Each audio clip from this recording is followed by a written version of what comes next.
What's up? Yeah, so basically it's exactly as the title says. This is the entire system that I'm currently using to run my brand Pathos of Things, and it's also how I helped scale Be Lovely to $100,000 in recurring revenue per month with TikTok Shop. You're going to watch me build a brand concept completely from scratch over the next 8 hours. I go over brand story, target audiences, value propositions, analyzing competitors, putting together an amazing design system including a unique logo, typography, and color palette. I show you my entire process of using Clo 3D and outsourcing to Clo 3D professionals to create designer garments. I talk about my entire manufacturing process so I can get these designer garments actually made and they're no longer concepts, I'm bringing them into the world. Then I'll break down my entire operations and fulfillment system. I'll talk a little bit about self-fulfilling, which I did in the past, as well as using a 3PL like Pietro, which is what I currently use. Then we'll move into creative direction and content. I'll show you how I use AI tools to visualize creative concepts before I shoot them in real life. I'm going to put you on to an excellent e-commerce experience. I build a Shopify site from scratch, and then I do a follow-up section where I do a full conversion rate optimization audit or a CRO audit for that Shopify site to make it even better and more profitable. Then I cover social media, specifically TikTok and Instagram, and the marketing aspect, including email marketing, automated flows using Klaviyo, and paid ads, where I break down an entire paid ads funnel, and I even go into the back end, open up the Meta Ads Manager, and show you how to set up the ads from scratch, whether you have ad experience or not. If this sounds good, buckle up. If you want to take things to the next level, join my Skool group, link is in the description, and I hope you enjoy the video. We're going to start at step 1, which is the brand armor stage. You're going to need all of these things: a brand story, and I'll show you a tool I use to help convey my brand story and optimize my brand story. You need to identify your target audience. Your brand needs a unique value proposition, something that's going to help you stand out in the market, so that way you don't just become more landfill clothing content or just another TikTok shop brand. You need to analyze your competitors, figure out what other brands are doing, figure out which brands might eat up your market share. There's only a certain amount of money that gets spent on your niche every year, and there are lots of different brands competing for that pool of the money. Next, you will need a business bank account, which will allow you to accept money. And in order to do that, you're going to need to incorporate the brand. I used LegalZoom and I made an LLC for my fashion brand, Pathos of Things. You might need a corporation. Either way, you're going to need these two things: a business bank account with an EIN number if you live in the US, and you need to incorporate the brand, whether that's as an LLC or a corporation. And you also need trademarks and copyright to protect yourself. If you plan on changing the logo a bunch of times or testing a bunch of different aesthetics, don't jump right into trademarking your logo right away. But if you are pretty set on your logo and the typography, which is something we'll get to in the identity blueprint, but if you're pretty set on your logo, yeah, definitely protect yourself, get a trademark, and then make sure you're protected legally. Issues are not really going to become a thing until you start making money, at least from what I've seen. So you might fly under the radar for a while, and then as soon as the brand starts making some cash, people will come out of the woodwork, as they say, and be like, oh, that's actually my brand's idea, and you didn't copyright this or whatever. So it's just good to make sure that all of these things are addressed, and that might take months. This is not something that is just like you think about it for a little while and then you ask ChatGPT about it. You can use AI prompts, and I'll show you some that I use, but it's really something that you need to feel in your soul as well, and is related to your taste in fashion or in clothing, because now pretty much everybody has access to Claude or ChatGPT and can even feed the transcript of this video into one of those AI tools, for example, and have it break down the strategy and give someone ideas for a brand. But I really like to see that more as just like a starting point. If you plan on using AI to put together your brand armor, be very specific about what tips you accept from the AI, and definitely don't be afraid to disagree with it or change your mind. I'm going to show you some AI tools and prompts that I set up here in Notion in a little bit, but these Notion workspaces, like this brand identity builder, all of these are available in the paid group. So that's brand armor. Let's now jump into that Notion workspace and explore some brand armor strategies for putting this together. So I'm here now in my Notion system, and we're here in the brand armor section. Let's start by checking out the build your identity section. There are quite a few exercises in here. I think we should just pick one of them just to demonstrate how this works. I've been cooking up an idea for a women's tennis brand with a colleague recently that we're calling Sugar Baby. This is the prototype for the Sugar Baby brand and initial product launch. I plan on uploading another video tomorrow breaking down this whole brand deck.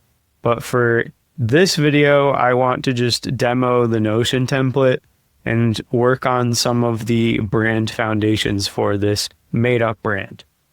Okay, so I have this Figma outline over here on the right panel, and let's put the Notion template here on the left panel. I think that looks pretty good. We can even make it a little more symmetrical. Boom. Okay. So now this is a really good way to use the workspace, the Notion workspace. I'm also going to have a ChatGPT assistant window underneath these other panels. So that way I can kind of just swipe up on my Mac, and then I have all three tools here in the same window. It's like pretty easy to go back and forth with them. And I can also Command Tab to go through any of these tools. Okay, so let's read the top of the Notion document or template here. You're about to define your brand's reason for existing. Use this space to make decisions that will guide everything from product to marketing. If this feels hard, good. A strong brand isn't built on aesthetic alone. Okay, nice. A little generic, but you get the point. First, we're going to define the mission, vision, and values. So what change are you trying to create? Let's reference the document. It says Sugar Baby makes performance tennis wear that doubles as ultra cute street style, letting you move from match point to matcha run without missing a beat. All right, next part. Who are you here to serve? Let's look at the client or customer avatar here. So let's put women age 19 to 26, lives in large US or UK city, attends college or works flexible hours in social media, beauty, or hospitality. Okay. What do you make that no one else does? I'm going to say Sugar Baby makes activewear that isn't too plain or overtly gym coded.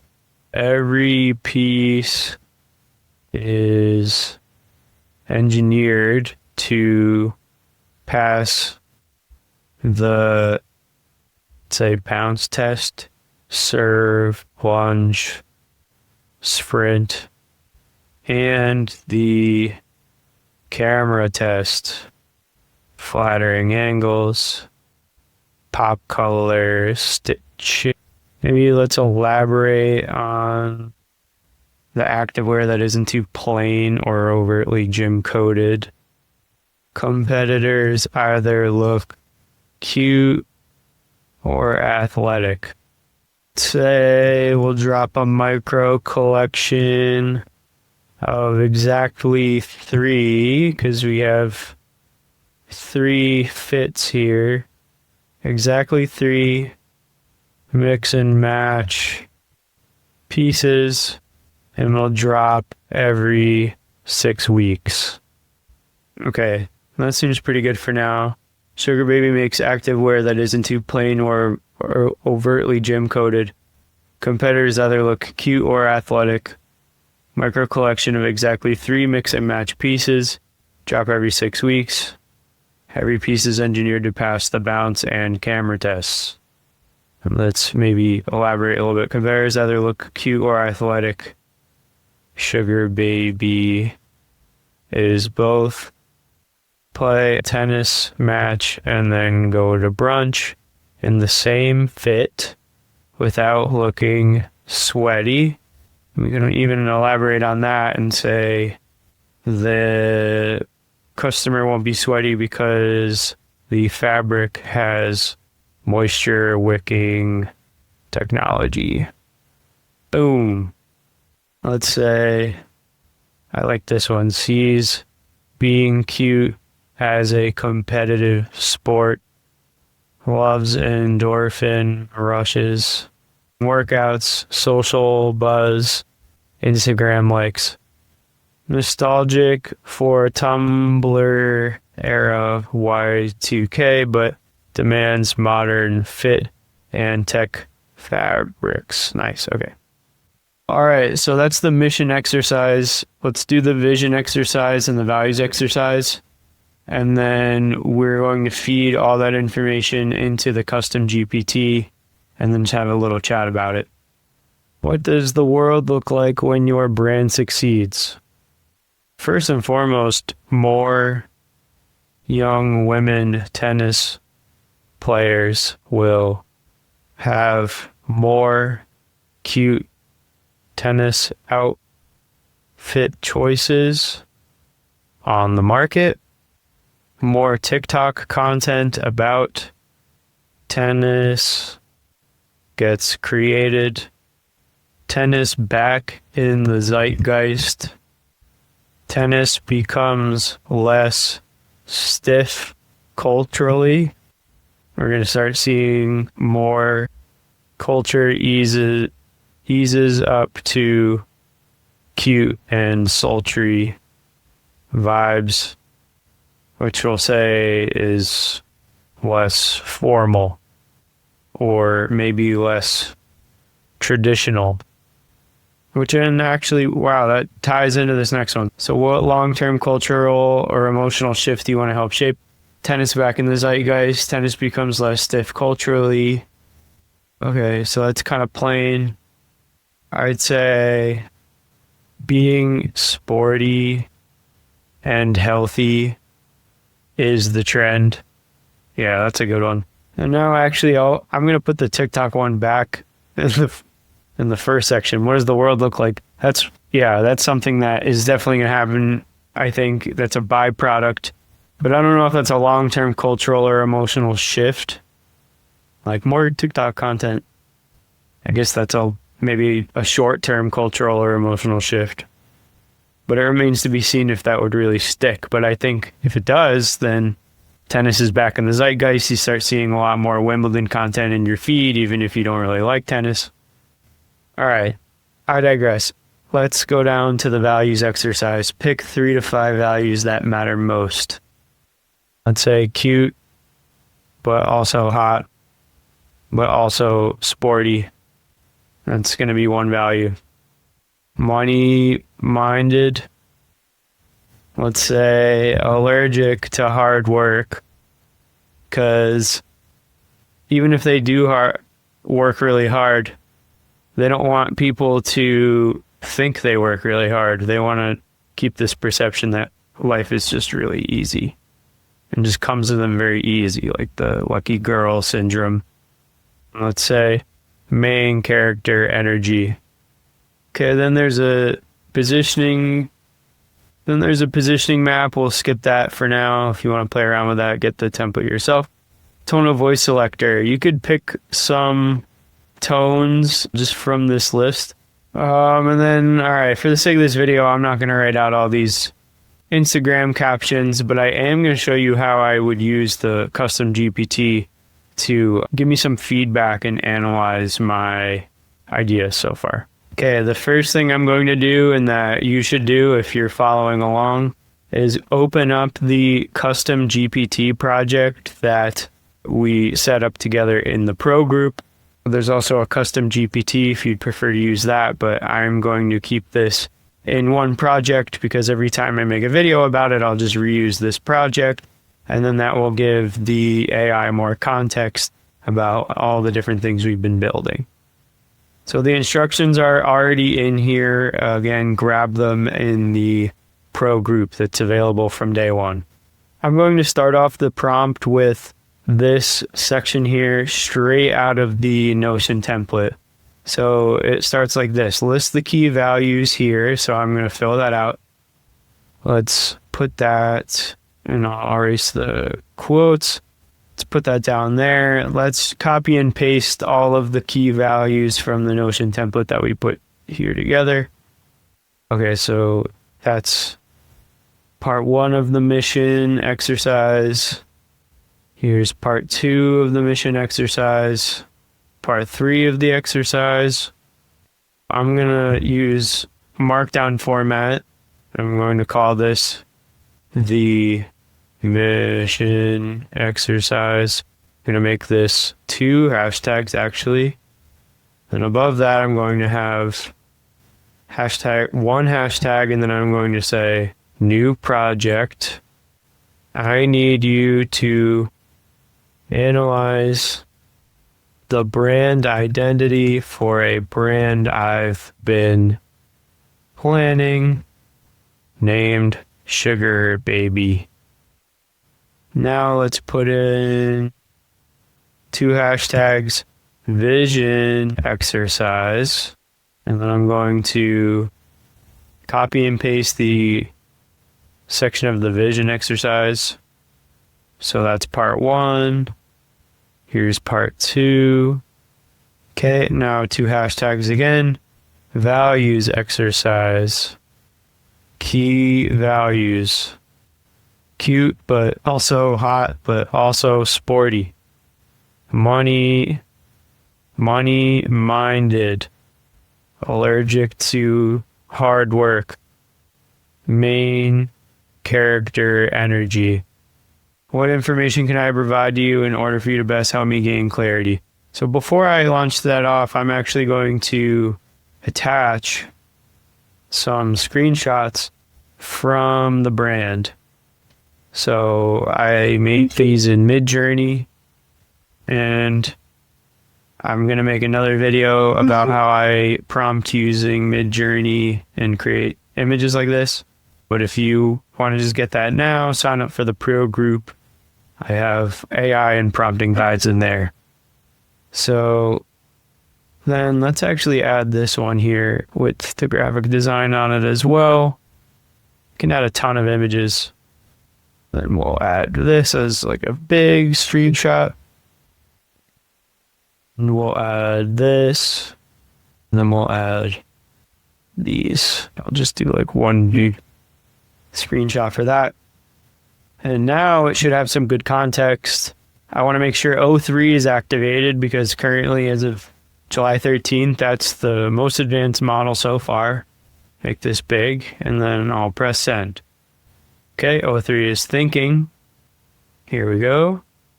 Okay, first impression audit, visual vibe. Color story, bubblegum pink, baby blue pastels with a black pink top stitch accent, very Y2K Tumblr meets early American apparel. Styling cues, ruffled zip fronts, cropped proportions, dramatic crybaby makeup, cheeky pillowy sets. It says Cupa chaotic athlete rather than traditional country club tennis. So that is what I was going for. It picked up on that, which I really like.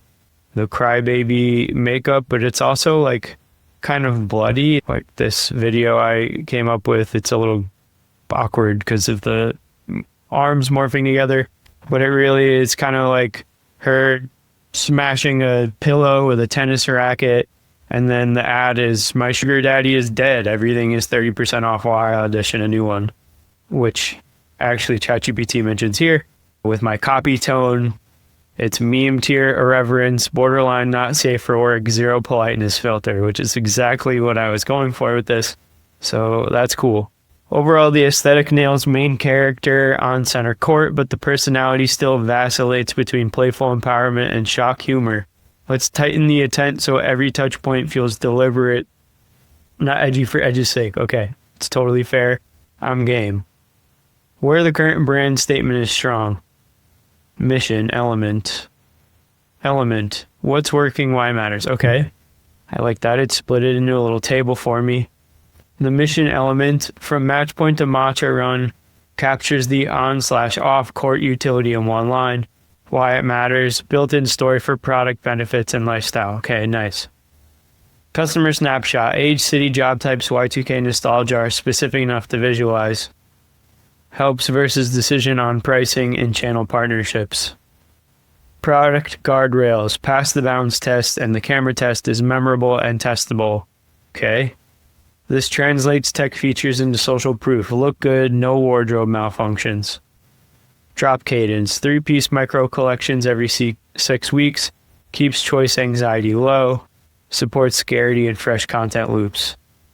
Okay, so that's what ChatGPT 03 thinks is working well so far. Now let's look at what it thinks is not working so well. Blind spots and friction. Value wording versus perception. Money-minded plus allergic to hard work can read as superficial or lazy. Risk alienating the sporty endorphin-chasing persona you described. That's great feedback, so there's maybe a little dissonance there. Suggest reframing as playfully ambitious. Wants rewards with flair and effortless execution. Designed as the hard work so she can flex. Okay, so where would we put that? That's going to go in the brand tone section here. So let's change all of this to playfully ambitious. Expert execution. That's great. She's not lazy. And I like that. Design does hard work so customer can flex. That's kind of fire.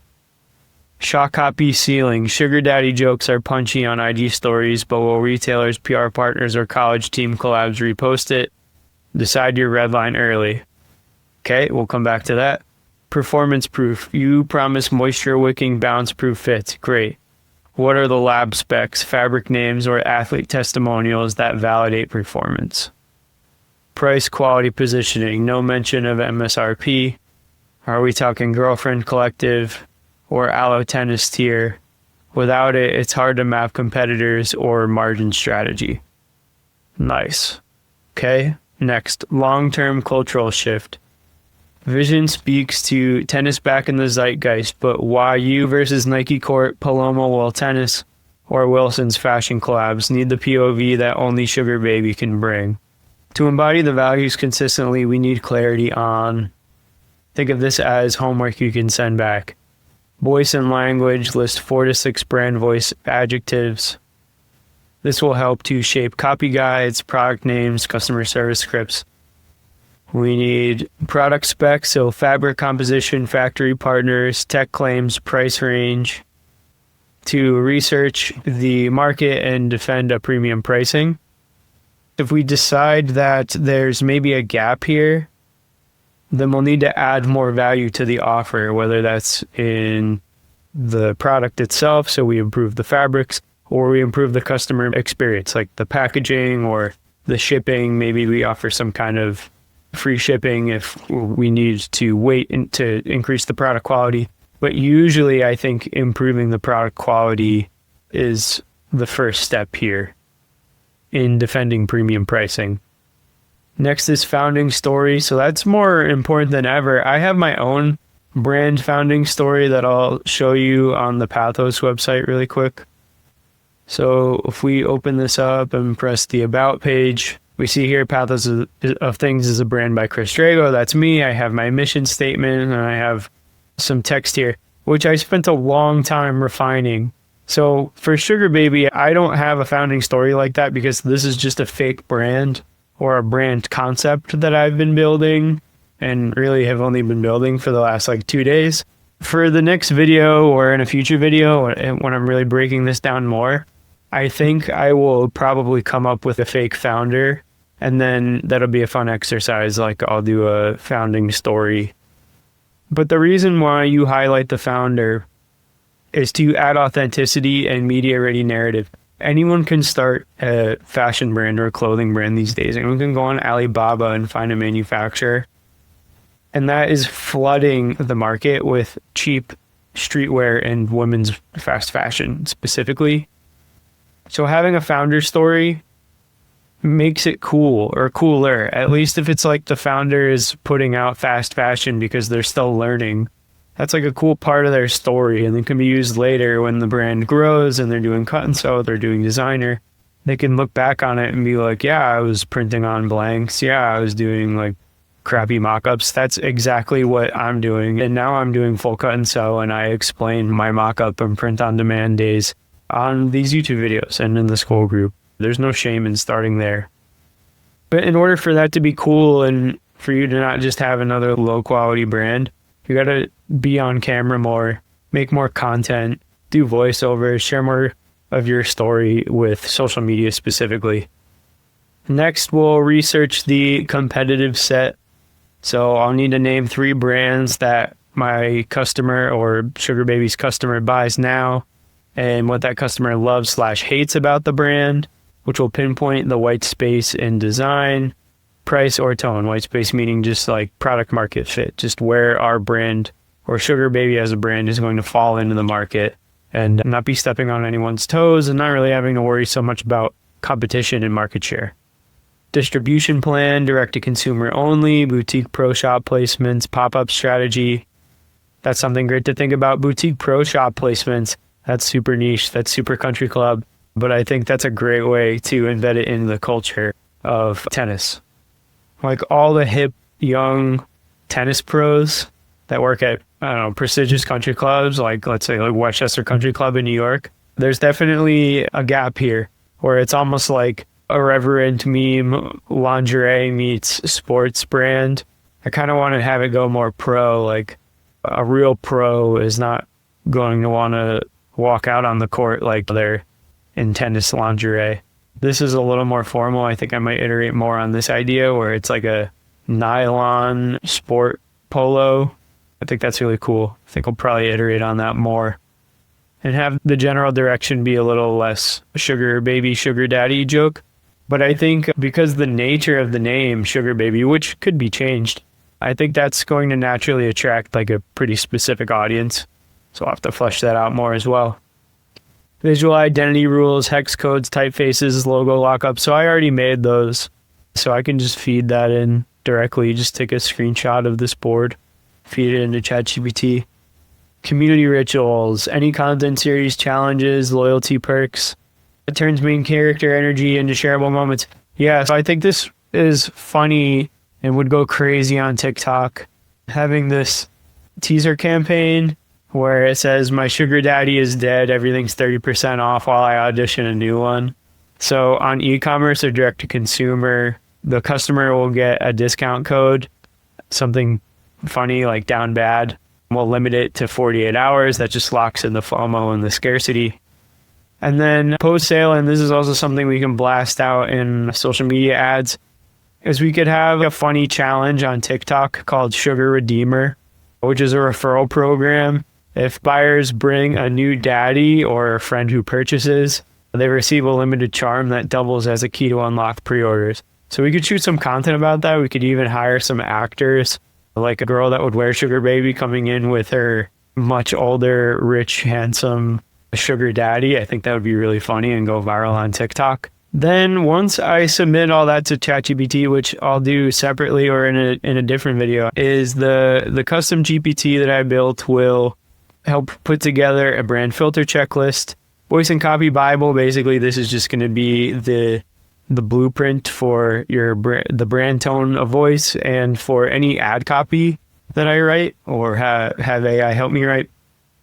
It'll create some scripts for TikTok clips, a launch calendar, and a risk audit, which are all awesome and I think will help the brand tremendously. And then right here at the end, it says how you can help me help you. Send over in order of priority, voice adjective shortlist, any hard no language, like nothing I want the AI to use, ballpark pricing and cost of good targets, fabric technology details, the 3 competitor brands you respect or hate, part of a draft caption or product description you've written so I can critique and polish in your voice. With those in hand, I can rewrite the mission/vision so it punches harder and holds up to scrutiny, draft brand filter checklist and starter copy Bible section, outline a launch week content specific to your tone. Let me know which pieces you can drop first and we'll iterate from there. Boom. So I can spend hours on this if I want, feed all that information to this custom GPT that I built, but then I'm going to really, really dial in this brand idea and then make a video about it, just breaking down the whole thing. Because the first page is setting up the custom GPT assistant. So second page, and we got halfway through it. Then we can go all in on audience clarity. We can build a rich customer profile, day in their life narrative exercise, cultural signals, who and what they follow. And then once we're done with audience clarity, we can go all in on the competitor tracker.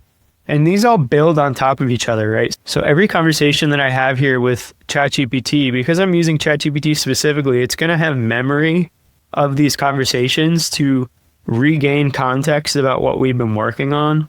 Other LLMs or AI tools don't really have that feature yet. So that's a huge plus of using ChatGPT.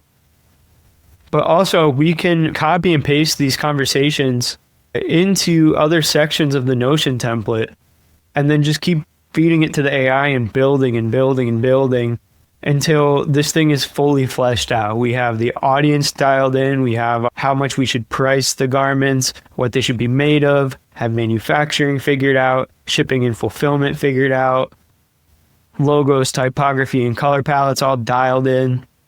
That's how I'm building this real fashion brand. So these are all real pictures and videos. There's no AI. I don't publish AI images or videos on my actual work, but I do use these 3D tools. This is not AI either, but this is called Clo. This is how I design garments, zero waste, using a computer, and then some photos of me. So everything in the Notion template with these AI tools is helping me build like an actual real brand, not a fake brand, not an AI brand.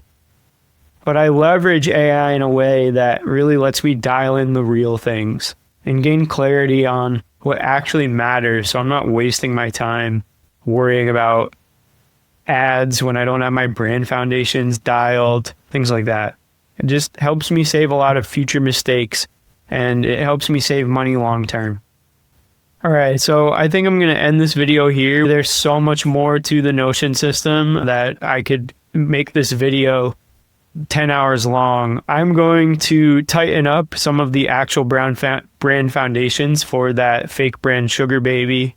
And then I'll make a video about the identity blueprint and I will finish filling out this grid and I'll explain the rest of these in more detail as well. So if you want to see that, be sure to like and subscribe.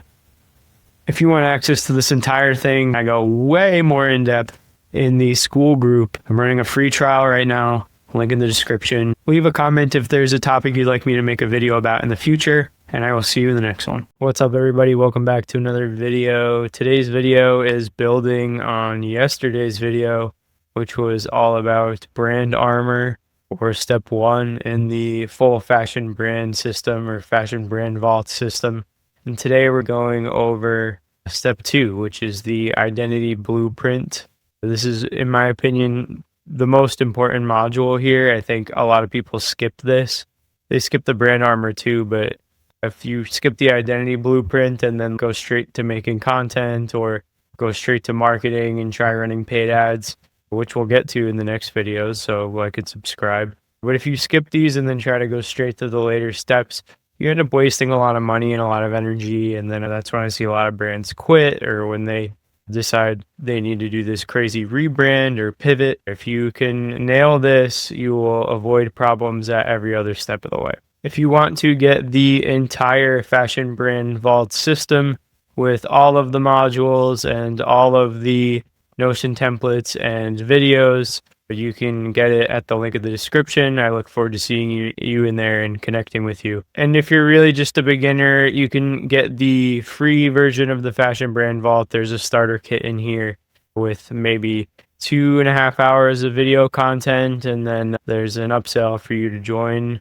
the pros in FBV Pro. So check both of those out if it applies to you, and let's connect. What is going to differentiate you from competitors? What is going to make you stand out in the market? And what's going to make it easy for people to remember your brand and not just lose you in a sea of all the other fashion brands that are popping up these days? I've broken it down to a pretty simple system.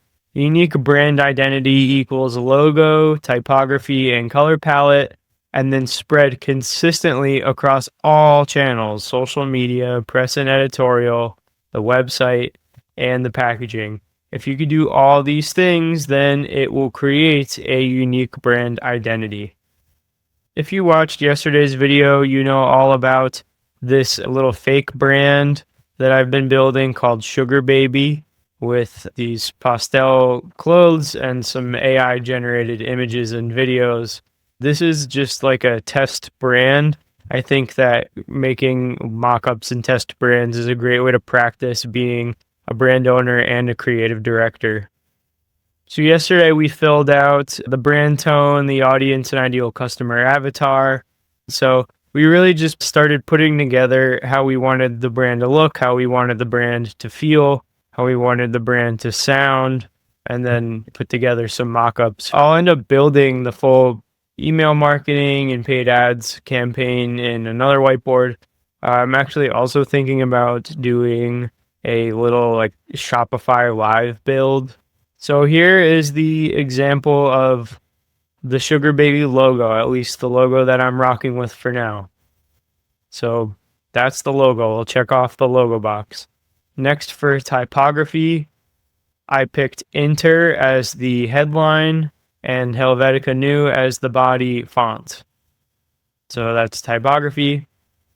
And then color palette. So I have this pink, white, light blue or baby blue, and black. And then I added a little heart in the center because I wanted to do like a heart on black design. But as you'll see in this video, I'm going to talk with an AI consultant and maybe refine this down. And then just the diamonds, because I wanted it to feel a little more wealthy, give an immediate upper class vibe with the diamonds.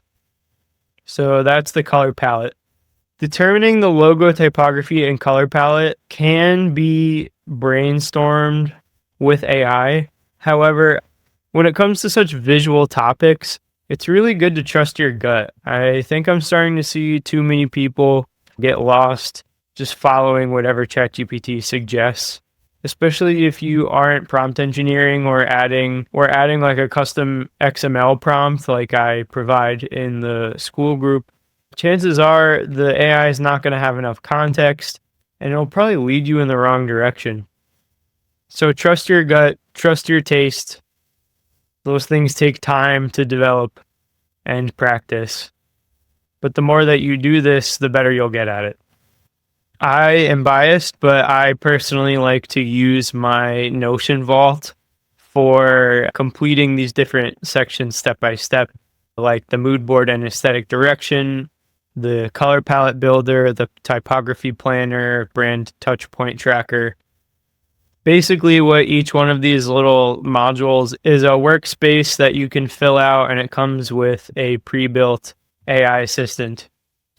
So you can feed the AI information about your brand, like your idea for your aesthetic direction and your color palette, and you can upload maybe a mood board that you made, and then the consultant can help walk you through your ideas. If you can dial all of these in, the brand is going to look extremely consistent, and it will be easy for you to manage all of these different platforms. You save these in some kind of database, whether that's a Notion database or a Google Drive. And then that way there's just one source of truth for your whole design system. Because that's really what we're building here, is not just a unique brand identity, but an entire design system that we can then apply to every aspect of the brand for consistency. I have a ton of info about design systems and examples from other big brands like Represent. I break down Balenciaga's e-commerce experience in depth and more. So be sure to join the pro group if you want access to all of this info. But for now, I'm just going to give you like a little taste of my notes about design systems and logos and typographies and color palettes specifically. When you are creating a logo or picking typography styles for your brand, there are really two main styles that you can pick from, and those are serif and sans serif. Serif has these little embellishments on the edges of the letters, and sans serif fonts do not. Serif styles are a little more traditional looking, and serif styles are a little more modern. Here you can see a bunch of different examples from famous luxury brands. Ralph Lauren uses, Valentino uses, Lacoste sans serif, and so on. NASA has a really awesome document called the Graphic Standards Manual. It's a government document. It was built in the 1970s. Basically, it details the exact specifications that NASA or anyone collaborating with NASA would need to use in order to protect the integrity of the brand. The logo is an exact size on a grid. Then the logo has a specific type scale. So these are the only sizes of the logo that are ever used. If you want to check this out, it's in the document. I also listed some cool Figma plugins that allow you to generate type scales really easily. And I have this section where you can look at all of my different logos that I used for my brand pathos of things over the years, and then check out where I'm at now. For color, I really like to use palettes like this that have some sort of white, black, and gray palette with a loud contrasting color like this blue or like this green. With Sugar Baby, I did something simple. I like whites and blacks, and then some kind of loud pastel like this pink, or I use this blue as a loud accent as well. And I think that this little bubblegum cotton candy combo works really well. It's a timeless combination. The one thing I think so far that doesn't really fit is this pink on black, but I think I'll probably change that. In the group and in this document, I include a pretty awesome prompt for Claude. It's an AI that will extract color palettes from your favorite images. I just took a bunch of Polo Ralph Lauren editorial images, and then I fed them into Claude, and then it generated these color palettes. And then I like to save these color palettes in Figma, so I've been building like a little bit of a library of color palettes related to my favorite editorial images. This is the color palette that I use for my own fashion brand. It's pretty simple. I stay away from reds and greens, only shades and hues of blue, black, and gray. Represent has a pretty simple design system. They have an emblem and they have a word mark, and then those are just used on everything. It's either the emblem or the word mark, one or the other, and that's it. It never deviates from this. 247 Represent has its own set of logos and whatever. But for mainline Represent, this is all you're going to see, and that's on purpose. The Instagram posts and the Instagram reels are extremely art directed, and their color palette is used consistently. Both founders are super synced up. Their images are art directed and edited very similarly. They have matching profile pictures. Then the website, Facebook, Twitter, and emails showcase the same imagery, same color palette, same typography, and same logos. So for Sugar Baby, if I were to try and emulate that, as you can see here, this logo is the same. I'm never going to have a different Sugar Baby logo. This logo is the same as over here. I picked Inter and Helvetica New as the fonts. So these fonts here, the headline and body fonts, are Inter and Helvetica New, and they're applied consistently every single time. I'm not using any other fonts for any of the brand imagery. And I'm also not using any other colors or any other logo. That's what I'm trying to drive home. It's all for consistency.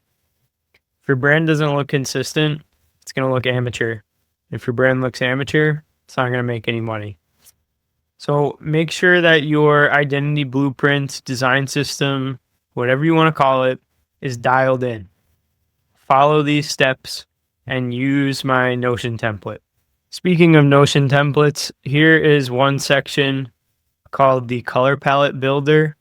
If you're in the Fashion Brand Vault, the Notion Vault, and you scroll down to Brand Design System, it's right here in Color Palette Builder. When you come to that little section, you'll see this workspace where you can add all your visual color references, extract and experiment with color swatches. So that's like the Claude prompt that I put in the group. You can also get a ChatGPT prompt in this Notion system. Both are great. So we're going to use this prompt here in the Notion template for our little sugar baby exercise.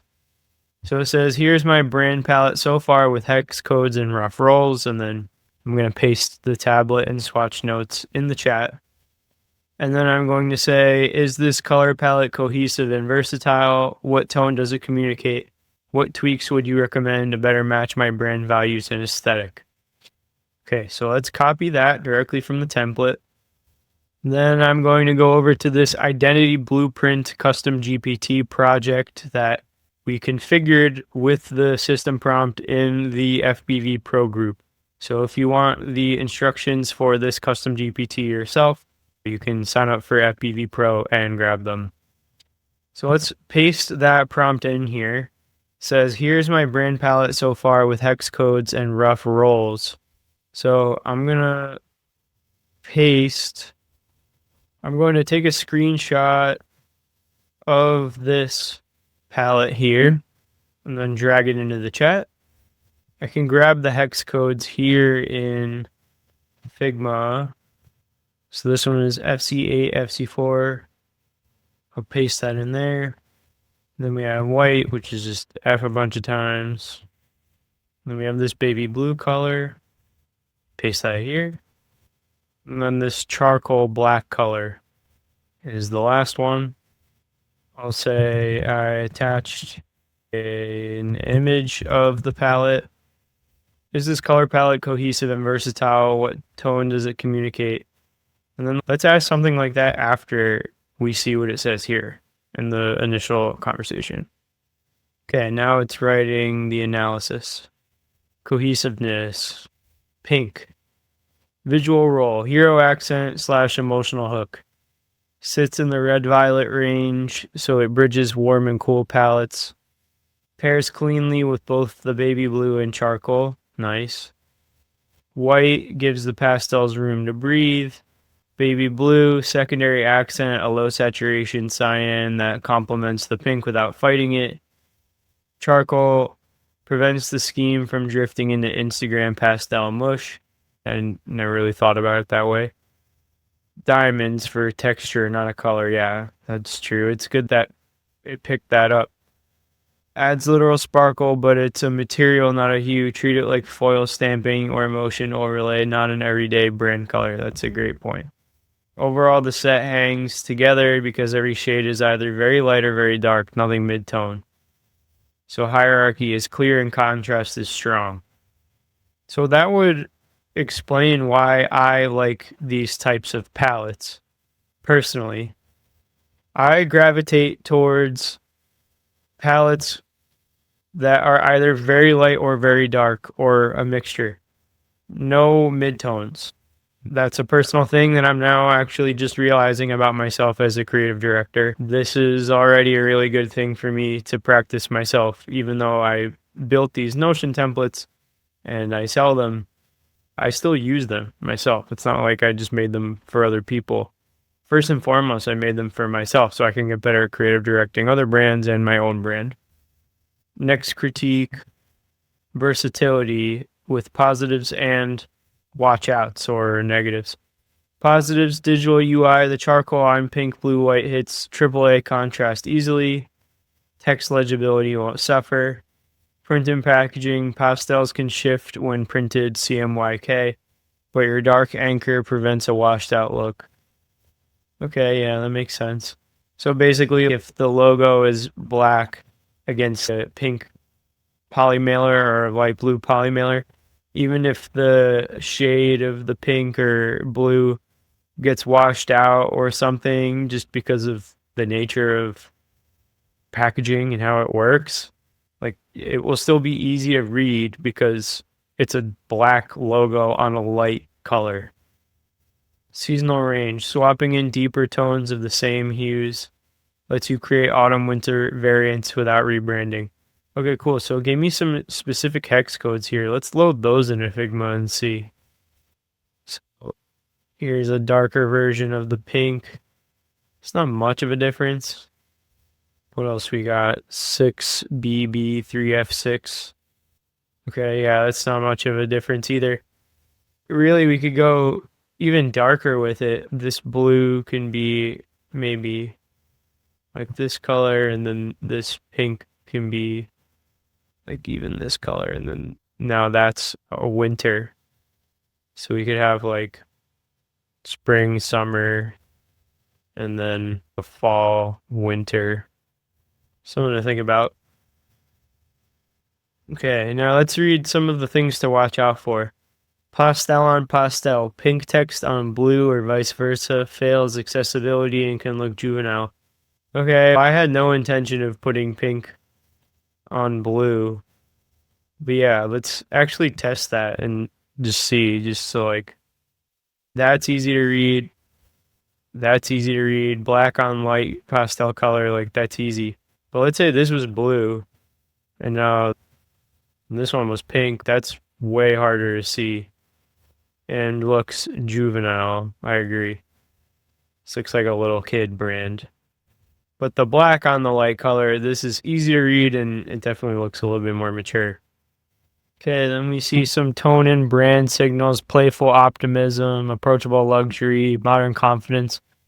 Okay, so yeah, that's pretty in line with what we were saying over here. Playfully ambitious was like a big, or the number one thing we listed here for brand tone. So that's good. Playful optimism. That's what a new chat thinks of our palette without even looking at the garment mockups. So now I think it'll be a good opportunity to actually feed it what we've already been working on and say something along the lines of, here's my mockup. Does this work with the palette that I sent you that we've been discussing? So let's do that now.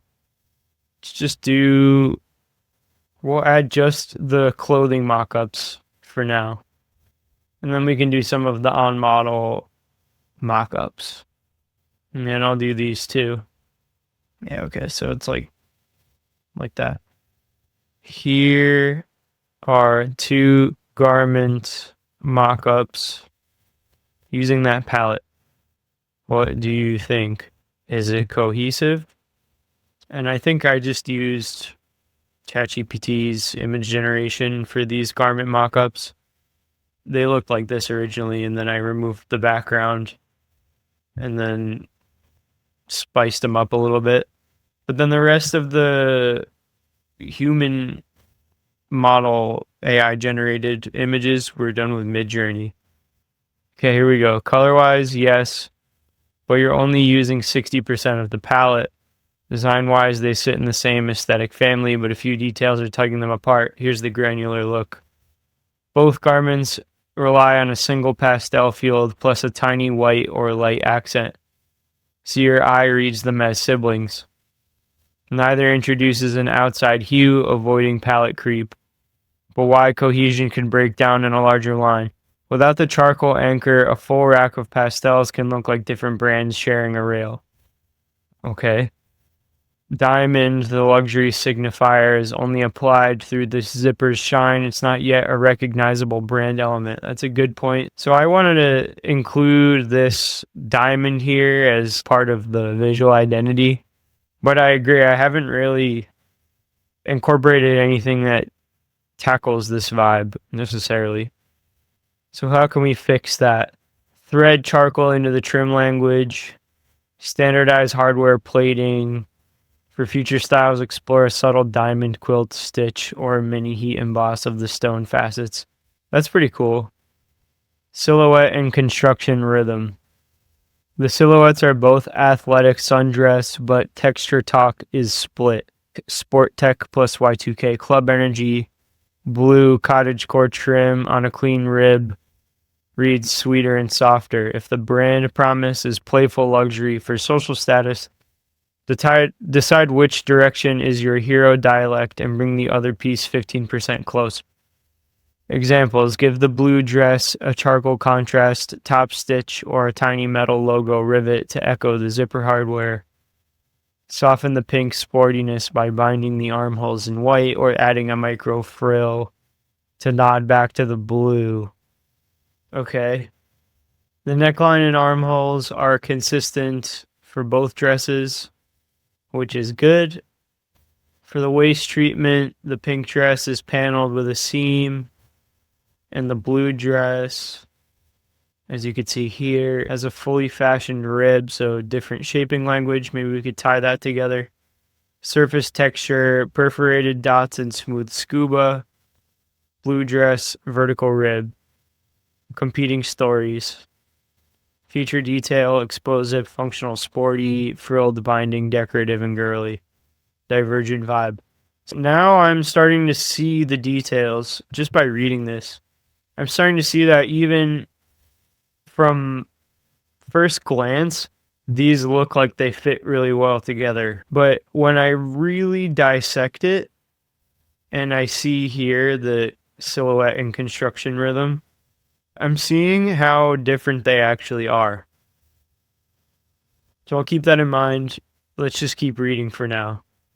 Brand system signals. Playful optimism. Approachable luxury. Playful optimism strength is high. We're going to keep that. Approachable luxury strength is medium. Needs more consistency. Define a rule set for hardware finish and diamond graphic hits. Okay, yeah. So improving the trims like the zippers and waistbands, anything that fastens a piece of fabric to another piece of fabric, those should all be high quality metal hardware. Gender fluid edge, introduce unisex piece in charcoal to triangulate palette. I don't know about the unisex thing. I think I want to focus on this being a women's wear brand. But what ChatGPT doesn't know is that we already did a charcoal set. So after I finish reading, I'm going to feed the charcoal set into the AI and then we can discuss more. Modern confidence as a brand trait. Strength medium, push charcoal detailing for punch. Yeah, more charcoal is going to add confidence and not make it feel as juvenile. Verdict and next moves. Overall cohesion 7.5 out of 10. You've nailed chromatic harmony, but cohesion will drift once you scale unless you lock a dark anchor into every SKU. Pick one texture story, tech sport versus soft rib, or create a rule about how they coexist. Systemize the diamond touch. Decide whether it's a graphic icon, a foil hit, or simply the brand standard metal finish. Do that and the line will read like a deliberate collection, not two cute dresses that just happen to vibe. Okay, cool. So this was pretty epic, not gonna lie. It's giving me a lot to think about, a lot to change, a lot to work on. I want to bring this up from a 7.5 to a 10. I'm probably going to do a lot of homework on this off camera, and then for tomorrow's video, I'm trying to do a video every day this week. So for tomorrow's video, I'll probably address a bunch of these things, and then we'll talk about sourcing fabrics and making the designs like tech packs, stuff like that. But first, before we do that, let's load in the black set that I had mocked up here. So I'm just going to add those images into this chat. Okay, I got 4 images in here. I'm going to say, here's a mock-up of a sportier piece that uses the charcoal color as well as a darker pink. What do you think about this? Does this fall into place or does it feel random? Assessing design cohesion. Okay. Snap judgment. It slots in, but only if you frame it as the performance edge expression of the palette rather than a wholesale new direction. Right now it feels 70% aligned, 30% surprise. A few surgical tweaks would nudge it into the same family without diluting the sport statement. Palette integration. Let me pull up the images here. The charcoal as a dominant body fabric works. Perfect anchor finally grounds the pastels. Keep it. Okay, great. Original pink is absent. Used a hotter raspberry stitch. Off-brand saturation shift. So this color, this top stitch color, this hot pink background doesn't tie in as much with the blue and the baby pink. I guess we can get away with this background a little bit more, but this top stitch needs to be consistent with the pink here. Next, the blue is not present. That's true, and it's fine. They're optional per SKU. So maybe a micro label or interior facing in baby blue to echo the pastel story. So yeah, maybe we can add like a little tag on it with the logo in baby blue against white or against black. That might work. Diamond motif / hardware, silver zipper, gloss snaps. So this is good. Lock zipper finish across all styles for coherence. Can even probably upgrade the quality of those trims, make them silver and not just like a gunmetal gray or a metallic gray. Key call out, the vivid magenta stitching does not connect chromatically to your pastel pink. It's the same hue, just 3 to 4 stops deeper. So let's check that out. And I agree, it's pink, but it's way deeper, which creates a different vibe, in my opinion. If you plan to repeat that exact thread and embroidery color on every charcoal piece, it will read as intentional night mode version of the palette. If it shows up only here, it'll look like a random fabric mill default. It's a good point. Silhouette and detail language. The core shape, the crop zip top, that works. Flat lock style contrast stitching, that works. So this sport set here is missing the sweetness that the other pieces had, and instead goes for more of a sleek, athletic vibe with the piping. So the ruffles and the polka dots here add the quote-unquote sweetness. There's something I could do, I think, to make this set feel a little sweeter.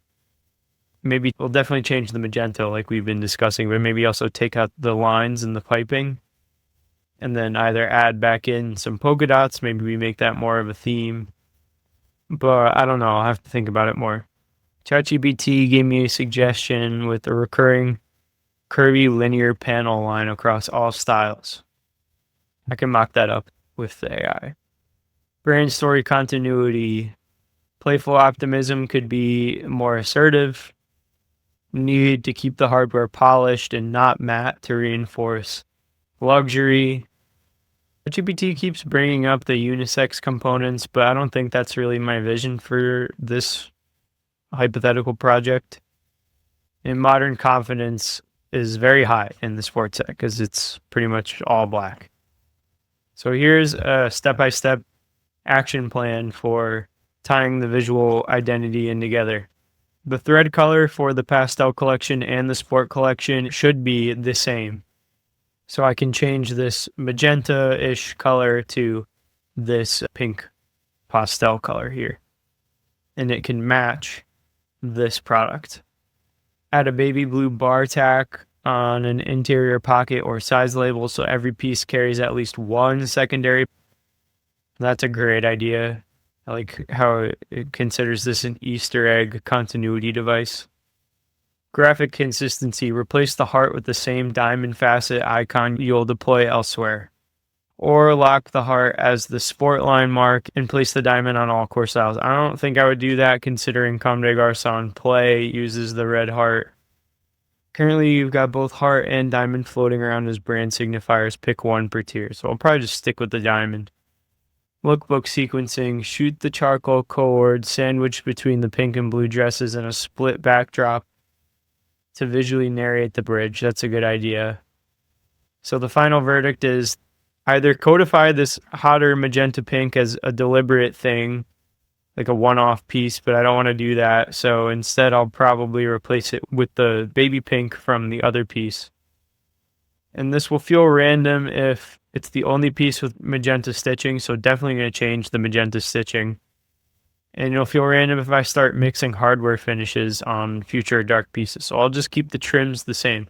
So same color top stitching for pretty much all the pieces and same hardware and trims. All right, so now I have more homework to do on this Sugar Baby project. In tomorrow's video, I'll come back after having done that homework and we'll go deeper into the actual garment design and maybe we'll cook up a little collection using Midjourney and some AI generating tools. And then we'll put that here in this whiteboard and then I can update it in the pro group.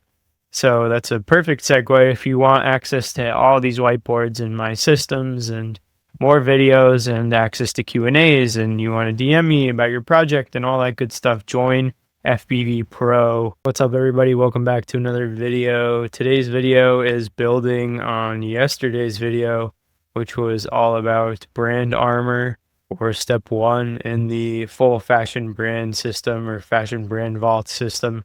And today we're going over step 2, which is the identity blueprint. This is, in my opinion, the most important module here. I think a lot of people skip this.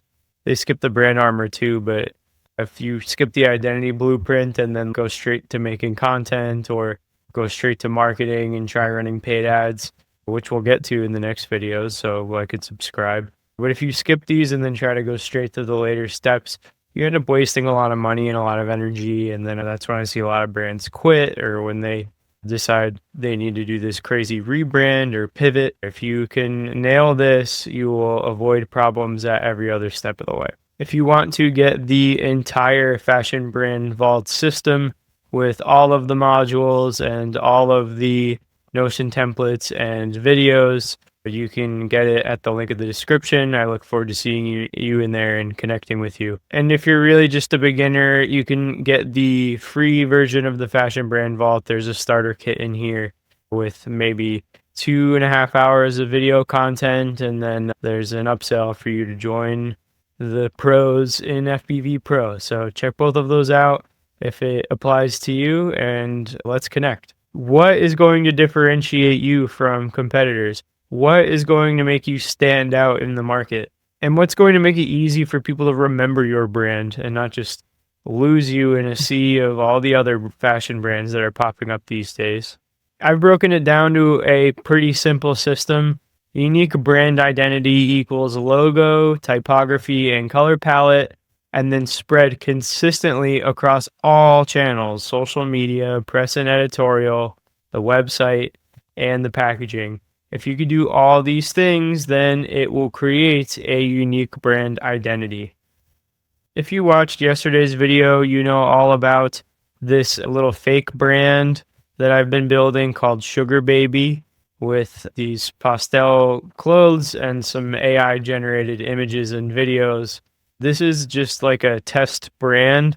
I think that making mock-ups and test brands is a great way to practice being a brand owner and a creative director. So yesterday we filled out the brand tone, the audience and ideal customer avatar. So we really just started putting together how we wanted the brand to look, how we wanted the brand to feel, how we wanted the brand to sound, and then put together some mock-ups. I'll end up building the full email marketing and paid ads campaign in another whiteboard, I'm actually also thinking about doing a little like Shopify live build. So here is the example of the Sugar Baby logo, at least the logo that I'm rocking with for now. So that's the logo. I'll check off the logo box. Next, for typography, I picked Inter as the headline and Helvetica Neue as the body font. So that's typography. And then color palette. So I have this pink, white, light blue or baby blue, and black. And then I added a little heart in the center because I wanted to do like a heart on black design. But as you'll see in this video, I'm going to talk with an AI consultant and maybe refine this down. And then just the diamonds, because I wanted it to feel a little more wealthy, give an immediate upper class vibe with the diamonds. So that's the color palette. Determining the logo typography and color palette can be brainstormed with AI. However, when it comes to such visual topics, it's really good to trust your gut. I think I'm starting to see too many people get lost just following whatever ChatGPT suggests, especially if you aren't prompt engineering or adding like a custom XML prompt like I provide in the Skool group. Chances are the AI is not going to have enough context and it'll probably lead you in the wrong direction. So trust your gut, trust your taste. Those things take time to develop and practice. But the more that you do this, the better you'll get at it. I am biased, but I personally like to use my Notion vault for completing these different sections step by step, like the mood board and aesthetic direction, the color palette builder, the typography planner, brand touch point tracker. Basically, what each one of these little modules is a workspace that you can fill out, and it comes with a pre-built AI assistant. So you can feed the AI information about your brand, like your idea for your aesthetic direction and your color palette, and you can upload maybe a mood board that you made, and then the consultant can help walk you through your ideas. If you can dial all of these in, the brand is going to look extremely consistent, and it will be easy for you to manage all of these different platforms. You save these in some kind of database, whether that's a Notion database or a Google Drive. And then that way, there's just one source of truth for your whole design system. Because that's really what we're building here, is not just a unique brand identity, but an entire design system that we can then apply to every aspect of the brand for consistency. I have a ton of info about design systems and examples from other big brands like Represent. I break down Balenciaga's e-commerce experience in depth and more. So be sure to join the pro group if you want access to all of this info. But for now, I'm just going to give you like a little taste of my notes about design systems and logos and typographies and color palettes specifically. When you are creating a logo or picking typography styles for your brand, there are really two main styles that you can pick from, and those are serif and sans serif. Serif has these little embellishments on the edges of the letters, and sans serif fonts do not.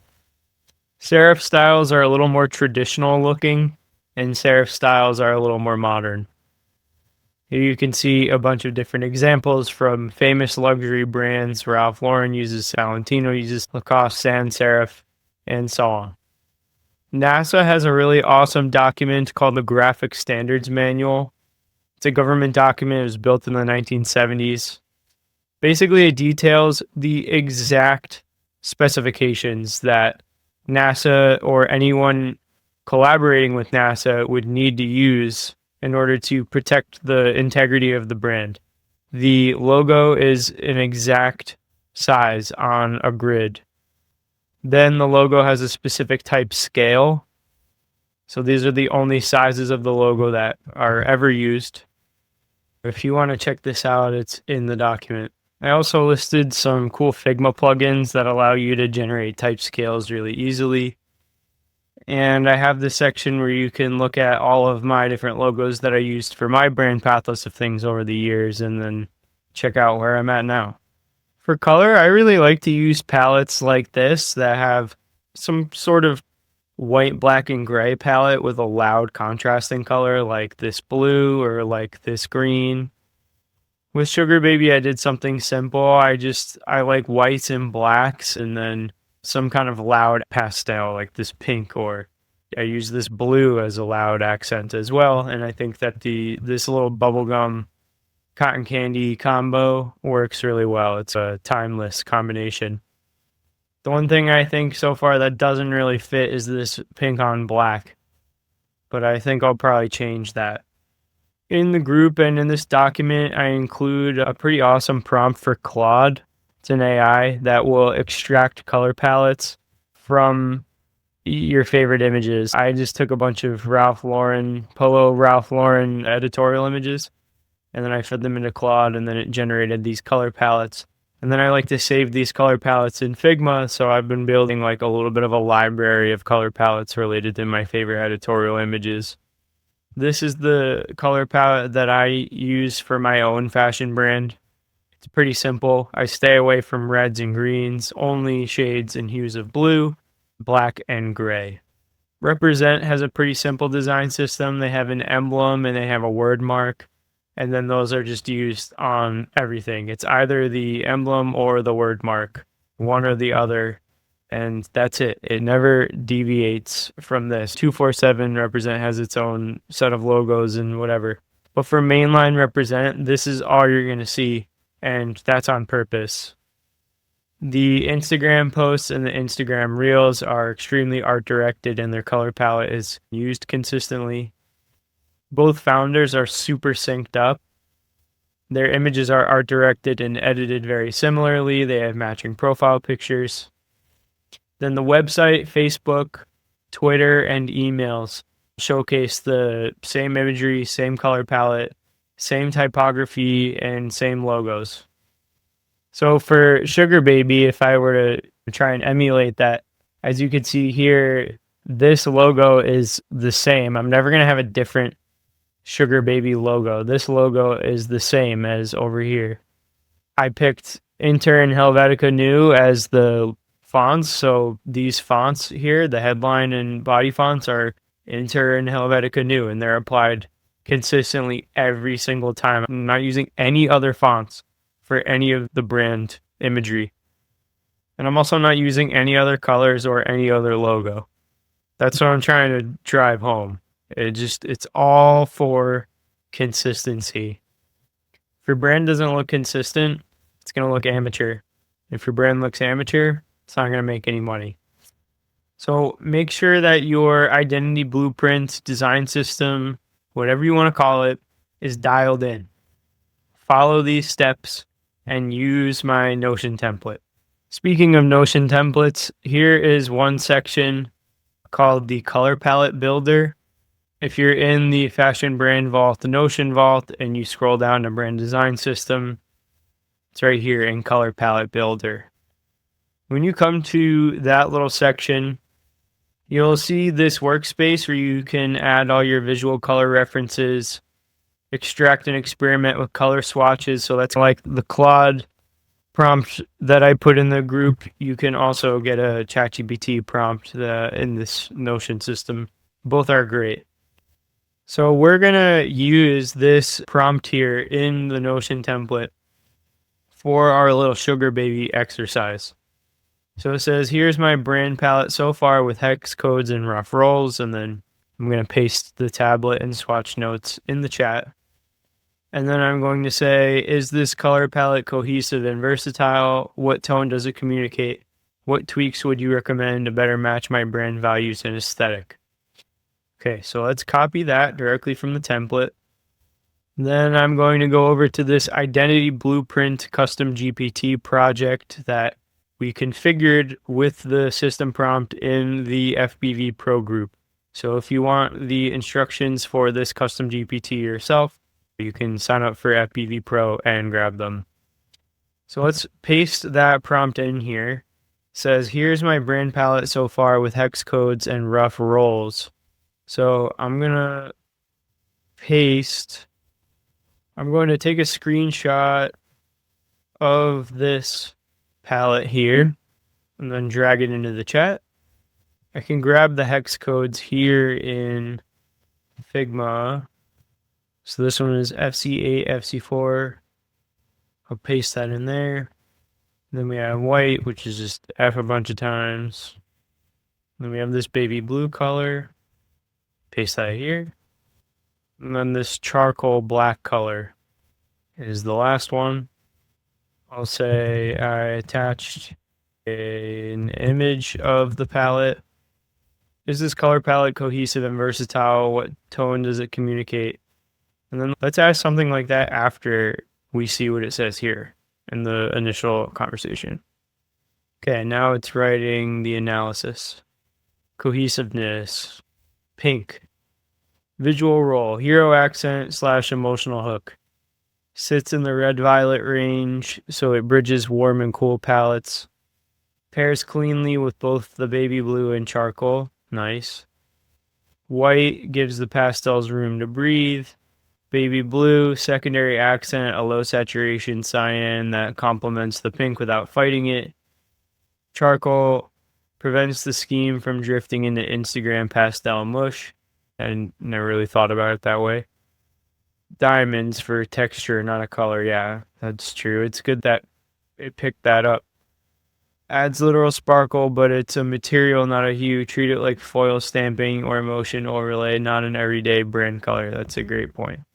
Overall, the set hangs together because every shade is either very light or very dark, nothing mid-tone. So hierarchy is clear and contrast is strong. So that would explain why I like these types of palettes.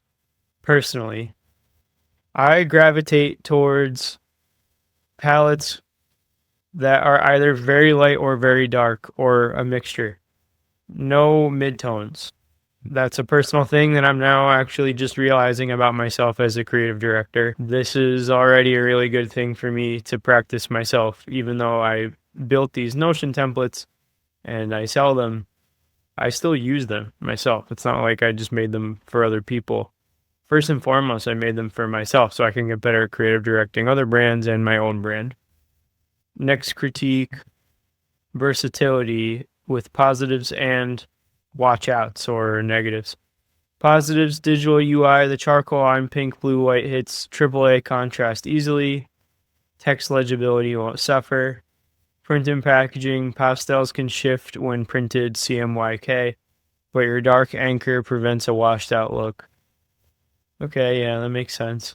So basically, if the logo is black against a pink polymailer or light blue polymailer, even if the shade of the pink or blue gets washed out or something just because of the nature of packaging and how it works, like it will still be easy to read because it's a black logo on a light color. Seasonal range, swapping in deeper tones of the same hues lets you create autumn-winter variants without rebranding. Okay, cool. So it gave me some specific hex codes here. Let's load those into Figma and see. So here's a darker version of the pink. It's not much of a difference. What else we got? 6BB3F6. Okay, yeah, that's not much of a difference either. Really, we could go even darker with it. This blue can be maybe like this color, and then this pink can be like even this color, and then now that's a winter.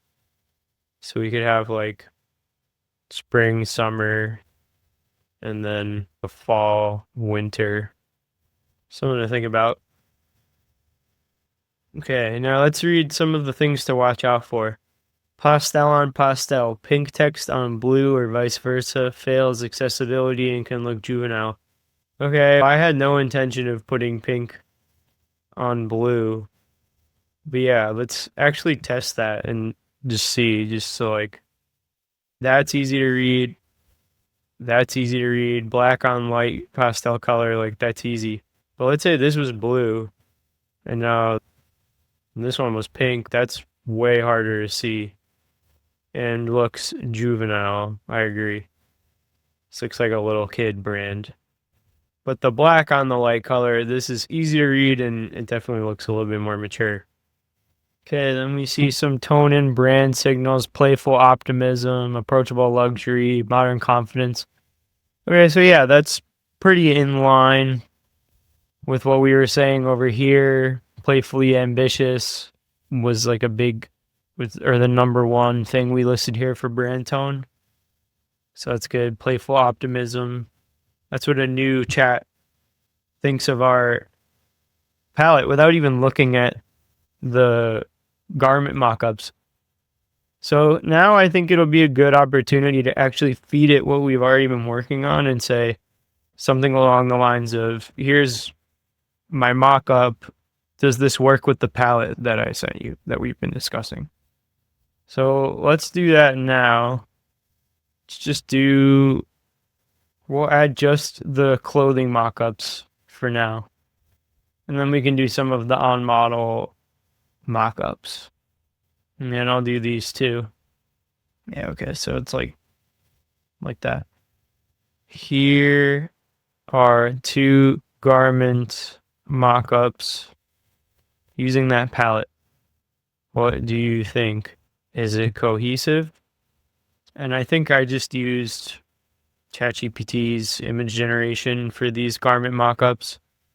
They looked like this originally, and then I removed the background and then spiced them up a little bit. But then the rest of the human model AI generated images were done with Midjourney. Okay, here we go. Color-wise, yes, but you're only using 60% of the palette. Design-wise, they sit in the same aesthetic family, but a few details are tugging them apart. Here's the granular look. Both garments rely on a single pastel field plus a tiny white or light accent, so your eye reads them as siblings. Neither introduces an outside hue, avoiding palette creep, but why cohesion can break down in a larger line. Without the charcoal anchor, a full rack of pastels can look like different brands sharing a rail. Okay. Diamond, the luxury signifier, is only applied through the zipper's shine. It's not yet a recognizable brand element. That's a good point. So I wanted to include this diamond here as part of the visual identity. But I agree, I haven't really incorporated anything that tackles this vibe necessarily. So how can we fix that? Thread charcoal into the trim language. Standardize hardware plating. For future styles, explore a subtle diamond quilt stitch or a mini heat emboss of the stone facets. That's pretty cool. Silhouette and construction rhythm. The silhouettes are both athletic sundress, but texture talk is split. Sport Tech plus Y2K Club Energy. Blue cottagecore trim on a clean rib. Reads sweeter and softer. If the brand promise is playful luxury for social status, decide which direction is your hero dialect and bring the other piece 15% close. Examples: give the blue dress a charcoal contrast top stitch or a tiny metal logo rivet to echo the zipper hardware.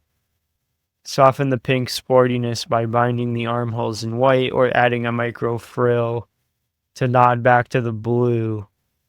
Okay. The neckline and armholes are consistent for both dresses, which is good. For the waist treatment, the pink dress is paneled with a seam, and the blue dress, as you can see here, has a fully fashioned rib, so different shaping language. Maybe we could tie that together. Surface texture, perforated dots and smooth scuba. Blue dress, vertical rib. Competing stories. Feature detail, explosive, functional, sporty, frilled, binding, decorative, and girly. Divergent vibe. So now I'm starting to see the details just by reading this. I'm starting to see that even from first glance, these look like they fit really well together. But when I really dissect it, and I see here the silhouette and construction rhythm, I'm seeing how different they actually are. So I'll keep that in mind. Let's just keep reading for now. Brand system signals: playful optimism, approachable luxury. Playful optimism strength is high. We're going to keep that. Approachable luxury strength is medium, needs more consistency. Define a rule set for hardware finish and diamond graphic hits. Okay, yeah. So improving the trims like the zippers and waistbands, anything that fastens a piece of fabric to another piece of fabric, those should all be high quality metal hardware. Gender fluid edge, introduce unisex piece and charcoal to triangulate palette. I don't know about the unisex thing. I think I want to focus on this being a women's wear brand. But what ChatGPT doesn't know is that we already did a charcoal set. So after I finish reading, I'm going to feed the charcoal set into the AI and then we can discuss more. Modern confidence as a brand trait. Strength medium, push charcoal detailing for punch. Yeah, more charcoal is going to add confidence and not make it feel as juvenile. Verdict and next moves. Overall cohesion 7.5 out of 10. You've nailed chromatic harmony, but cohesion will drift once you scale unless you lock a dark anchor into every SKU. Pick one texture story, tech sport versus soft rib, or create a rule about how they coexist. Systemize the diamond touch. Decide whether it's a graphic icon, a foil hit, or simply the brand standard metal finish. Do that and the line will read like a deliberate collection, not two cute dresses that just happen to vibe. Okay, cool. So this was pretty epic, not gonna lie. It's giving me a lot to think about, a lot to change, a lot to work on. I want to bring this up from a 7.5 to a 10. I'm probably going to do a lot of homework on this off camera, and then for tomorrow's video, we're trying to do a video every day this week. So for tomorrow's video, I'll probably address a bunch of these things, and then we'll talk about sourcing fabrics and making the designs like tech packs, stuff like that. But first, before we do that, let's load in the black set that I had mocked up here. So I'm just going to add those images into this chat. Okay, I got 4 images in here. I'm going to say, here's a mock-up of a sportier piece that uses the charcoal color as well as a darker pink. What do you think about this? Does this fall into place or does it feel random? Assessing design cohesion. Okay. Snap judgment. It slots in, but only if you frame it as the performance edge expression of the palette rather than a wholesale new direction. Right now it feels 70% aligned, 30% surprise. A few surgical tweaks would nudge it into the same family without diluting the sport statement. Palette integration. Let me pull up the images here. The charcoal as a dominant body fabric works. Perfect anchor finally grounds the pastels. Keep it. Okay, great. Original pink is absent. Used a hotter raspberry stitch. Off-brand saturation shift. So this color, this top stitch color, this hot pink background doesn't tie in as much with the blue and the baby pink. I guess we can get away with this background a little bit more, but this top stitch needs to be consistent with the pink here. Next, the blue is not present. That's true, and it's fine. They're optional per SKU. So maybe a micro label or interior facing in baby blue to echo the pastel story. So yeah, maybe we can add like a little tag on it with the logo in baby blue against white or against black. That might work. Diamond motif / hardware, silver zipper, gloss snaps. So this is good. Lock zipper finish across all styles for coherence. Can even probably upgrade the quality of those trims, make them silver and not just like a gunmetal gray or a metallic gray.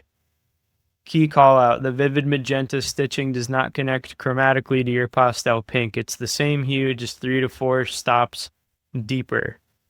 So let's check that out.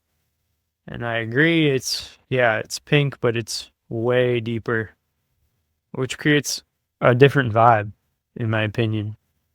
If you plan to repeat that exact thread and embroidery color on every charcoal piece, it will read as intentional night mode version of the palette. If it shows up only here, it'll look like a random fabric mill default. It's a good point. Silhouette and detail language. The core shape, the crop zip top, that works. Flat lock style contrast stitching, that works. So this sport set here is missing the sweetness that the other pieces had, and instead goes for more of a sleek, athletic vibe with the piping. So the ruffles and the polka dots here add the quote-unquote sweetness. There's something I could do, I think, to make this set feel a little sweeter. Maybe we'll definitely change the magenta like we've been discussing, but maybe also take out the lines and the piping and then either add back in some polka dots. Maybe we make that more of a theme, but I don't know. I'll have to think about it more. ChatGPT gave me a suggestion with a recurring curvy linear panel line across all styles. I can mock that up with the AI. Brand story continuity. Playful optimism could be more assertive. Need to keep the hardware polished and not matte to reinforce luxury. GPT keeps bringing up the unisex components, but I don't think that's really my vision for this hypothetical project. And modern confidence is very high in the sports set because it's pretty much all black. So here's a step-by-step action plan for tying the visual identity in together. The thread color for the pastel collection and the sport collection should be the same. So I can change this magenta-ish color to this pink pastel color here. And it can match this product. Add a baby blue bar tack on an interior pocket or size label so every piece carries at least one secondary. That's a great idea. I like how it considers this an Easter egg continuity device. Graphic consistency. Replace the heart with the same diamond facet icon you'll deploy elsewhere. Or lock the heart as the sport line mark and place the diamond on all core styles. I don't think I would do that considering Comme des Garçons Play uses the red heart. Currently, you've got both heart and diamond floating around as brand signifiers. Pick one per tier. So I'll probably just stick with the diamond. Lookbook sequencing. Shoot the charcoal cord sandwiched between the pink and blue dresses in a split backdrop to visually narrate the bridge. That's a good idea.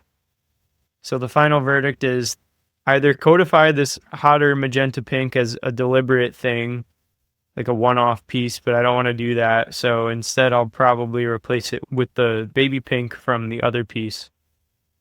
And this will feel random if it's the only piece with magenta stitching, so definitely going to change the magenta stitching. And it'll feel random if I start mixing hardware finishes on future dark pieces. So I'll just keep the trims the same. So same color top stitching for pretty much all the pieces and same hardware and trims.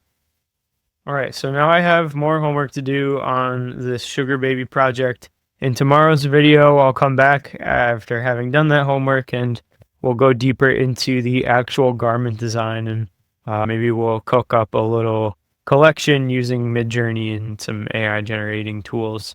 And then we'll put that here in this whiteboard and then I can update it in the pro group. So that's a perfect segue if you want access to all these whiteboards in my systems and more videos and access to Q&As and you want to DM me about your project and all that good stuff, join FBV Pro.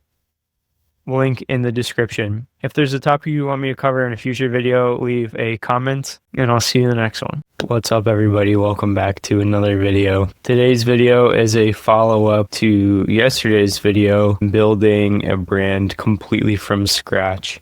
as a brand owner and creative director for a real brand called Pathos of Things. I creative direct all the content, I design all the clothes, I edit all these videos, I design everything with Clo 3D, and I share pretty much my entire process in this Skool Group fashion brand vault. So it's free to join. You get like almost 100 of these Figma whiteboards, like the one I'm gonna walk through today. And then you can also get access to the Notion templates, and each one of these is built with an accompanying AI assistant. This is what I've been using so far to build this brand called Sugar Baby, which is a fake brand that I'm building for practice, and I'm utilizing some AI tools to mock up imagery. All right, so the last two videos we covered the brand armor, which included the brand story, identifying the target audience, etc. Then yesterday's video was about establishing a unique brand identity, locking in the logo, the typography, and the color palette.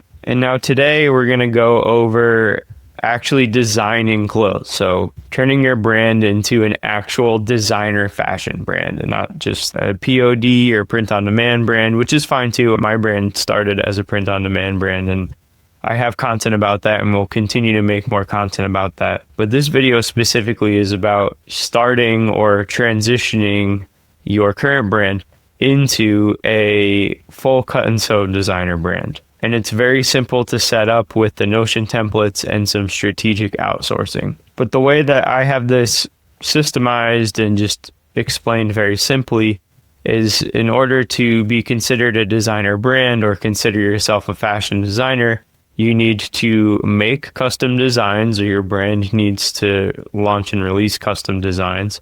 Your materials need to be premium, so no low quality polyester from Shein.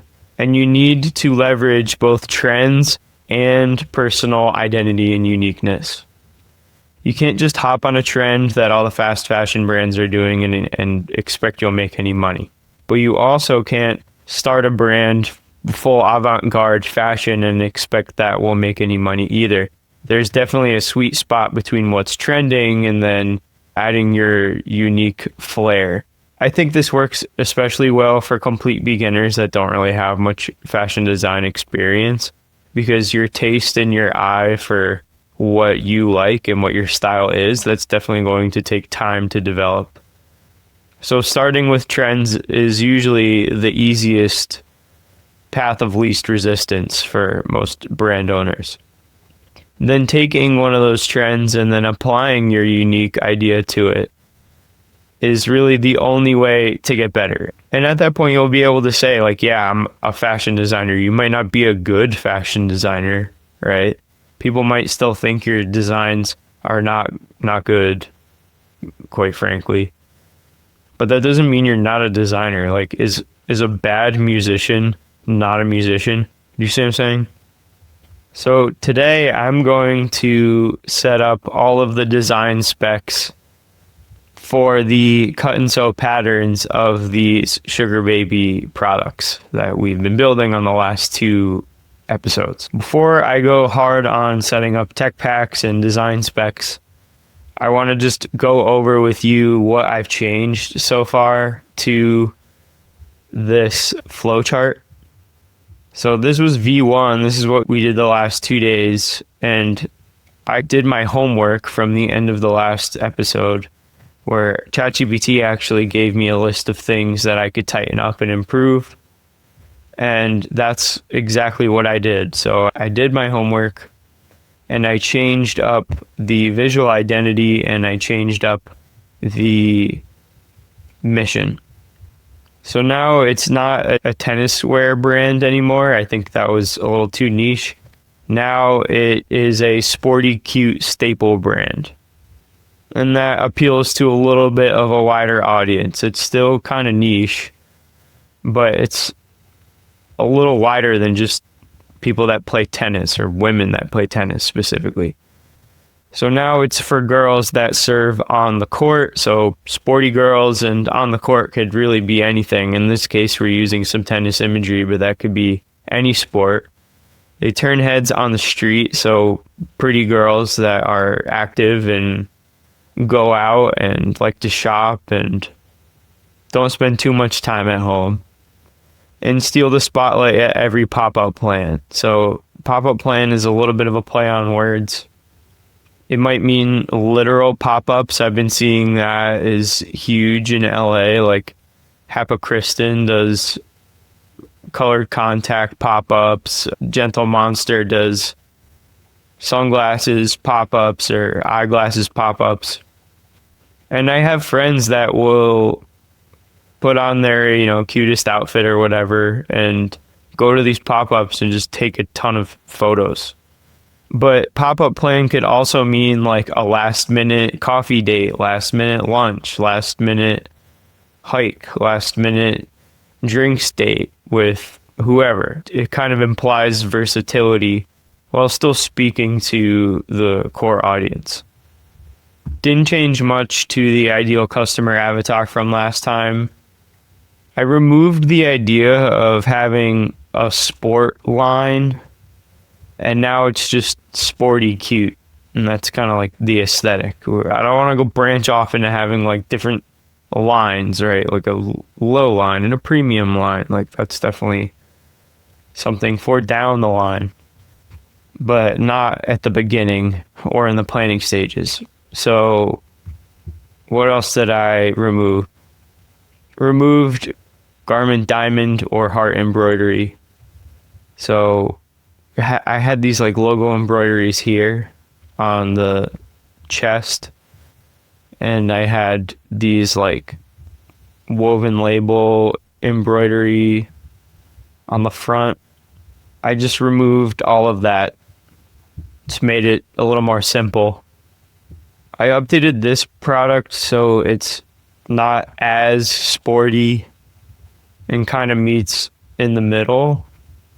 I think these three pieces now are much more cohesive than these three pieces. I feel like these were kind of starting to look like an intimates brand, at least this one for sure. This one seemed a little more like lingerie than sportwear. Tighten that up. And then this one seemed way sportier than the other two. So now all three pieces are way more cohesive. These are both thicker materials, not as revealing. And this is kind of like a polo, like a cute polo with scuba material. And then there's the matching skirt. I'm still planning on doing the wordmark logo on the back, the inside back. So it'll look more like this. This is just like an AI mock-up, but it'll look more like that. The persona snapshot has basically stayed the same. 23-year-old social media coordinator who hits the community courts at 8 a.m., edits reels at a cafe by 10, and shows up to midday brunch still in her baby blue sugar baby set. Racket slung over one shoulder, matcha latte in the other hand. I also added this brand voice and identity filter by 4 pillars. So the first pillar is cute, hot, and sporty.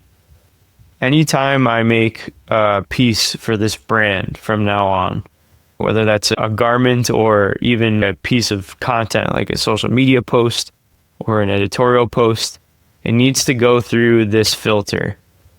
And I ask key questions to make sure that everything is aligned with the filter. So for the cute, hot, and sporty pillar, a key question I can ask myself every time I make a new garment or something, does it spark a that's adorable and kind of spicy reaction and visually referenced tennis? So that's just going to be for these 3 pieces. Okay. The next pillar is money-minded. Would a 23-year-old with a $500 payday splurge feel like it's worth the flex? I help answer yes by including a made in USA tag. So I need to find a USA-based manufacturer. That justifies a greater than $100 price. And then we're going to add luxury touch points like packaging, so dust bags, foil logo tissue, and high quality social media content. The next pillar is effortless or allergic to hard work. So in the last video, we kind of talked about how it's not allergic to hard work because the customer is lazy. It's because everything just comes to them effortlessly. People just like to do things for them. People like to be around them. They're good at what they do naturally, and it doesn't look like they have to work very hard. It's something that people aspire to be like. And then the fourth pillar is main character energy. Does it make the customer feel like she could be photographed or filmed at any given time? And we'll drive this home with content, which we'll get to in the content video. So like and subscribe if you want to see that. Next, I tightened up the color palette. So I removed any red from the color palette. And I set up this colorway matrix here. Basically, the whole point of this is so that each style gets offered in one of the main colors, hero colors, so pink or blue, and then there's one black accent option. For this next collection, we're doing one pink piece, one blue piece, and then one black with an accent. So for this accent color, I matched the blue from this other product. I added a thread color formula, so it's always using the same thread every time. And once all of those things were dialed in, I then moved forward with mocking up the actual garments for the collection. We have 3 core shapes: the skater dress, the ribbed tank dress, and the zip polo crop and A-line mini skirt combo or set. The skater dress uses perforated neoprene for the fabric. The tank dress uses a 1-to-1 rib knit, and the zip polo crop and skirt set is scuba material. And then at the very end, I added some trims and hardware information, which is just going to let the designer know what kind of zippers, what kind of labels, interior binding, and hang tags, which we'll go over in the packaging and manufacturing video. Today, now, when we use the template, I'm going to put together an entire design spec for these 3 garments. So technically, I'm going to do 3 design specs, which I can then send to a Clo 3D professional. The Clo 3D professional then will create the patterns and tech packs using Clo 3D. Here's an example of one of my brand's pieces being designed, and then here's the 3D render mock-up. So before we get to this stage, I need to send the design spec that tells the atelier or the Clo 3D professional how to actually put all of these pieces of fabric together in the way that I'm envisioning it.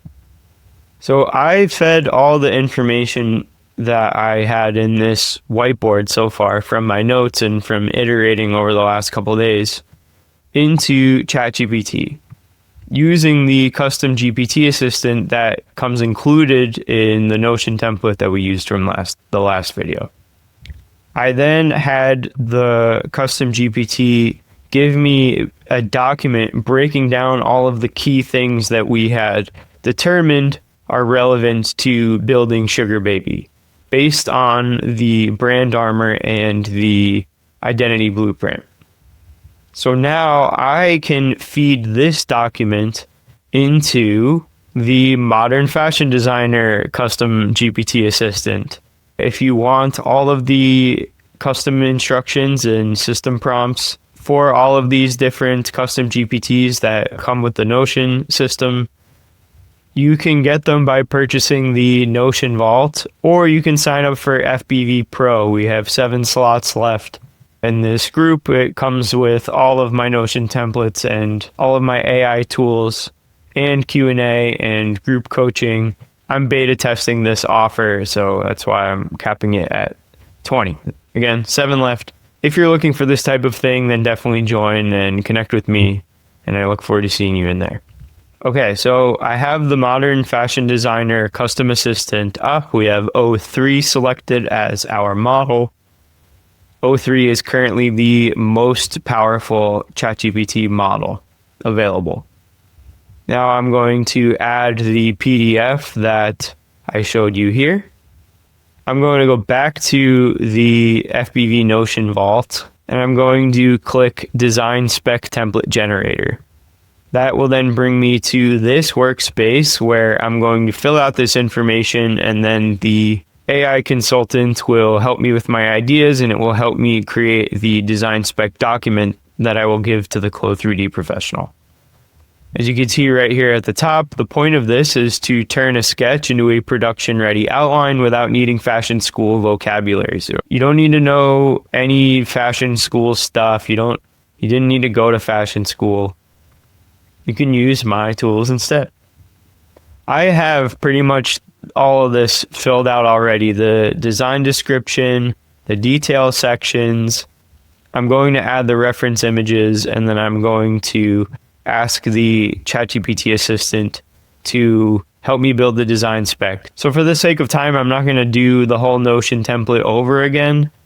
Just know it will look something like this when you are done filling it out. Okay, so I'm going to use this prompt here in the Notion template that says, here's my current design spec draft, and then paste the outline or bullet points. We already did that. Help me clean this up and make it more professional. What's unclear or missing? How could I describe this better to an atelier or Clo3D freelancer? All right, so I'll just copy that and go back to the custom assistant, put it in, and then just press enter, see what it says. This is a good opportunity to talk about refining AI output, right? So this 3-piece capsule is based on me spending a bunch of time working on this, doing my homework, and then discussing it with an AI. But I like to do another layer of AI discussion with an assistant that has a different system prompt than the assistant we built yesterday. So now it's almost like I'm getting another perspective or an outside perspective on what I've built so far. And I might not agree with everything that it says, but it might give me some insight that really opened my eyes to what I had not seen before. Okay, so now it's generating the output. Here we go. Missing but critical sections, tech flats, and callouts. So this is something that I'm going to have the Clo3D professional do. This is factories need precise seam locations, stitch counts, SPI, and trim positions, not verbal descriptions alone. So that's actually what we're about to build. Point of measure, spec and grading, bill of materials, stitch and seam library, packaging, and labeling spec. All right, so we're going to use this AI to help put together a document that provides details for all of this, and then we can send it to the Clo3D professional. Section 2, clarify/tighten current content. Thread color formula. Empty bullet placeholders, that's fine. Top stitch widths, you use both 2mm and 2.5mm. Consistency prevents sampling errors. Seam allowance statement, 1 cm lock stitch, 6mm overlock appears once. Easter egg bar tack phrasing, cute for marketing but ambiguous in tech. Replace with contrast bar tack hidden view at skirt utility loop. Okay, so now it's getting really into like the technical vernacular. Suggested professional structure, cover page, style overview table, tech flats with callouts, construction table, fabric and trim, bill of materials. Tip for Clo3D, include .z fab files, perforated neoprene, rib knit scuba with physical parameters, and a 1-to-1 avatar height matching base sample. So that's huge. I did the 1-to-1 avatar height matching base sample for the last 3 Bathos of Things product drops, because I wanted to make sure that the samples that I shot product imagery of were the exact size of the model that I was shooting. And pretty much all models are 6'1" or 6'2" if you're shooting men. So in this case, this is a women's brand, so it would be there's like a different standard template for height and weight for female models. So I would just need to get that information and then give it to the Clo3D professional and say, just use the standard for size large for men, or the standard for a size medium for women or something like that.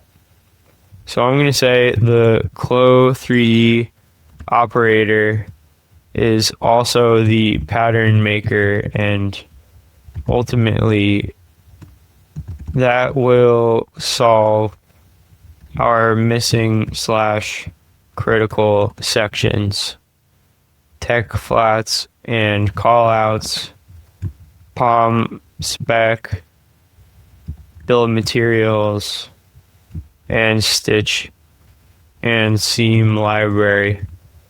Packaging and labeling will be handled later. Based on the suggestions, let's focus on the design spec for the Clo 3D Atelier. Then when they send me back the patterns and tech packs, we can set up the full professional tech pack structure, which, if you're unfamiliar with what a POM spec is, it means point of measure spec and grading, which will include grading in there too. So, and grading. Point of measure spec, it's just the base size measurements and the requirements for those. And grading is making sure your size small is consistent with a size medium, which is consistent with a size large, and so on. And then I'll include patterns, throw that back in there. So when they send me back the tech flats, POM spec and grading, and patterns, we can set up the full professional tech pack structure. Okay, press enter, see what it comes up with. Below is a lean operator ready design spec packet outline that bundles only what your Clo 3D Atelier needs to start modeling, patterning, and building the full tech pack for you. Copy the headings into a new doc, 1 packet per style, and fill in the tables / fields that follow. Cover block, we have our style code, style name, fit base size, target gender body type, design intent snapshot, 2-sentence max, visual reference, insert images, technical requirements table, bill of materials, point of measure spec, stitch and seam library, file and delivery instructions. So, okay, I'm going to say, for sake of time and doing this on video, I'm going to say, fill out the template for me based on the information I sent you in the 3-piece capsule PDF, which again we sent at the beginning of this chat. That will be idea 1. Then idea 2 will say I attached images or mock-ups of the 3-piece collection products here. And then I will add these images from the Figma whiteboard directly into this chat. And then I'll press enter, see what happens. Okay, now it's generating the pre-filled design spec packet, 1 per style, ready for the Clo 3D Atelier. If you want access to my specific Clo 3D Atelier that I use, I talk about her information for free in the free Skool group, and she's also a member of the free Skool group. So be sure to join, link in the description. All right, this is done. Thought for 1 minute and 8 seconds and then printed this out. So let's read what we got, then we'll put all of this into a Word document, and then we'll be done with this video. That will be pretty much the entire process of getting the design spec done. Then in tomorrow's video, I'll talk about manufacturing and ordering samples, communicating with your manufacturer, negotiating a minimum order quantity, things like that. So this is how I would put together the design spec for the Clo 3D Atelier. So we'll take this and copy that, put it here. Okay, so we have fit and flare skater dress. Don't need a style code, doesn't matter. Well, if you want to include a style code, that's fine, but it's not really necessary. So we have the style code, the style name. This is the version date. It's currently July 17th. Fit base size, woman small, to be determined, but we'll just say woman small. Target body type, straight to slim, stretch ease built in, delivery context, fall 25 capsule. Design intent snapshot, relaxed fit and flare silhouette. Updated to the fabric, so 1.5 millimeter perforated neoprene. This lawn zipper, hidden contrast blue bar tack, visual reference. So let's add the visual references here. Here's the skater dress. Okay, added that to the document. Here's the ribbed tank dress. Detail shot of hidden blue bar tack. So let's grab that. We have a mock-up of that. Okay, then we have technical requirements or callouts. We have our zipper, princess seams, skirt panels, hidden bar tack, and neck/arm binding. And all of that is consistent with this image from our AI mockups. Next, we have a bill of materials.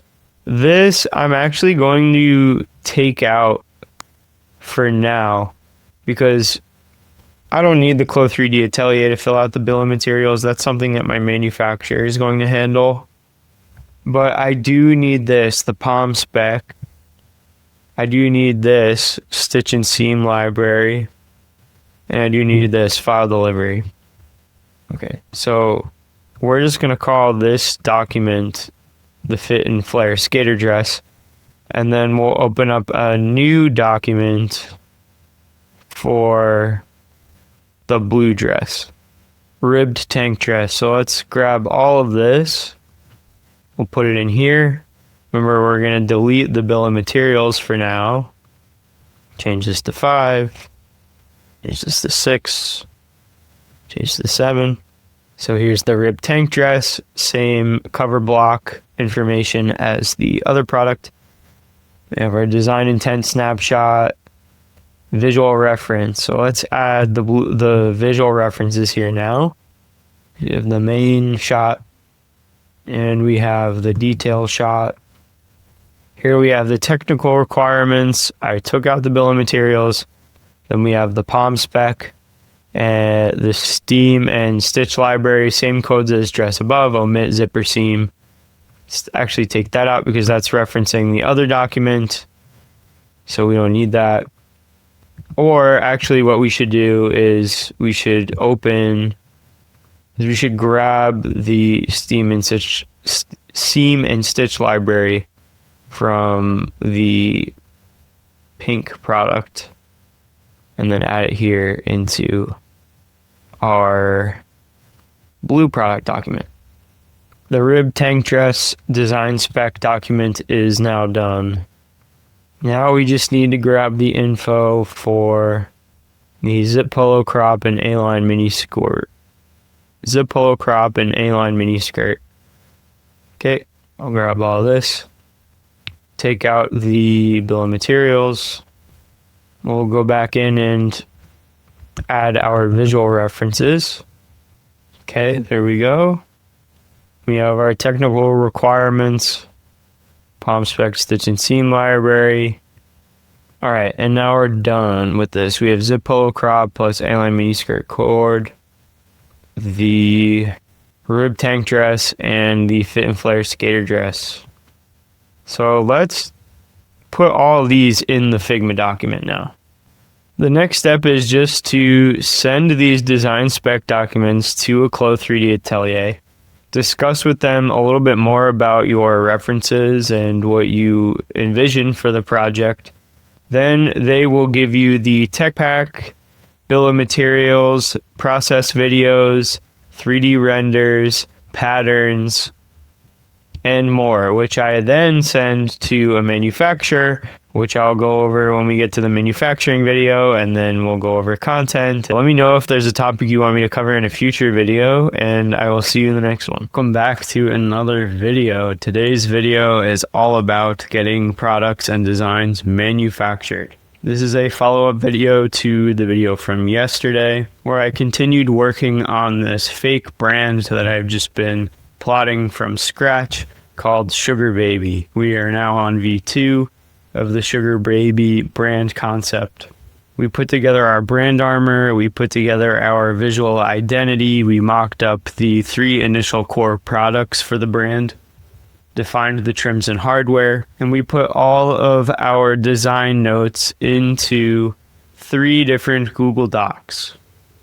We focused on custom designs, premium materials, and a mix between being trendy and unique. Now, when we discuss manufacturing, we're going to make samples of those initial designs and then place a bulk order. In my personal experience running Pathos of Things and releasing collections for my own designer clothing brand, I will send these design specs for the garments to a Clo 3D professional. That Clo 3D professional then sends me a ton of stuff. They send me a tech pack. The shirt comes with 3D mock-ups or 3D renders from Clo 3D, and this is sized to the dimensions of an actual person. Little 3D videos. This model is also set up to be the exact height and weight as the model that I shoot photos and videos of in real life. Then I have the Clo 3D Pro send me these process videos. They're little vertical sped up process videos. These do well on social media and are also just a fun way to add an extra content pillar to your strategy.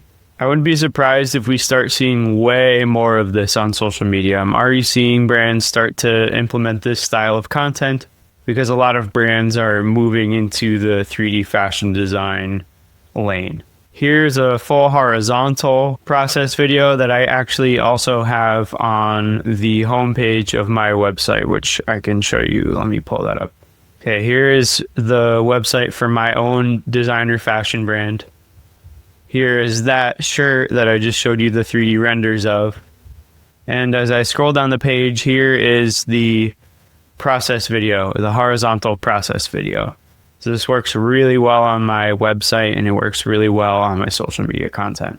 And then last but not least, patterns. Patterns are the very specific dimensions with down to the millimeter that the manufacturer will have to cut and then sew together. So this goes beyond just using mock-up packs and tech packs. I send a tech pack as well. But having a pattern sheet is really what's going to make it a designer brand.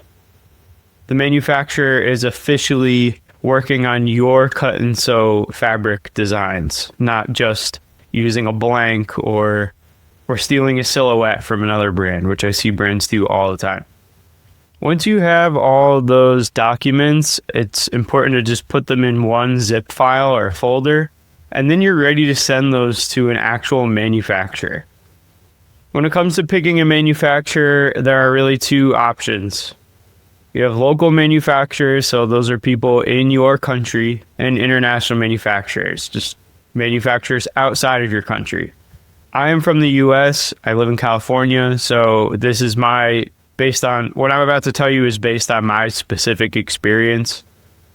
For local US-based manufacturers, you have shorter lead times, meaning it takes less time for you to get your sample and your bulk order. You have more control over the quality, and typically it's easier to communicate with people from your own country than from a different country. Not every country does business the same way. The main con of picking a US-based manufacturer is that there are way higher production costs, up to 5x what you can find in China. And they are slow. For whatever reason, unless you're a big brand, if you're working with a US manufacturer, they probably don't have the machines, manpower, or fabric sourcing to get your garment made and shipped to you quickly compared to China. Most of these big Chinese factories that you can even find on Alibaba have multiple floors on their factory, each floor dedicated to a different style of garment or fabric. And if they need to source something, they just go upstairs to the 5th floor and find the type of nylon that you want, right? It's really simple and really convenient.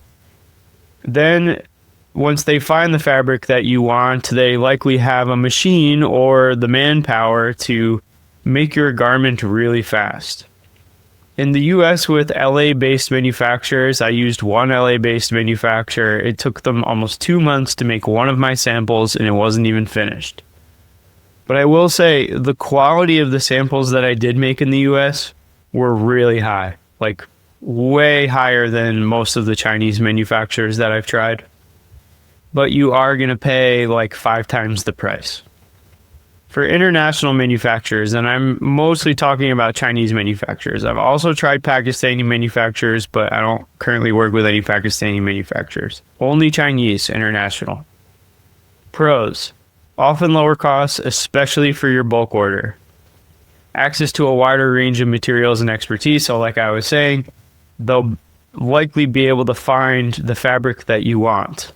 And they'll likely know how to stitch it and source all of the trims and everything that you need in order to make a full designer garment. Compared to the US, where it might take them way longer to source all of those things. Which leads to very fast turnaround for samples and production. Even though they're on the other side of the world, I can submit a design spec with my tech pack and my patterns, get a sample back within 3 weeks, and then get my bulk order within 4 after that. So 7 weeks total, less than 2 months, I can have a full collection dropped.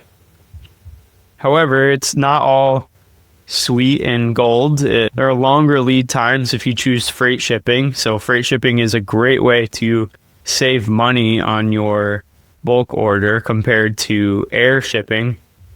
But freight shipping takes longer. There are potential communication issues if you don't speak Chinese, for example. And there are higher minimum order quantities. In the US, I was offered a 50-piece MOQ right away from day one. In China, I was offered a 200-piece MOQ from day one, and then had to work with that manufacturer, order a bunch of samples, place some bulk orders, and then eventually negotiate. Now I'm down to a 50-piece MOQ because they trust me and they know that I place bulk orders and I'm not just going to order a bunch of samples and then leave. If you want access to my manufacturer, my most trusted manufacturer info is in the Skool group. I make personalized introductions for members of the Pro group. Both of those links are in the description. All right, so let's talk about the sampling phase of this manufacturing process. The sampling process always starts after the design process is done. Then we get all those tech packs, patterns, Clo3D files, etc. from the Clo3D professional. And then I send them to the manufacturer. So here are some real text conversations on WeChat between me and Duke, my main point of contact at the factory I order from. I send them all those files in these compressed zip files. This includes my tech packs, my 3D renders, etc. Duke then sends me a sample invoice, so it's about $80 to get the sample made, and then I pay for fast air shipping, and that is $45, so the total comes out to $125 to get a designer garment sample made. It's really important that you do quality control for all of the samples after you order them before you place a bulk order. First, examine the construction.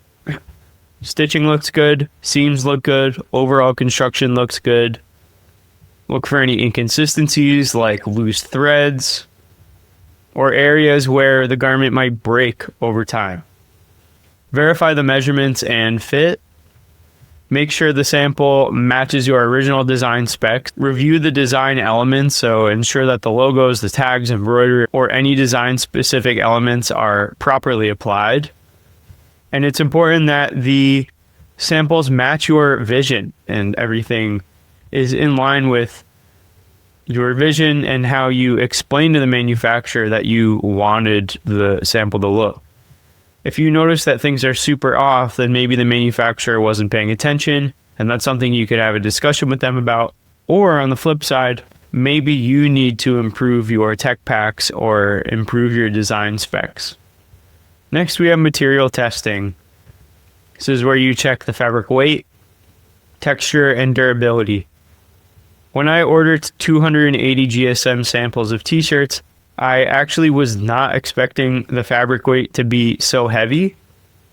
So I also placed orders for 250 GSM of that same design to check the fabric weight and see if there was much of a difference in quality. And then super important, check whether the fabric behaves as expected, such as maintaining its shape after stretching or handling. These are the old logo tees that I made. So these looked great on first wear, but after like 3 or 4 wears, this neckline became super warped and like bacon neck. All right, so it was a really thick material, really high quality cotton jersey, silk screen print on the back that was very nice. But the fabric warped in the neckline, and this neckline needed to be reinforced. And that's something that I realized after ordering samples and then doing a quality control check. Yeah, so wear tests, that's like what I was just saying. Wear it at the gym. If you are making athletic wear, test it in the environment where the customer would wear that garment. If you make club wear, wear it to the club, test it in the club. If you make athletic wear, wear it in the gym, wear it working out, wear it playing sports. And then wash and care test. This is super important. Don't order a sample and then place a bulk order without washing it first. Check to see if there's any fading, shrinkage, or fabric distortion. I noticed that the light blue Pathos logo tees, this is the same t-shirt I just showed you, but in a different color. Before it was cream, now this one is light blue. This light blue color faded to almost like a pale blue-white over time after you wash it a couple times, which in my opinion was kind of cool, but that definitely wasn't the expected outcome. And I think some customers maybe thought that was a little weird, or they felt like the shirt just kind of died over time, which is not what I was going for. So do your quality control, do your wash, care, wear tests. Very important. Here are some images of samples I made, and here's a video of one of the samples being printed with a screen printer. So that's pretty cool shit. Here's a photo from the manufacturer of one of my hats, and then here you could see there are some other samples of the same hat design in the back. And then here's a video of me on the patio at my old crib, open up a big box of these samples. Here I'm wearing an old Pathos hoodie, I'm wearing an old Pathos hat. And then I open the box, and then I have t-shirts and some cargo pins and some jeans and a cool jacket. So yeah, I like to document the process of getting my samples. If I need to make any revisions, I will just plainly explain them in very simple terms to my point of contact at the factory, and then we'll go back and forth about it for a while, and then I might order new samples until they're perfect. But what I've found is that when I switched from doing my own tech packs and patterns to outsourcing to a Clo 3D professional, if we get the garment looking exactly how I want it on the 3D model, because the 3D model is based on the height and weight of a real person, usually the sample is perfect. So the only time that I'll need to make sample revisions is if the factory does something completely wrong and it's not my fault. For example, this logo was embroidered on the front of this windbreaker upside down. So I went to the manufacturer and I said, I want to make sure that when I order bulk, this doesn't happen, because this happened actually to 2 samples with 2 different designs.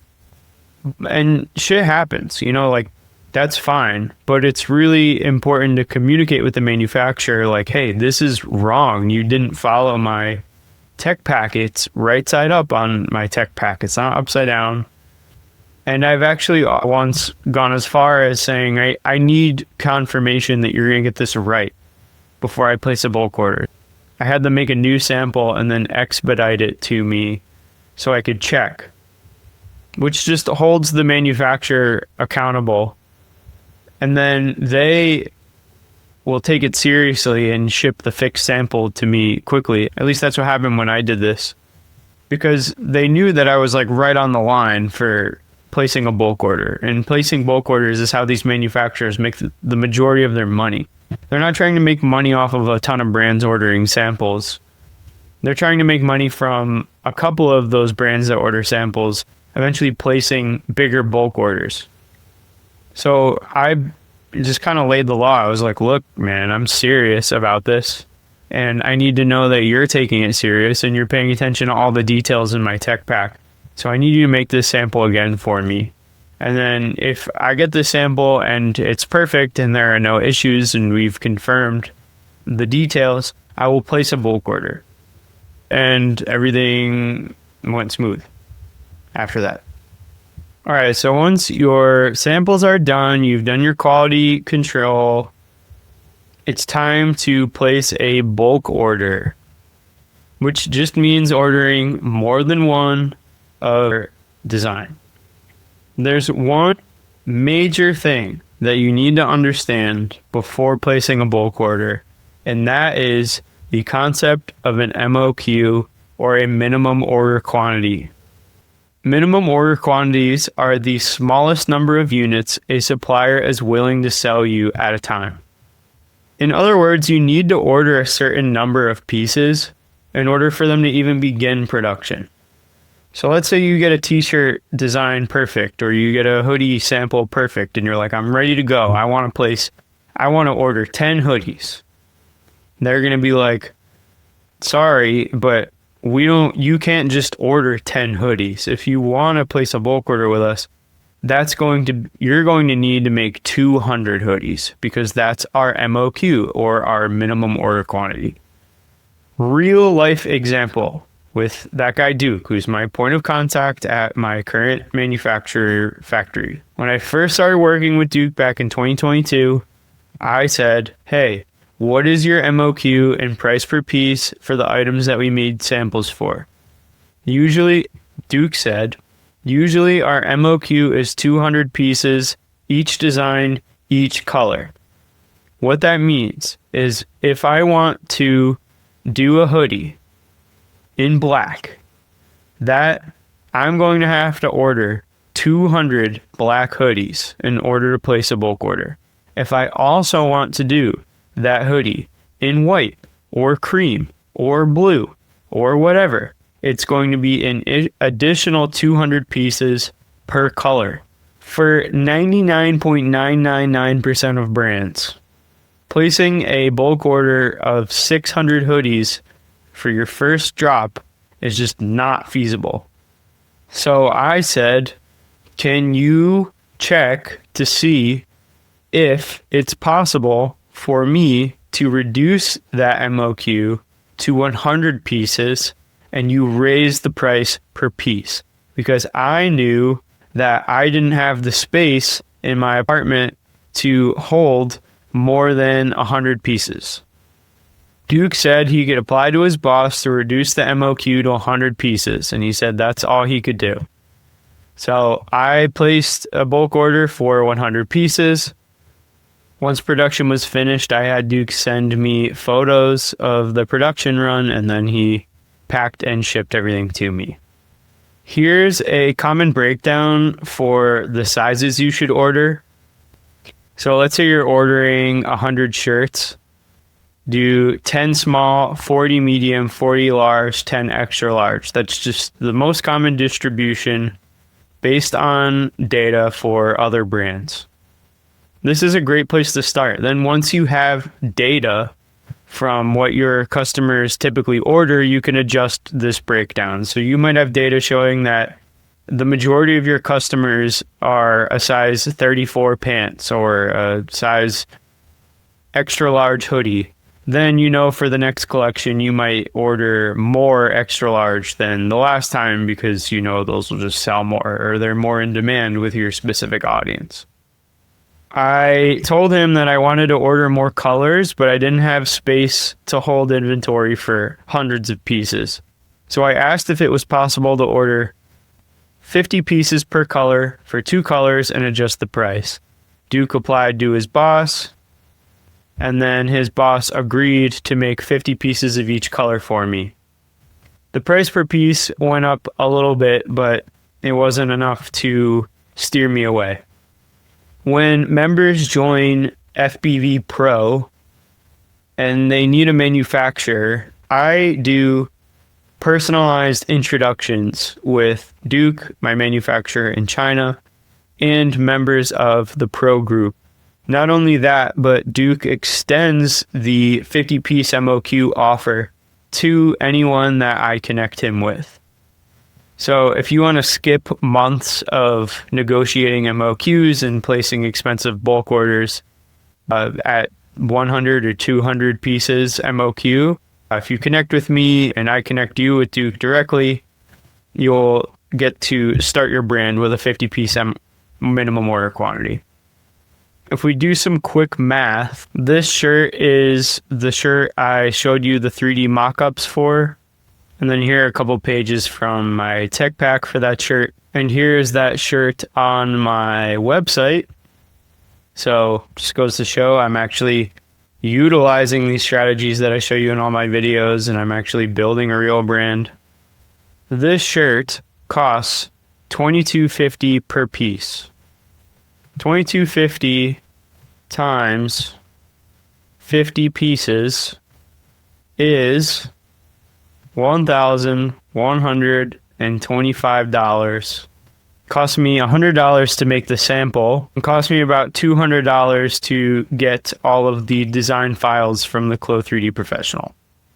So that costs $1,425, a little under $1,500 for the entire bulk order, including the designs. So for $1,500, if you follow all the steps and use my Notion templates and my AI tools, you can launch a full cut and sew designer fashion brand. So that's it for this video about manufacturing. If you found this helpful at all, please like and subscribe, hit the bell notification. It helps me out so much. If you want access to my whiteboards, my materials, my AI tools, and more, join the Fashion Brand Vault Skool community. It's completely free to join. In the FBV Notion Vault, I have an entire Notion system for manufacturing, selecting your manufacturer, putting together your sampling workflow, your bulk production planner, and your packaging and sourcing system. This is going to help you out tremendously and keep you on track, so you get your samples made and your bulk production ordered as fast as possible with the highest possible quality. If there's a topic you'd like me to cover in a future video, please leave a comment, and I look forward to seeing you in the next one. What's good, everybody? Welcome back to another video. Today we are continuing with the next step in the overall Fashion Brand Vault system. For this video series, I'm calling it Build a Brand because we've been actually building this brand called Sugar Baby, and I updated it a lot. Today is going to be all about packaging. We did manufacturing, at least we talked about domestic versus international manufacturing. We talked about full service versus cut and sew manufacturing. We talked about ordering samples, and we talked about placing a bulk order. But what I didn't go over in that video, which I've actually gone over before and I'm going to go now deeper into in this video, is the packaging. I'm going to keep this specific to fashion brands. I'll show you my brand's packaging, and I'll show you an unboxing video for my brand. And then I will also show you the packaging and explain the packaging that I came up with for this women's tennis inspired brand. Which, by the way, if you're wondering like why I did this style of brand, My brand, Pathos of Things, is a menswear brand, and the vibe is pretty moody and kind of dark.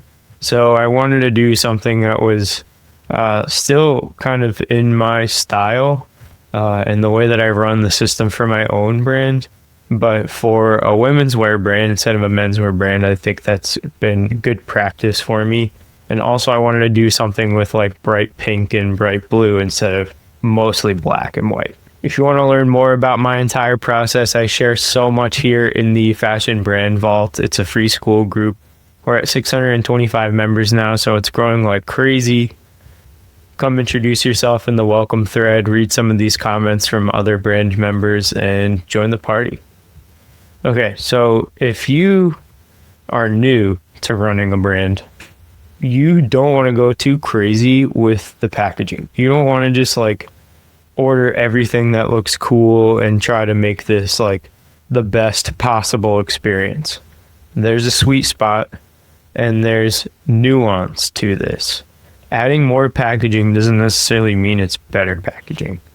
And if you add a ton of packaging to your unboxing experience, it's going to eat up a bunch of your profit margins. So I like to order really only what I consider to be the fashion brand startup essentials. Poly mailers, frosted zipper bags, custom tissue paper, custom hang tags, custom stickers. That's pretty much it. I'll explain this in more detail later in the video, but just to give you a brief idea, the garment, like whatever you're selling, jacket, pair of pants, shirt, whatever, goes in the frosted zipper bag first. The custom hang tag should already be attached to the garment. So technically, the garment with the custom hang tag goes in the frosted zipper bag first. Then I like to put the custom sticker in the frosted zipper bag. Then I like to wrap the whole thing in tissue paper, and then it goes in the poly mailer, but I actually think getting custom poly mailers is unnecessary and might increase the chances of your garment getting stolen. If they see a label on it or a label that they recognize, if you're a small brand, that's probably unlikely, but either way, they might take a chance on stealing your package. But if it's just like a regular black poly mailer, then like whatever, right? But when you open the black poly mailer, then you see the tissue paper, and then you open the tissue paper like it's Christmas morning, and you see the frosted zipper bag with the garment inside, and then when you take the garment out, it has a custom hang tag on it, and then a custom sticker falls out of the bag. And then that's like a good unboxing experience. This is just a way to visualize it. I think there are 3 key elements for the premium unboxing experience, and that's sight, smell, and touch. If you can activate all those senses, it's going to feel like an actual experience. For Pathos, this is exactly what my hang tags look like. This is the top, this is the front of the tag, and then this is the back of the tag. This is exactly what my care label looks like. So here's the front, it's just my wordmark logo. And then here's the back. The fabric details, the country where it was made, and care details. This is exactly what my frosted zipper bag looks like. I'm going to show you a video of like the actual thing, but this was the mock-up that I sent to the supplier, and then they sent me back this exact thing, basically. This is what the stickers look like. I'll show you that as well. I didn't end up doing the cologne this time. I'll probably do that for a future drop. And no, I'm not putting a bottle of cologne in every package. What this means is I'll spray the hang tag with cologne, like from a decent distance, so it's a very faint, but it's like a nice scent. And then that goes in the bag. So when someone pulls a garment out of the bag, that activates the smell. So before, if you saw this and you pause the video and you're taking notes and you're like, smell. Yeah, sometimes garments smell like the factory, right? and it goes away even before you wash it usually. But I think adding like a nice fragrance to the hang tag, which is attached to the garment, is going to make the whole package smell nice, and that's really going to elevate the experience for the user. Here's the tissue paper style that I ordered. Again, I'll show you the actual tissue paper with the Pathos emblem printed on it, and then just a regular matte black poly mailer.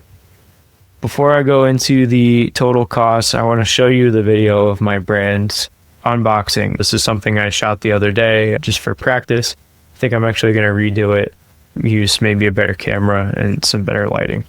But it's perfect for a YouTube video like this. It'll actually show you the aspects, all of the pieces in my unboxing, which are all the pieces for my brand's packaging.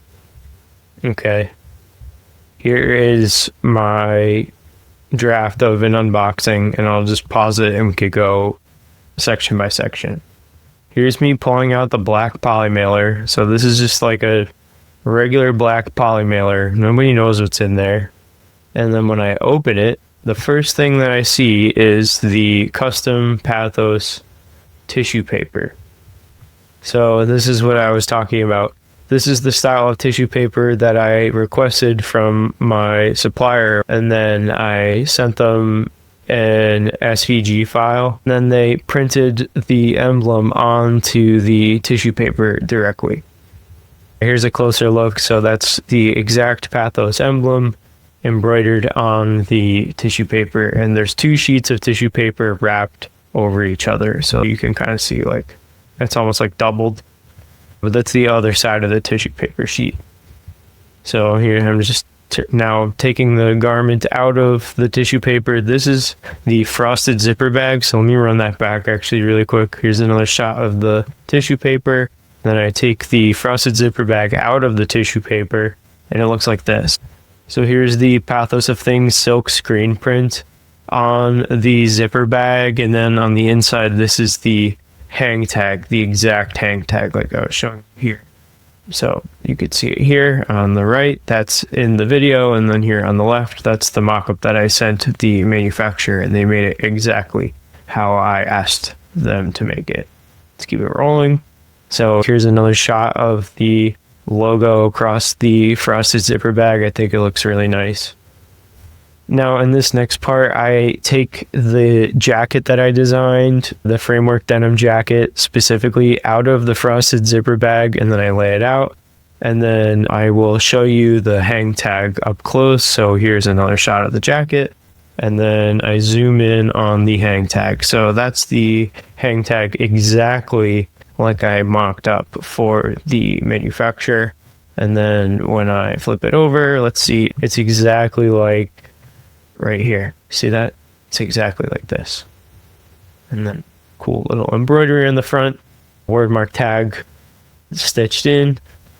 Anyway, that's for a different video. Let's keep it running. And then I just show the texture of the garment, and that's it. That's the entire rundown, literally. Like I'm sharing the entire sauce. That is my complete packaging walkthrough for how I do it for my brand specifically. Now let's get into the total cost. This is important. This is something that I feel like a lot of people don't share. $808.55 for 500 pieces of each packaging item that I just broke down. So the poly mailer, zipper bag, tissue paper, custom sticker, custom hang tag, and then I got free shipping and handling, but then I paid an extra $24 for shipping insurance. And that comes out to $1.62 per package, which is not bad, right? Like if I have a 60% margin on my garment, maybe it costs me $22 to get that garment manufactured. And then I add an extra $1.62 to the overhead for a nice unboxing packaging experience. That's now $23.62. And if I sell that garment for, let's say, $80, that's still like $56 of profit to have a designer garment and now an awesome unboxing experience. Like, those are pretty good margins. You can run ads with that. You can spend more money on cool content, shooting cool content. You can spend some more money on influencers. All right, so I already kind of briefly explained the packing instructions, but I'm going to walk through it again so it is super clear to you. First, either you or whoever is packing the garment will go over operations and fulfillment probably tomorrow. First step, attach the hang tag to the garment. So this is what my hang tag looks like. And here's that video again. This is what my hang tag looks like in real life, not just a mock-up. Here's a closer shot of the back. Place the garment and sticker in the frosted zipper bag and seal it. Zip it up. Next, wrap the sealed garment bag in 2 sheets of tissue paper. Place the bagged garment in the center. Fold the tissue paper over the garment neatly so there are no creases, and then secure it with a seal. You can either buy a custom seal if you want to get really fancy, but I think just using clear tape is fine. Then prep for final packaging. So place the wrapped garment into a poly mailer. I use that Incognito black poly mailer, and then I remove the adhesive back and seal it. Add the shipping label. And that's it. That's the entire packaging and packing rundown in less than 20 minutes. And now we're going to go over to the updated fashion brand system. We're going to check off manufacturing. Next, we have operations and fulfillment, where I'll cover fulfillment at home and 3PL. And then after that, we have content, Shopify store, and marketing. So we still have a few more days of this. But for Sugar Baby's packaging in today's video, here are the concepts that I came up with. So just like with Pathos, there's a frosted zipper bag. So that looks like this. This is a frosted zipper bag. This mock-up honestly looks a little bit more like a clear garment bag. The frosted zipper bags are a little foggy, which makes it look almost like it's harder to see the garment on the inside, which I think just increases the Christmas morning factor, I like to call it. Here's the specific material and finish that I would use. Here's why I would choose those. Basically, I just tie the packaging into motifs used in the garments. Pastel pink tissue paper for wrapping the frosted zipper bag with the garment inside. For the hang tag, my idea is a rectangular hang tag. So we could use some kind of premium cardboard, or I think we could also do something that's kind of fuzzy. I think that's on brand and would make the packaging look really special. I feel like people would save the hang tag, right? They wouldn't just cut it off and throw it away. I think doing this little top stitching with the signature pastel blue on the edge of the hang tag with the DBoss logo and a little soft or fuzzy card is a really cool idea. I really am stoked about that. I think it's dope. Elastic hang tag cord. So that looks like a hairband or a hair tie. I think that's pretty on brand. I think that actually looks cooler than this rope material. Really I wanted to emphasize the DBoss and the fuzzy here, but I think we tone the fuzzy back a little bit and use this hair tie elastic cord to fasten the hang tag onto the garment. That's super fire.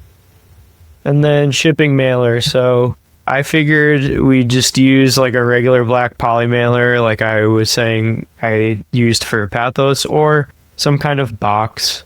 I think it would be nice to put garments in a box, something like this, branded with a little catchy slogan handle with sporty care. Maybe that's a little corny and needs to be workshopped, but just for the sake of this example and mock-up, I think this type of box works really well. And then I would probably replace all of these logos with The one we decided on, I think I actually like the italics because it's a little more like forward. It's a little sportier than when it's just regular. So let me set that back to the italics.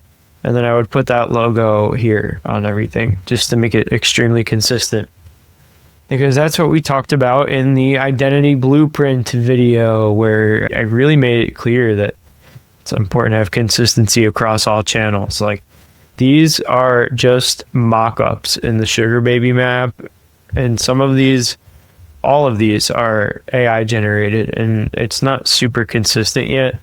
So I have to prompt it like a lot and generate a lot of images just to get it like as consistent as I'm getting it. So it's basically impossible to get like this specific logo that we're using in this image. I'm sure there are ways to get it way closer, but just for the sake of time, this is what I'm running with.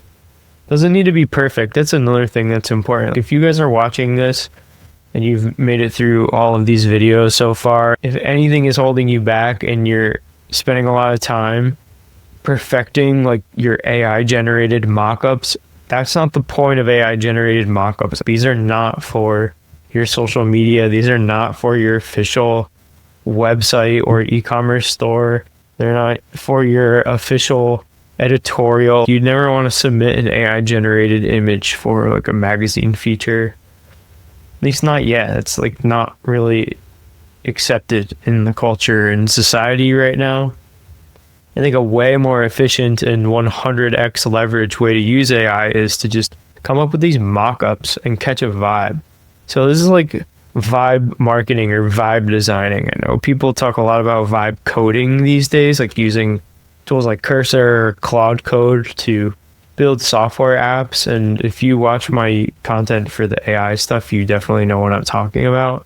I think this is kind of like vibe designing in a way, right? And I'm not trying to generate an AI mockup that's going to be like one-to-one when I release. It's more so like going to help me stay on track so I keep my ideas, and then I can notice things that are maybe not cohesive and refine them as I go and update things as I go.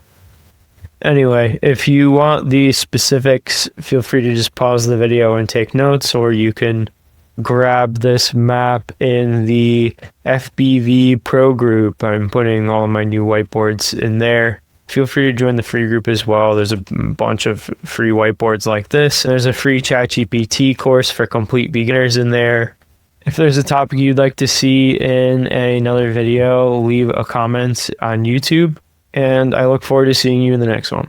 What's going on, everybody? Welcome back to another video. This is the next episode in the Build a Brand series.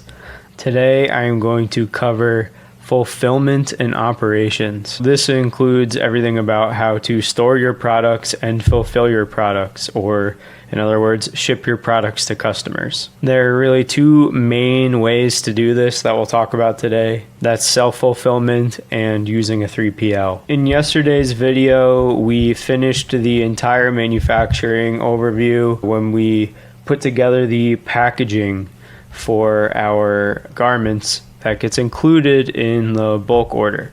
So now that we have our packaging and we have our samples done and our bulk order in production, the next step is figuring out how you're going to store that inventory and ship that inventory to the customers. What we do not want is to end up like one of those brands on TikTok that either never ships their garments because it's a scam, so you don't want to get lumped in with that at all. But you also don't want to get lumped in with the brands that ship their orders like 6 months late because they need to do a pre-order and they need to sell a certain amount before they can even place a MOQ bulk order with their manufacturer. So we handled the bulk order already. This will ensure that all of the inventory is in stock and ready to go. So when the site is open and people place orders, we can fulfill them within 24 hours. So we designed these garments. We came up with the visual identity, including the palette, the typography and the logo. We have our colorway matrix here, our thread color formula, trims and hardware package, persona snapshot, and some details about the 3 products in the collection we've been building for this fake brand called Sugar Baby. We then did the packaging. These are some packaging concepts.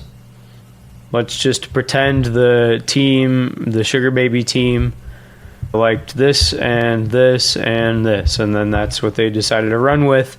They ordered some inventory for the packaging from their manufacturer, and now the garments and the packaging are done. The manufacturer needs to ship them somewhere. They do not fulfill your orders for you.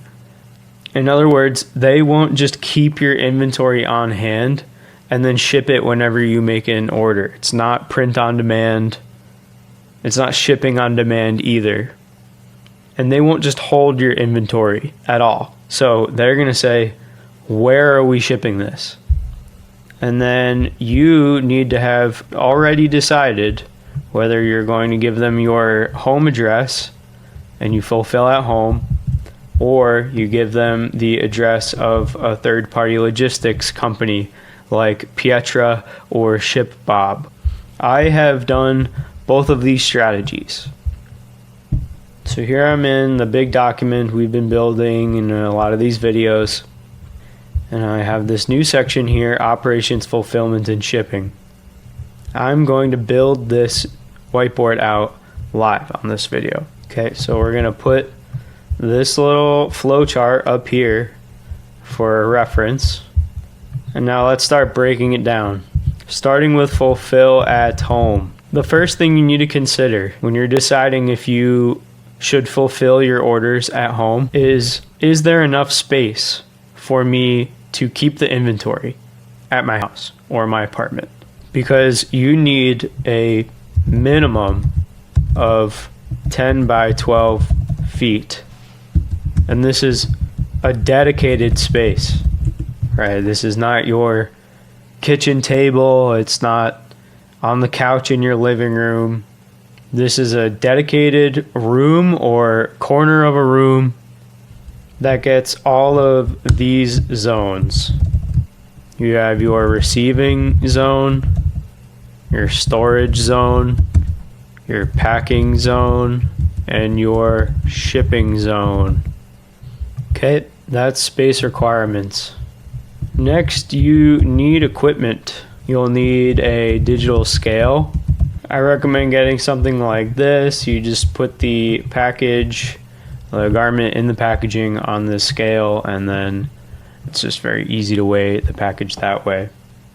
If you have really big packages, then you can get like a laundry scale on Amazon, which just allows you to weigh bigger packages more accurately.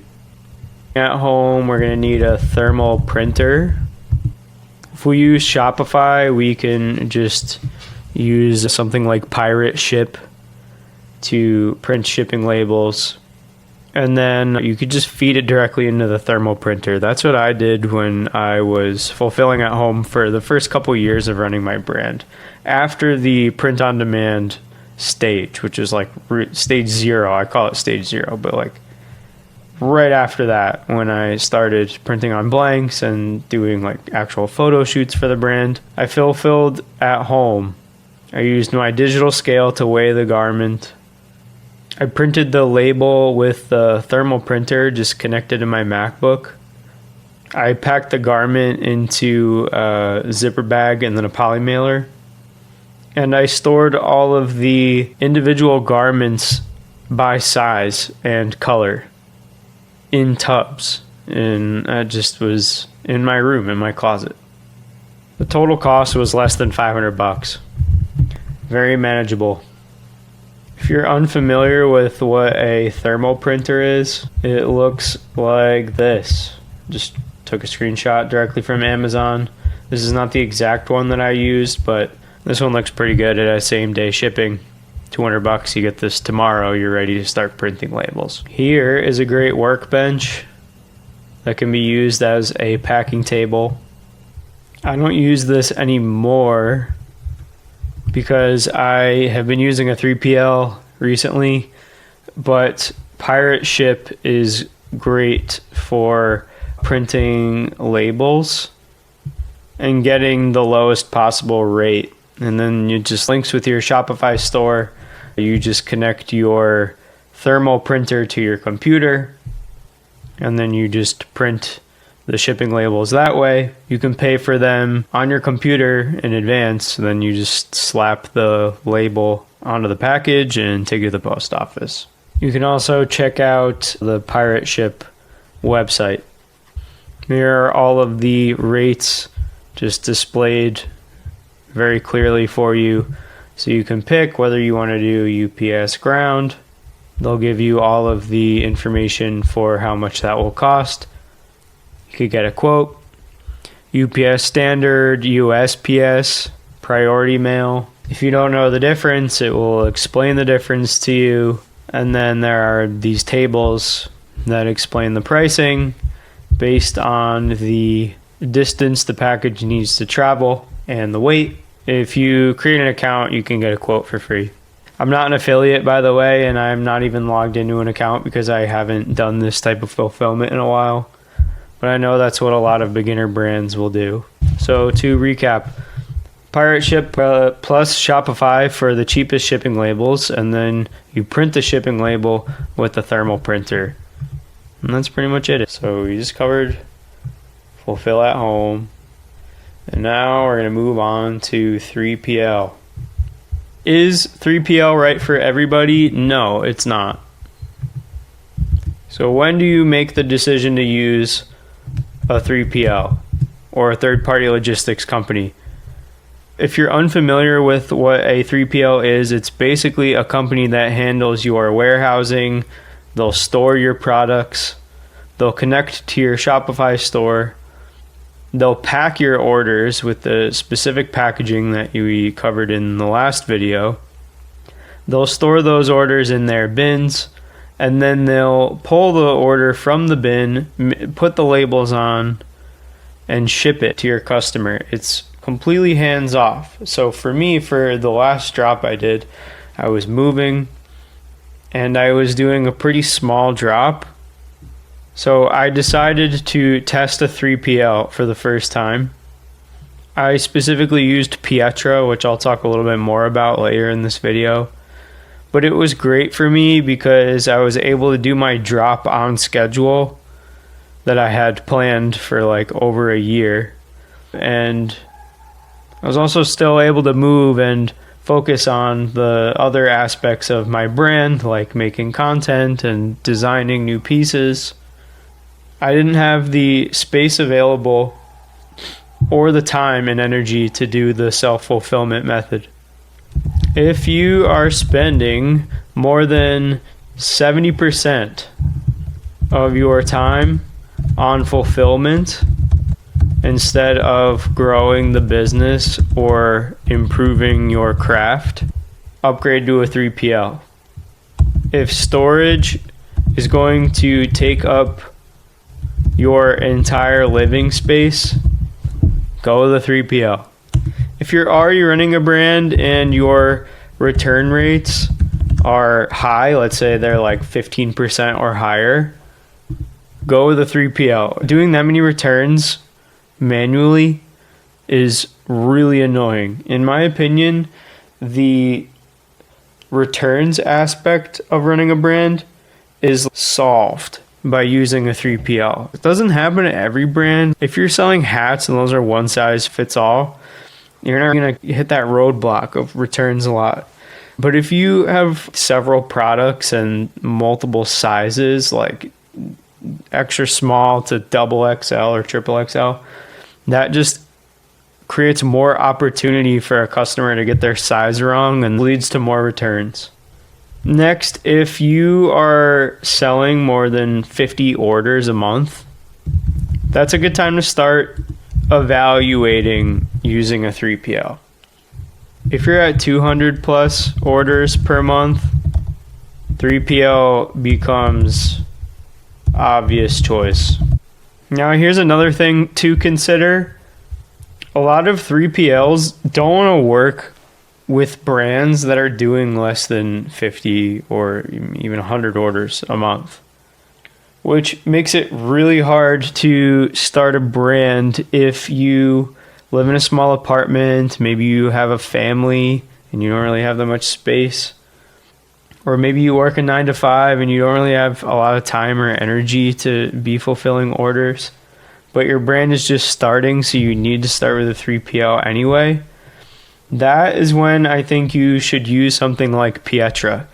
Pietra, and you just go to creators.pietrastudio.com. I'm also not an affiliate of this. I do not get paid to do this, and it's not sponsored. I like Pietra. I'm actually not going to use Pietra for my next drop, I think. And they did nothing wrong. It has nothing to do with them.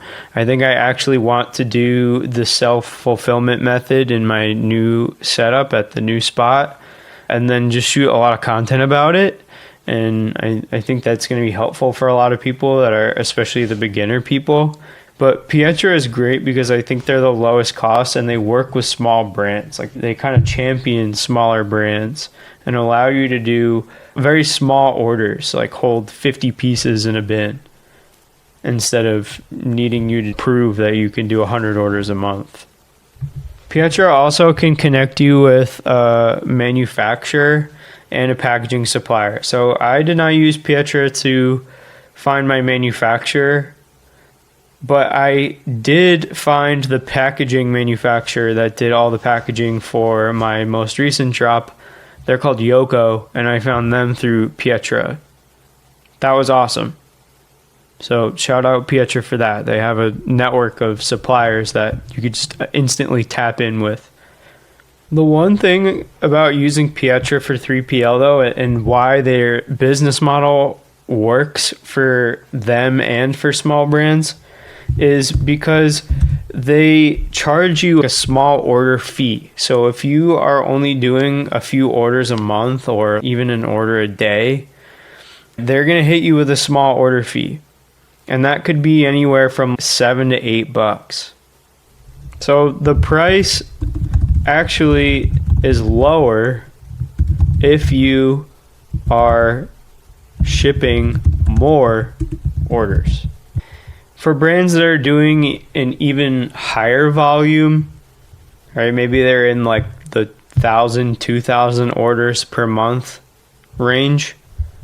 Another 3PL recommendation based on my research, I personally have never used them, but I had a pretty long phone call with them where I talked about my brand and my idea for the 3PL, and I ultimately went with Pietra just because it made more sense. ShipBob has more locations globally, so this is important if you do international shipping, because Pietra only has like one warehouse, I believe, that they ship out of, and that's in the South, in the US.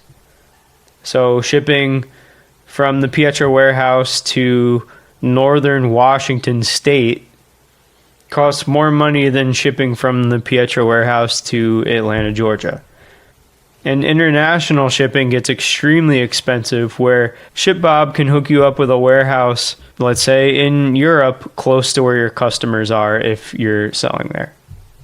So I guess that's another thing to note. If you're more international, not all of my viewers are American, check out ShipBob and see what they can do for you. Or there might be Europe-specific 3PL that I don't really know about, but I am speaking from experience, so I just know mostly about Pietra because I've used it, and ShipBob because it's probably what I'll use in the future.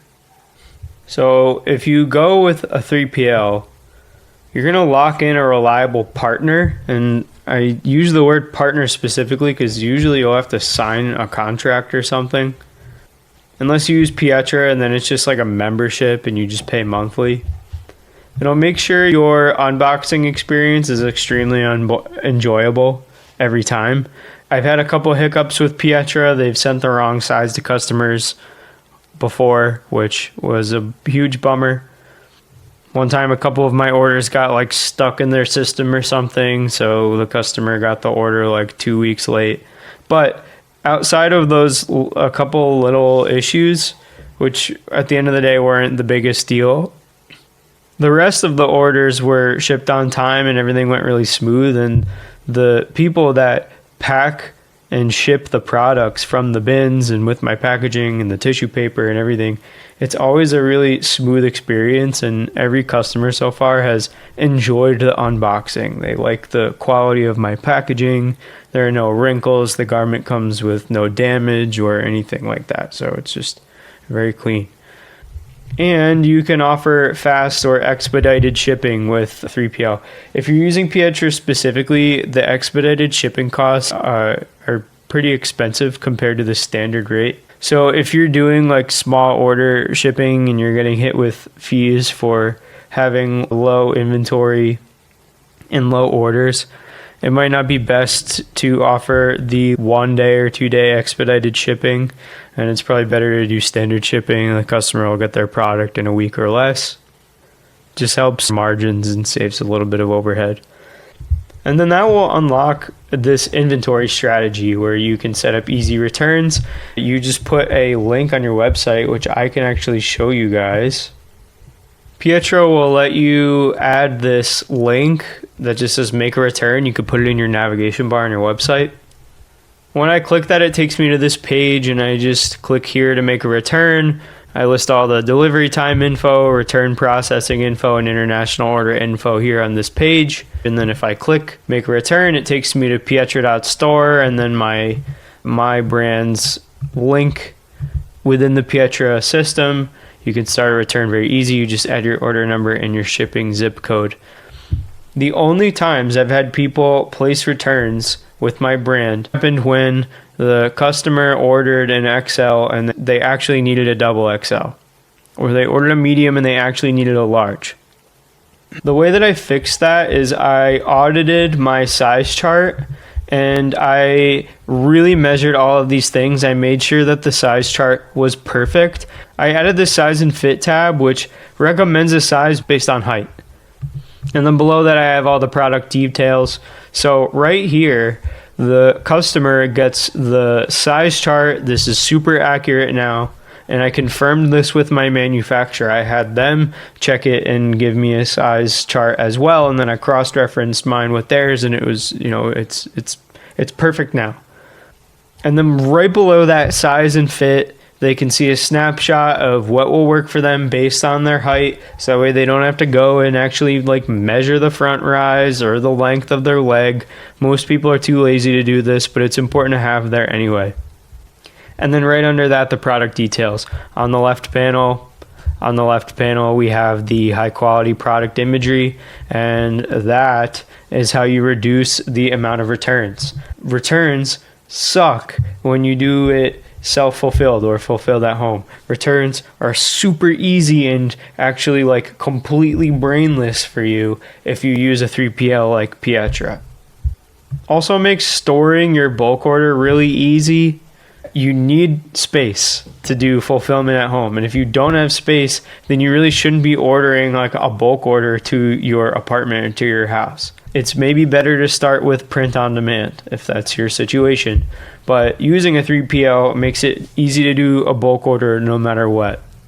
They also list very simple tracking, so you can list that on your website as well. You can just have a button in the nav bar that allows people to track their order. And it's also really easy to do restocks, especially if your supplier is in the Pietra network. My packaging supplier is in the Pietra network, like I was saying before. So whenever I need to re-up on packaging, I just send a quick message to my supplier in the Pietra dashboard, and then they'll send me a payment link, which I can pay using my business card, and boom, I have officially restocked, and it only took me maybe an hour. So here's a recap of my strategy. If you are in the startup phase, meaning you've made 0 to 100 orders, I recommend starting with home fulfillment or print on demand to just learn the basics. If you are in the growth phase, let's say this is 100 to 500 orders, evaluate 3PLs and make a decision. on which one to use. If you're in the scaling phase, meaning you have placed more than 500 orders, like Be Lovely, which I talked about in my 100K a month TikTok shop video that I put out a week ago, that brand was doing over 500 orders a month. That brand was doing thousands of orders a month, at least when I was running ads and my friend Cece was making all the content. So in that case, you gotta probably go with a specialist 3PL. ShipBob is more of a specialist 3PL than Pietra. Pietra is more of like a ecosystem where you can find a supplier and they'll do your fulfillment and they'll also store it and they'll also ship it, where ShipBob is just a 3PL. Here's the too long didn't read version of everything we've talked about in this video so far. If you're under 50 orders per month and you have space in your home, stay home, learn the business, and worry about 3PLs later. Otherwise, the time you're spending on figuring out a 3PL is time that you can be spending on communicating with customers, improving your design, improving your website, improving your marketing, improving your emails, improving your brand foundations, improving your brand messaging. Like, all those things are way more important and fundamental than figuring out how to get set up with a third-party logistics company. If you're doing 50 to 100 orders per month, or if you just really don't have the space, which a lot of people don't, that's okay, shop for a 3PL. And that's pretty much it for operations and fulfillment. We can confidently say that we've gone through all of these, talked about them in a ton of detail.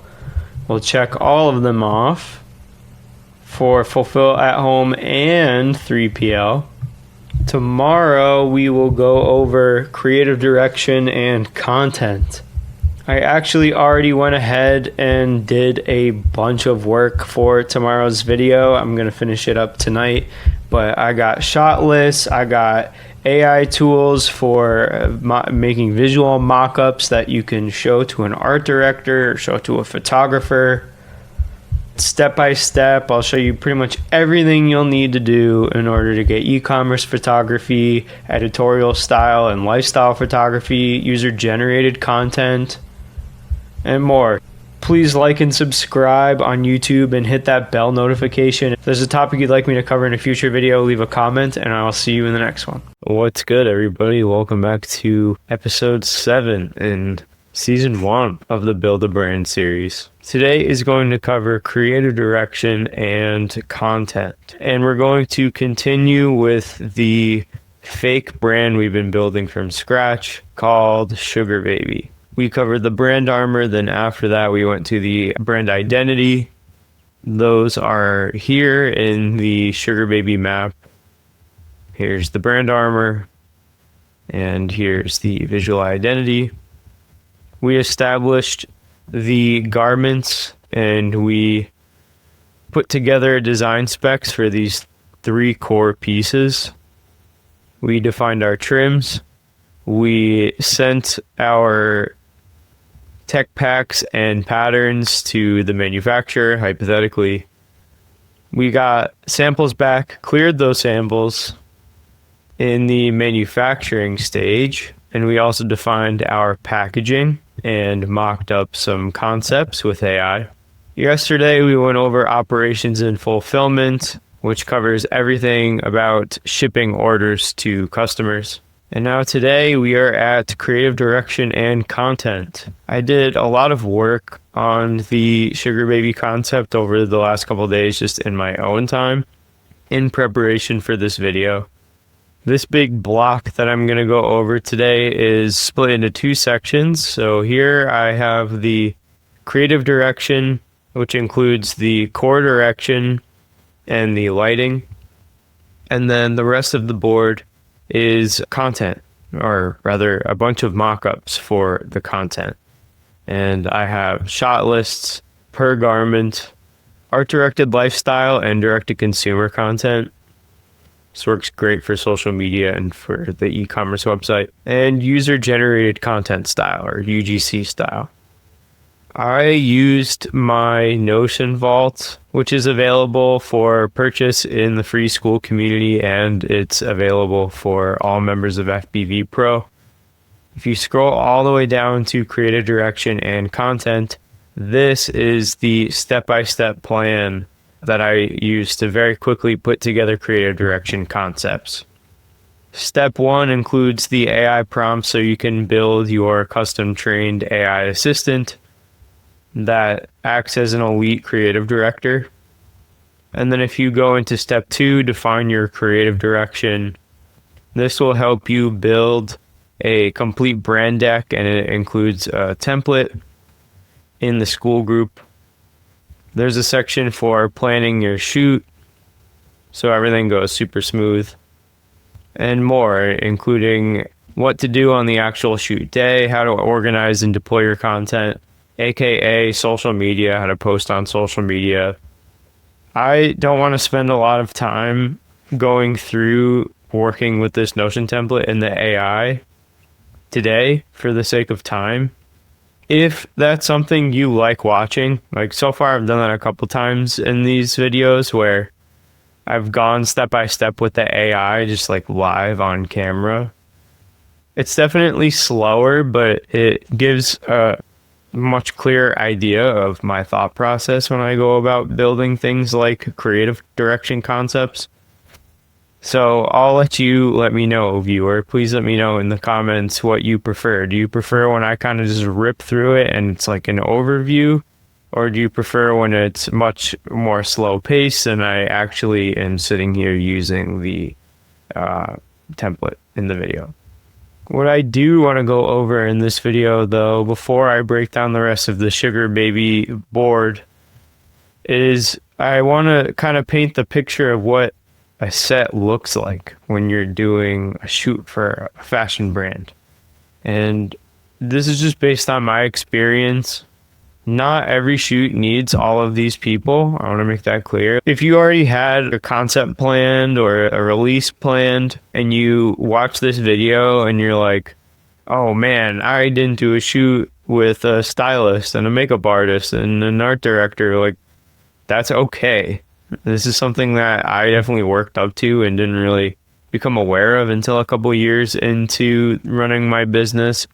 And also I had a lot of help from people in my network, specifically this one guy, Dakota Griffin. So shout out Dakota. If you follow me on Instagram, you're probably familiar with his work. We've collaborated on a couple projects at this point. But he's really good at connecting me with like a photographer and a stylist and a makeup artist and so on. But let's just go through all of these one by one so you're aware of the team roles. And if you have no intention of being a creative director or learning how to be a creative director and you just want the brand running aspect or the clothing brand aspect or the businessy stuff, I put the timestamps in the description, so feel free to skip around. But I do think that this is important to know if you plan on running your brand and you value your vision being part of that process. You're actually active in the brand. You're not just like doing it for money, you're doing it so, someone else can come in and run it for you. All right. So first and foremost, there's a photographer on the shoot. The photographer works closely with the creative director to bring the vision to life. Sometimes the photographer has an assistant or two, and those assistants will set up the equipment, adjust the lighting, help with on-set logistics. Just overall make it really easy for the photographer to work as fast as possible. I think you won't see dedicated lighting technicians and gaffers until much bigger fashion shoots. And the creative director might be like, hey, can you move the light here and have it swing this way while we're getting the shot? Or can you move it and point it above the model's head and then the model's going to move and you need to move the light with it. Next is a videographer. Someone who captures the video content either for behind the scenes footage or for a promotional campaign.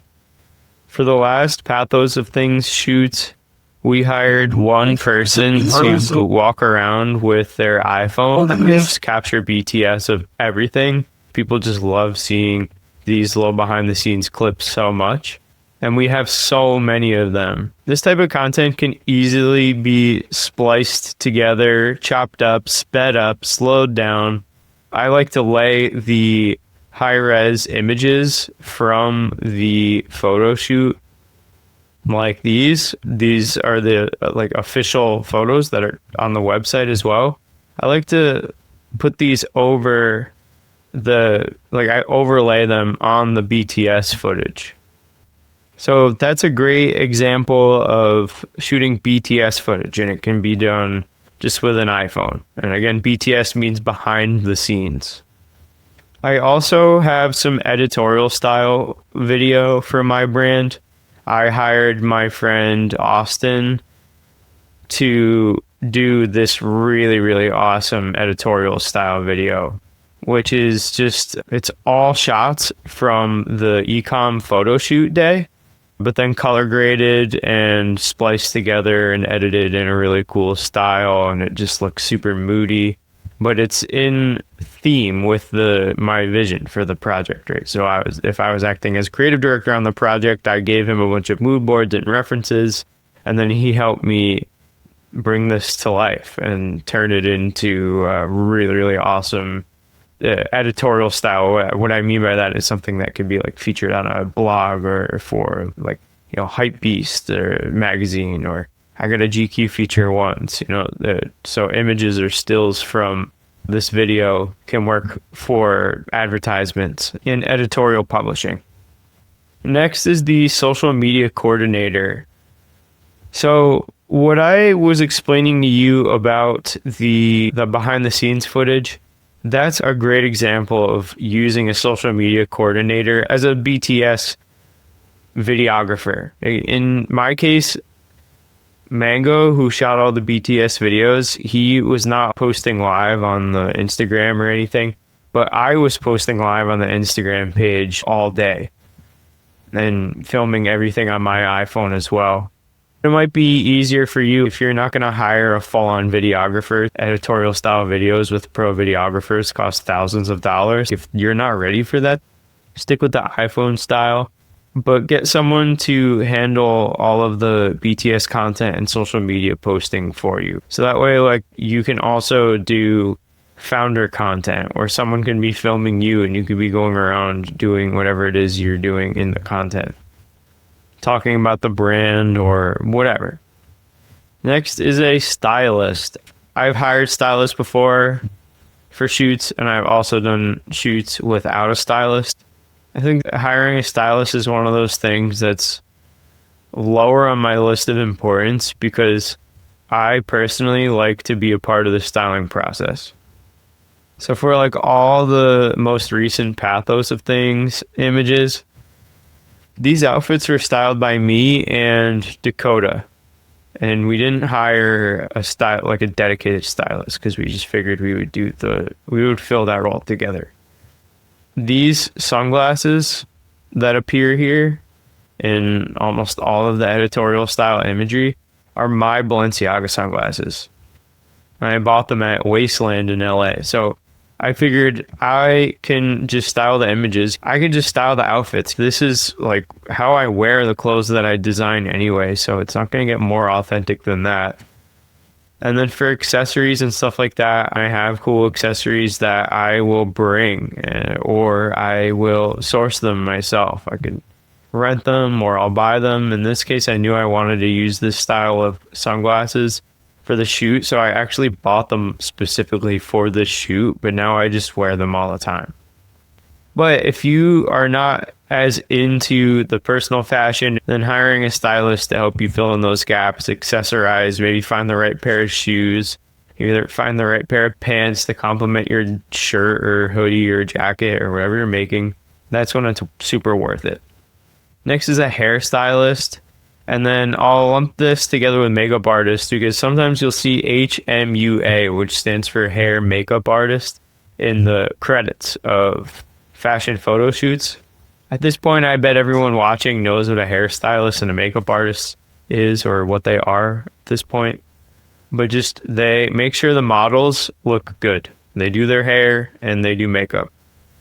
For female models for my brand, I usually do like a neutral, clean makeup style, and then pretty much same thing for male models. Now I'm only really doing menswear, so I'm only shooting male models pretty much. And for Booba, the model who was a part of the last lookbook shoot, I think we just did like very basic concealer and maybe some powder makeup so that his face didn't look shiny under the light, especially as you start to sweat. It gets kind of hot under the lights.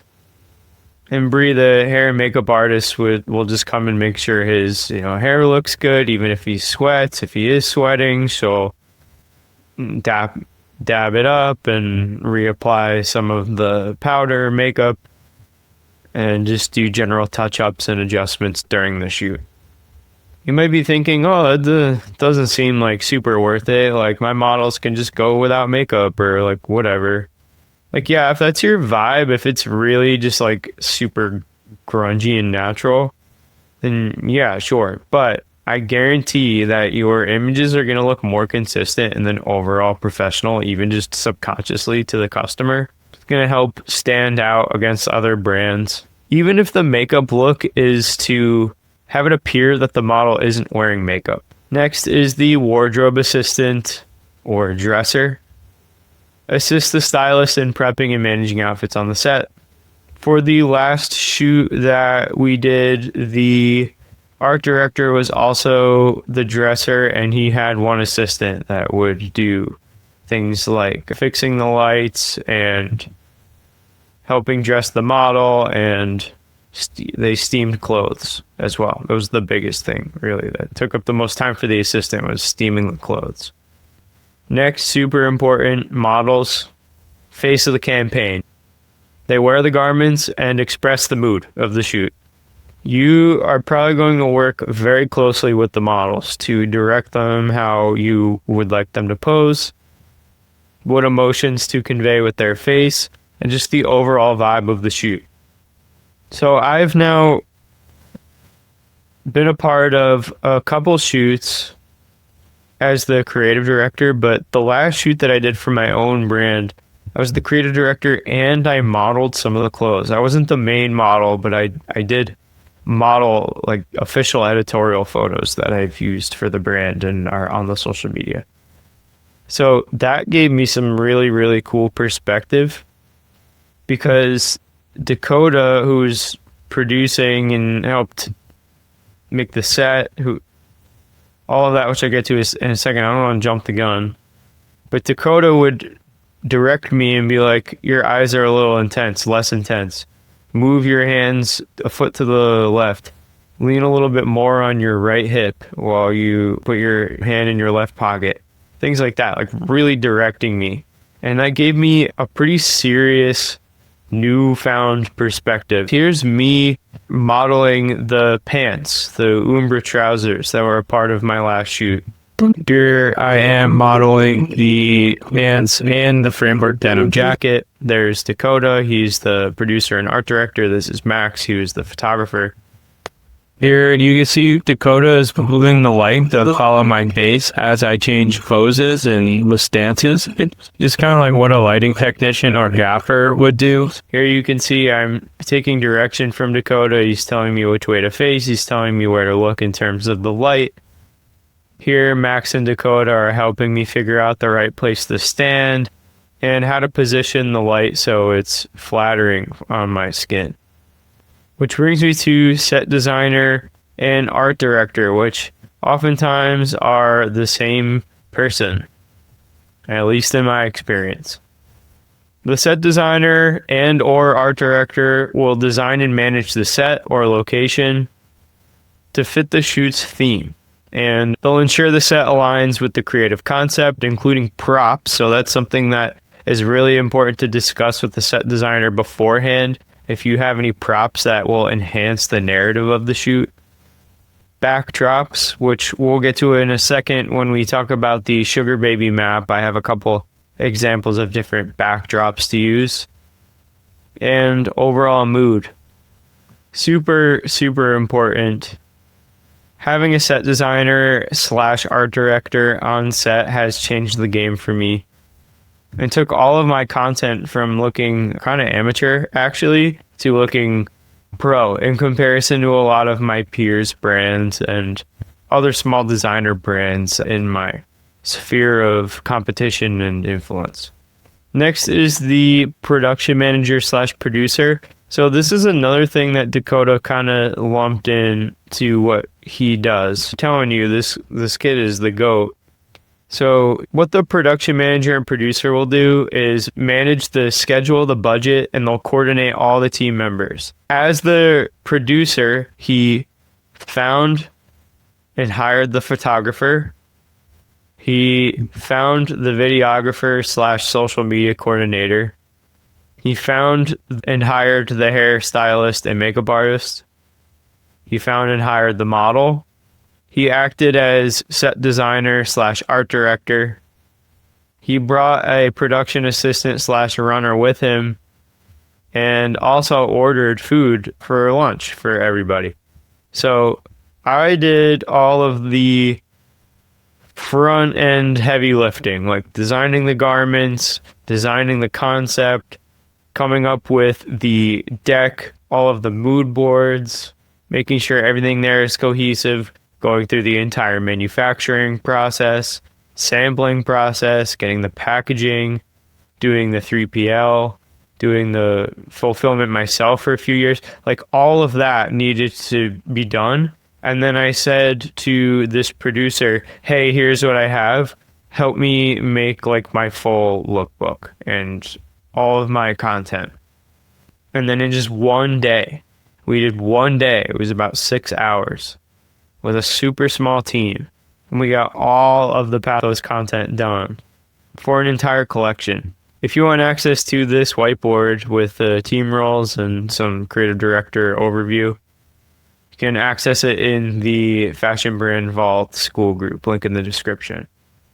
All right, so now that we have our creative direction overview and you're all caught up on my process, let me walk you through what I'm doing for this women's wear brand called Sugar Baby that we've been building. So here is the core creative direction that I've decided on. We want the catalog images to sell the clothes, right? Not necessarily a lifestyle. Like as you'll see when we get into the catalog, these images are just against white backgrounds to remove distractions from the clothes. Primary goal is sell-through. The sporty sweet pop vibe is all about playful Y2K aesthetics. This is what I'm rocking with for the model and the styling of that model. Female models, 18 to 25. Athletic, but not too athletic builds. We want some model diversity.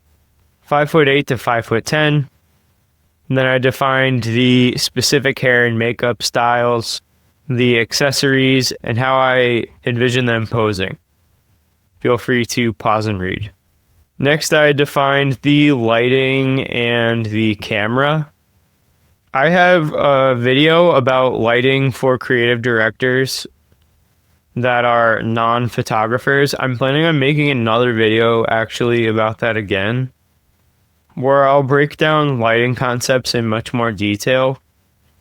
But for now, all you need to know is that you can brainstorm different lighting styles using the Notion template and AI tools that I have in the FBV Pro group, and then feed these lighting details into an AI image generation tool like Midjourney or even ChatGPT. So all of these images that I'm going to break down are based on these lighting and camera details that I have here in this table.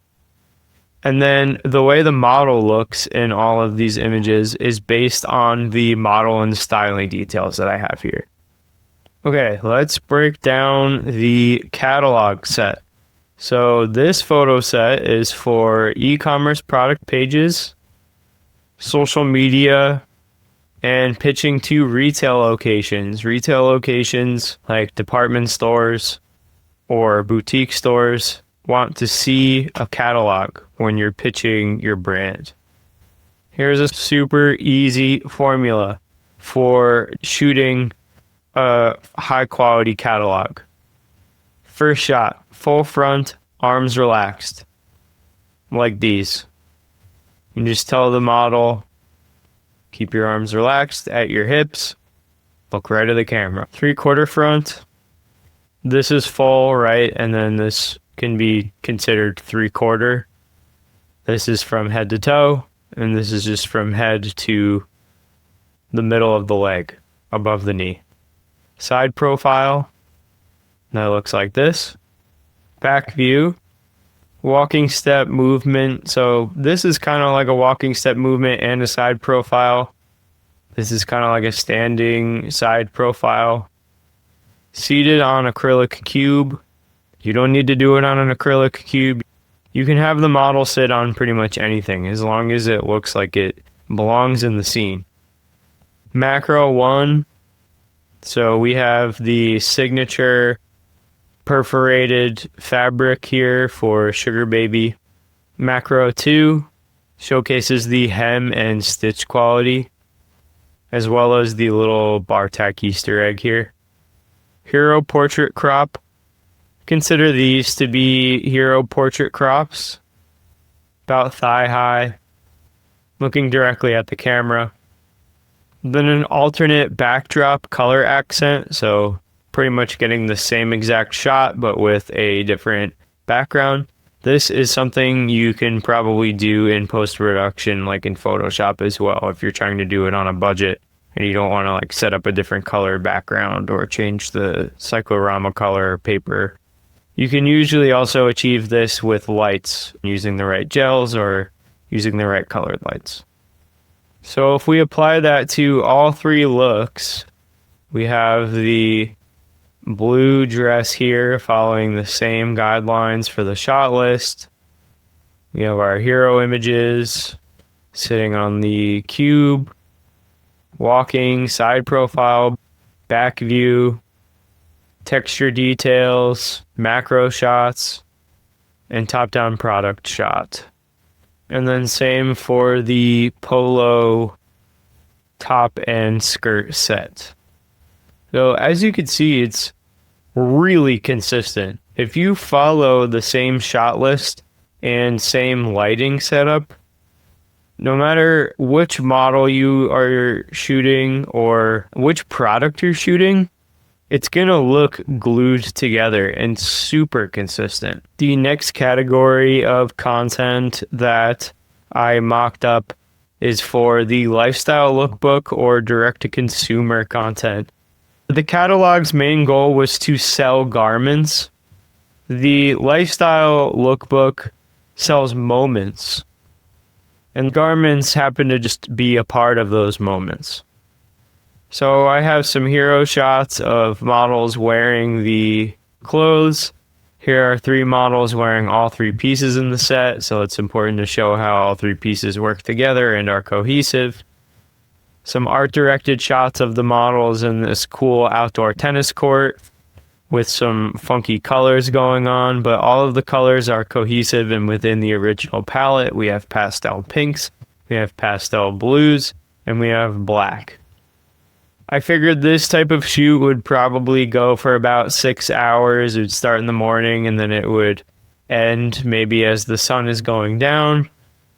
So we have some nice bright and early morning shots, some mid-afternoon natural shadows, natural sun, natural lighting, and then late afternoon, early evening as the sun is going down, we just really catch like a golden hour vibe.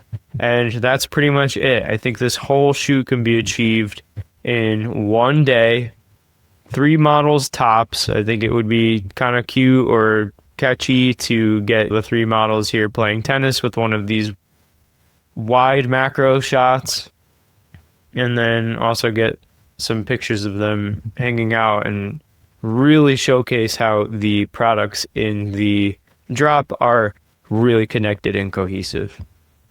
Next, for this type of garment, because I imagine this will do very well on platforms like TikTok and Instagram Reels, we need user-generated content.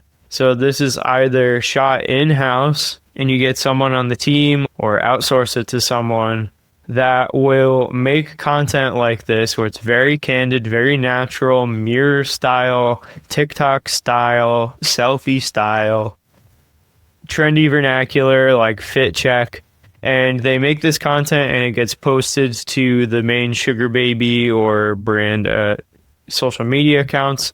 But really where I think the highest leverage from this comes from is getting a few influencers or friends to wear the clothes and make some content like this in the beginning, and then get affiliates on Instagram and on TikTok, because this is now a thing with Instagram.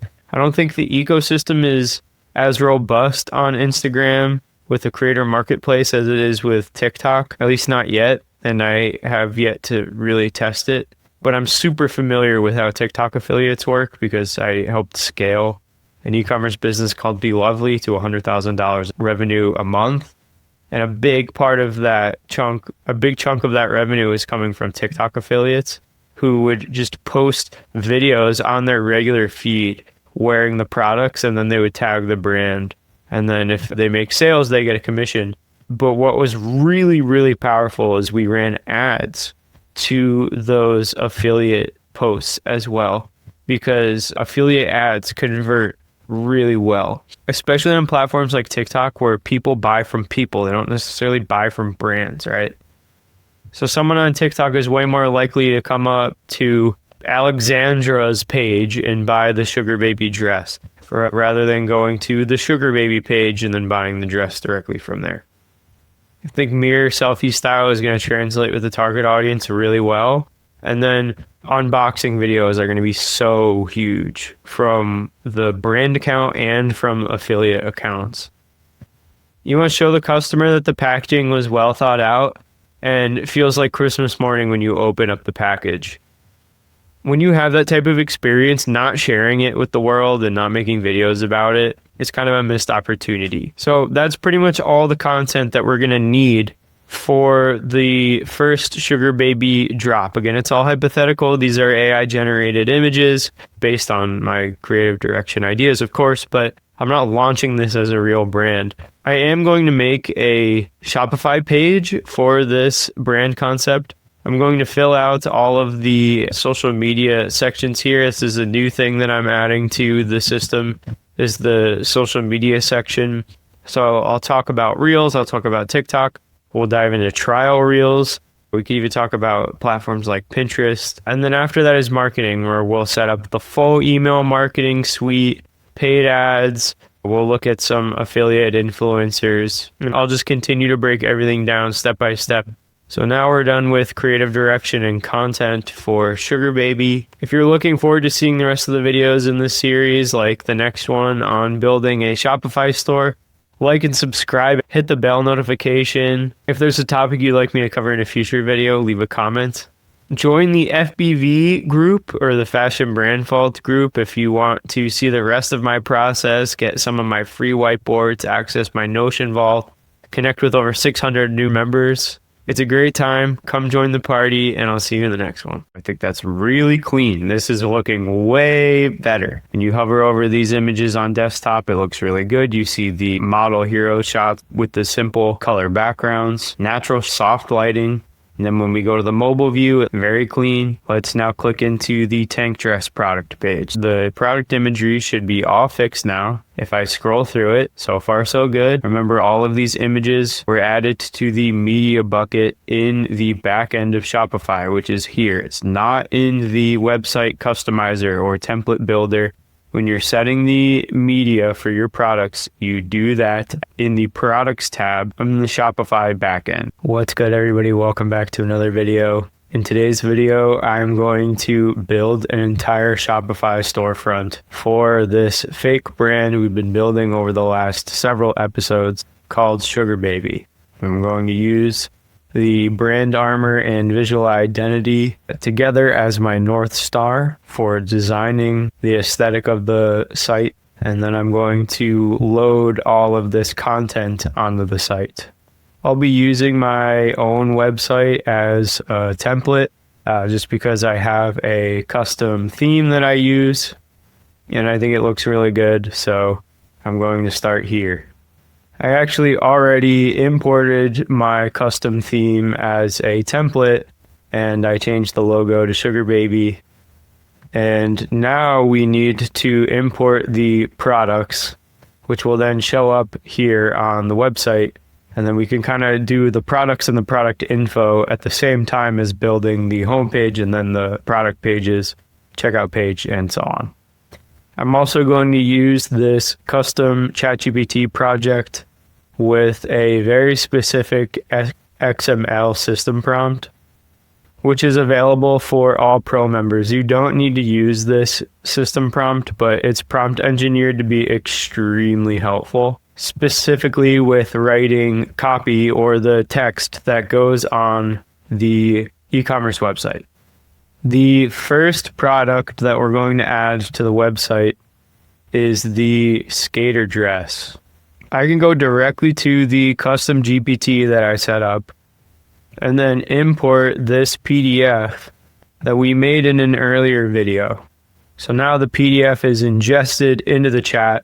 We have the custom instructions here, which are going to drastically change the way that ChatGPT talks to us. And I'll start my idea by saying, here is a product for the women's fashion brand Sugar Baby. Then I can come back to this board and I could just take a screenshot of this, go back to ChatGPT, add that in as well. I attached a screenshot of a Figma board breaking down the visual identity for the brand. And then I'll take a screenshot of the brand armor as well. So the ideal customer avatar, the persona screenshot, the brand tone, and the filter. All were made in previous episodes. I'll just drag that here into ChatGPT. I'll say I also attached a screenshot of the brand armor, which includes vision, mission, customer, persona, etc. Then I'll say ingest all of this information, confirm when it has been ingested. Then let's discuss writing copy for the Shopify site. I'm currently building the Shopify site from scratch. The first task is to add the products. There are 3 products in total. We'll start with the first product, the skater dress.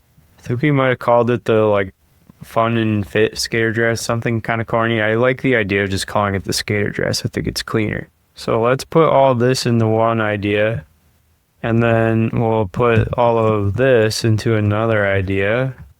So #1, that's our main idea. 2 hashtags, this is our sub idea. And then each sub idea within that, I'm representing with the 2 dashes or slashes or whatever you want to call them. Shopify requires this information. 1, product title. 2, description. 3 is media. I will add the media manually. Do that on video.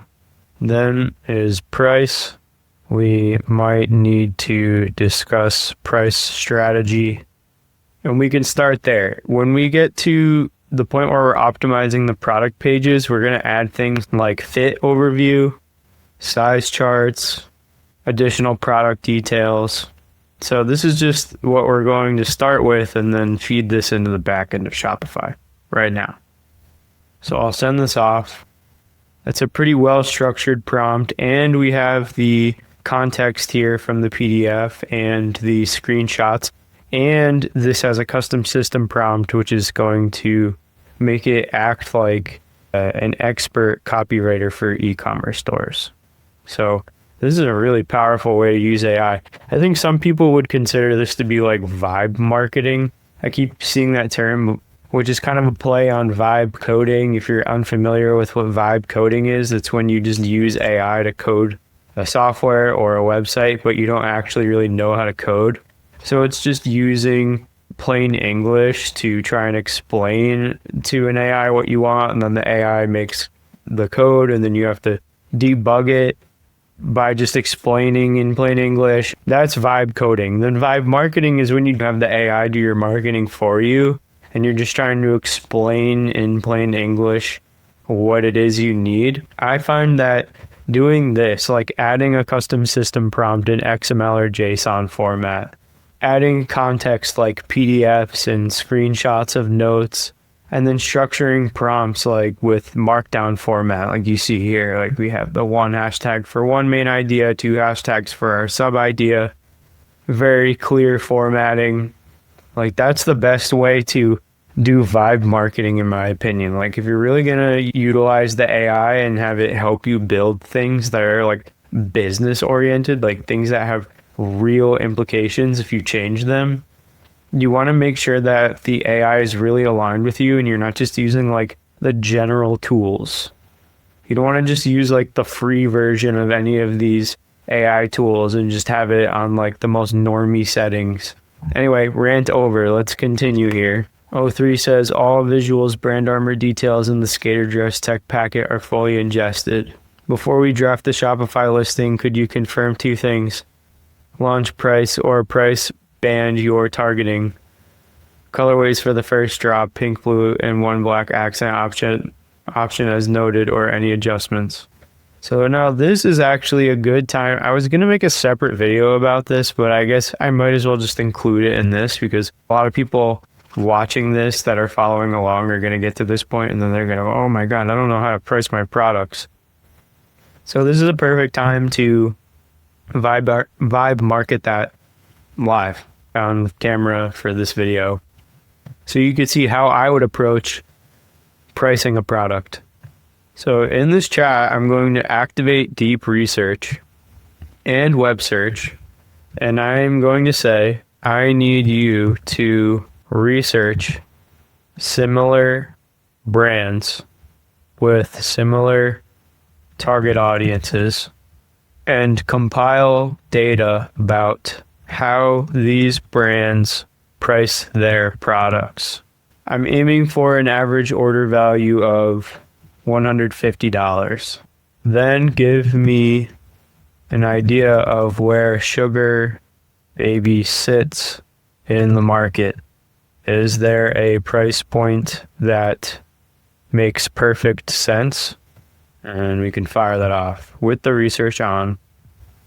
Okay, so very quickly, I just went back to the brand foundations or brand armor custom GPT that we built in the very first episode, because we were already talking about brand positioning and the Sugar Baby filter. This is where we built all the brand armor that was that we put here.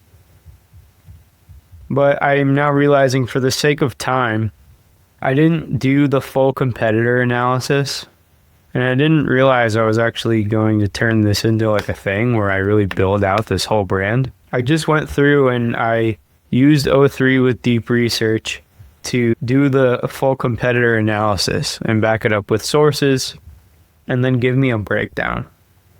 So here, let me close the citations and then we can read this together.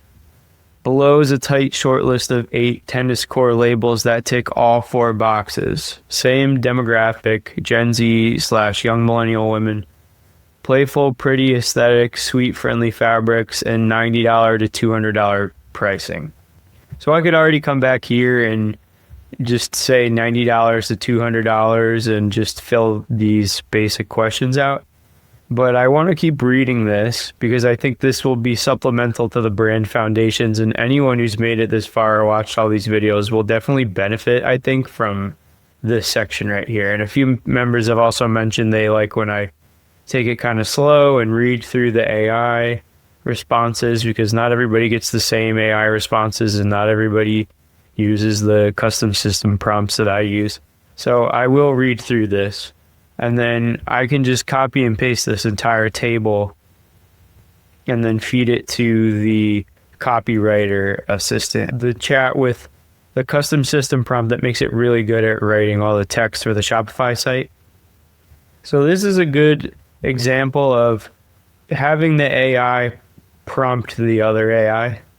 And you can kind of just chain it up. I think this is a good way to get various perspectives, but it's important to stay pragmatic in those situations because you don't want to just follow like one AI and just press go every time. Like it gives you a suggestion and you're like, okay. And then it gives you another suggestion. You're like, okay. And the next thing you know, you like built this messy thing that just has no soul. I think a very similar analogy is with vibe coding, where people will just use something like Cursor. And I've done this before. I've built apps, like little apps for myself using Cursor. Maybe I'll make a video about that in the future. By just prompting the AI to build the code. And sometimes it like really has a great idea or thinks it has a great idea. And then it's like, let me just build this thing. It just wants to build and build and build. And then when you test it, it's like broken and bloated and there's all this like extra crap. The thing about using these AI tools that's really important to understand is that the AI is set up to want to build and also take up your time. It's like a social media algorithm being optimized for user time. The AI is to a certain extent optimized so you use it more. It's almost like an addicting experience. So we can actually start building a little mood board of competitor e-commerce sites and then build upon that for our own Shopify site. This is also a great way to develop your eye for what other brands are doing, what their art direction looks like, how they set up their website, what kind of models they use, what kind of lighting they use. So I'll set up another little section here. And we're going to call this competitors plus e-com sites. Okay. First company screenshot going in the mood board. We're just going to do like the top of their homepage. We see like an outdoor lifestyle shop the look right here. So we'll do like the homepage, some lifestyle imagery. Here's some more outside lifestyle imagery. So this brand does their outdoor lifestyle art directed content for all of these shop the look sections. We can get some product photography. So this looks really good. If you watched yesterday's video, you'll know all about how brands set this up with their shot list and their lighting and everything. They put their main product image as the last image, which is kind of interesting. I like this close-up macro shot. All right, so that's enough for the styled images. Now let's put in the info and we can just screenshot. I'm actually just going to screenshot this whole table and I'm going to put it here in this competitors section. So I have a reference that I can just drag and drop into ChatGPT at any time. Stud's aesthetic signal is retro prep meets LA, it girl, pastel trims, and contrast piping, but it's a little more muted and subtle than Sugar Baby. Let's check out the next one, Sporty and Rich. Okay, here's the Sporty and Rich website, big hero image on the top. The announcement bar says eyewear drop. Here's that eyewear drop, and then big on the eyewear right now. So this brand is pushing eyewear extremely hard. It's everything featured for like the first third of the website. And then here are the essentials and the hoodies. These are probably their best sellers. Let's get some of the Discover the Lookbook imagery here. I think this looks really good. It's a cool little interactive site. So let's just grab a screenshot and drop it in. Let's check out their tennis wear section. Very minimal, very clean, subtle They don't do a lot of different colorways for these products. It seems like they just do 2 colorways each for these. And then they expand the color palette with reds and then green for their main accent color on the website. So I like it. Nice. We can grab this and then let's get some product imagery.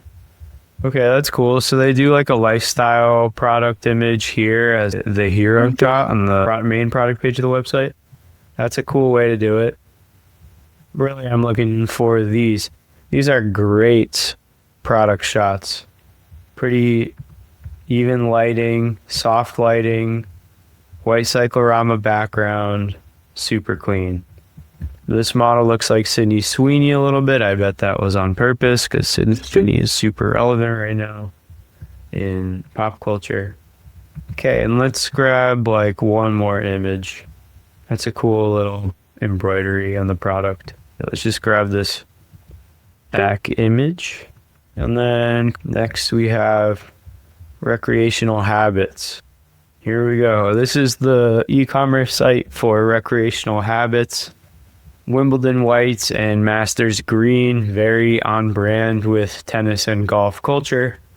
Let's grab this and add the screenshot to our document here. Okay, let's shop by activities and then go to the tennis section. Okay, this is kind of cool. This is Sugar Baby Vibes. For all of their product imagery, it's art directed and shot outside. So they didn't even do the white cyclorama. They pretty much skipped the white cyclorama completely. So that's just another way to do it. And I think that actually works for a golf brand. I know that we're kind of doing tennis style. We're not really doing golf, but honestly, I think this could be worn during tennis too. But specifically, if we want to really look at tennis, we should go back to the homepage and check out the Wimbledon whites because that's like as tennis as it gets. Here you go. The Natasha tennis skirt with green piping. All right, for record, here's another product I just clicked on. The tennis dress in white. So this was actually the hero piece that ChatGPT recommended. Yeah, $135. So that just confirms that the research ChatGPT did here is really actually quite fantastic. Serif logos. Like this is literally speaking to like country club moms. Like she's pushing a carriage. I gotta get a screenshot of that. Here's another tennis dress. Again with the art directed on model shots. And then it looks like the garment is completely removed from the background in Photoshop. There are no shadows or anything. Okay, so that's recreational habits. Next is Varley. Okay, here's the Varley homepage. So they have a hero video at the top, which I like. And then immediately under that, lots of beautifully art-directed content. So far, this is the most impressive brand that we've looked at out of all of them in terms of website and aesthetic direction, load speed, art direction, editing, photos. I mean, look at this content. This is amazing. It's very New York chic. This looks like Manhattan. I like the art direction for the e-commerce photos here. It's like having a regular white cyclorama, but with a very specific colored backdrop to help make the product pop. Here we see the model sitting on this box. That's actually a shot that I included in the shot list from the last episode. We have the model seated on an acrylic cube. So this is my AI generated mock-up. And then here's like an actual model shot of the model doing exactly that. So I'll get a screenshot of that. Let's go a little deeper with this brand. That's cool for e-commerce catalog. Let's take a look at their art direction. They do so many locations, but it's so cohesive. It makes sense that this looks like it was shot in New York. I mean, the collection is called the New York Summer. Let's check out the rest of this collection. Nice. So this is one location, one model, multiple outfits on a ferry or a boat going to the Statue of Liberty right outside of Manhattan. Then with the same model, probably shot on the same day, but at different locations. Here's on the street outside of what I'm assuming is a luxury apartment building. This bench matches the canopy here and the bushes. All the palettes are really consistent, but they also make the garments really stand out and pop on the screen. Here, a different vibe with the model and the color palette. This one's way more nautical. We have deeper blues. It's wine-colored sweater. I think that's awesome. Another location in front of one of these expensive townhomes, probably on the Upper West Side of Manhattan.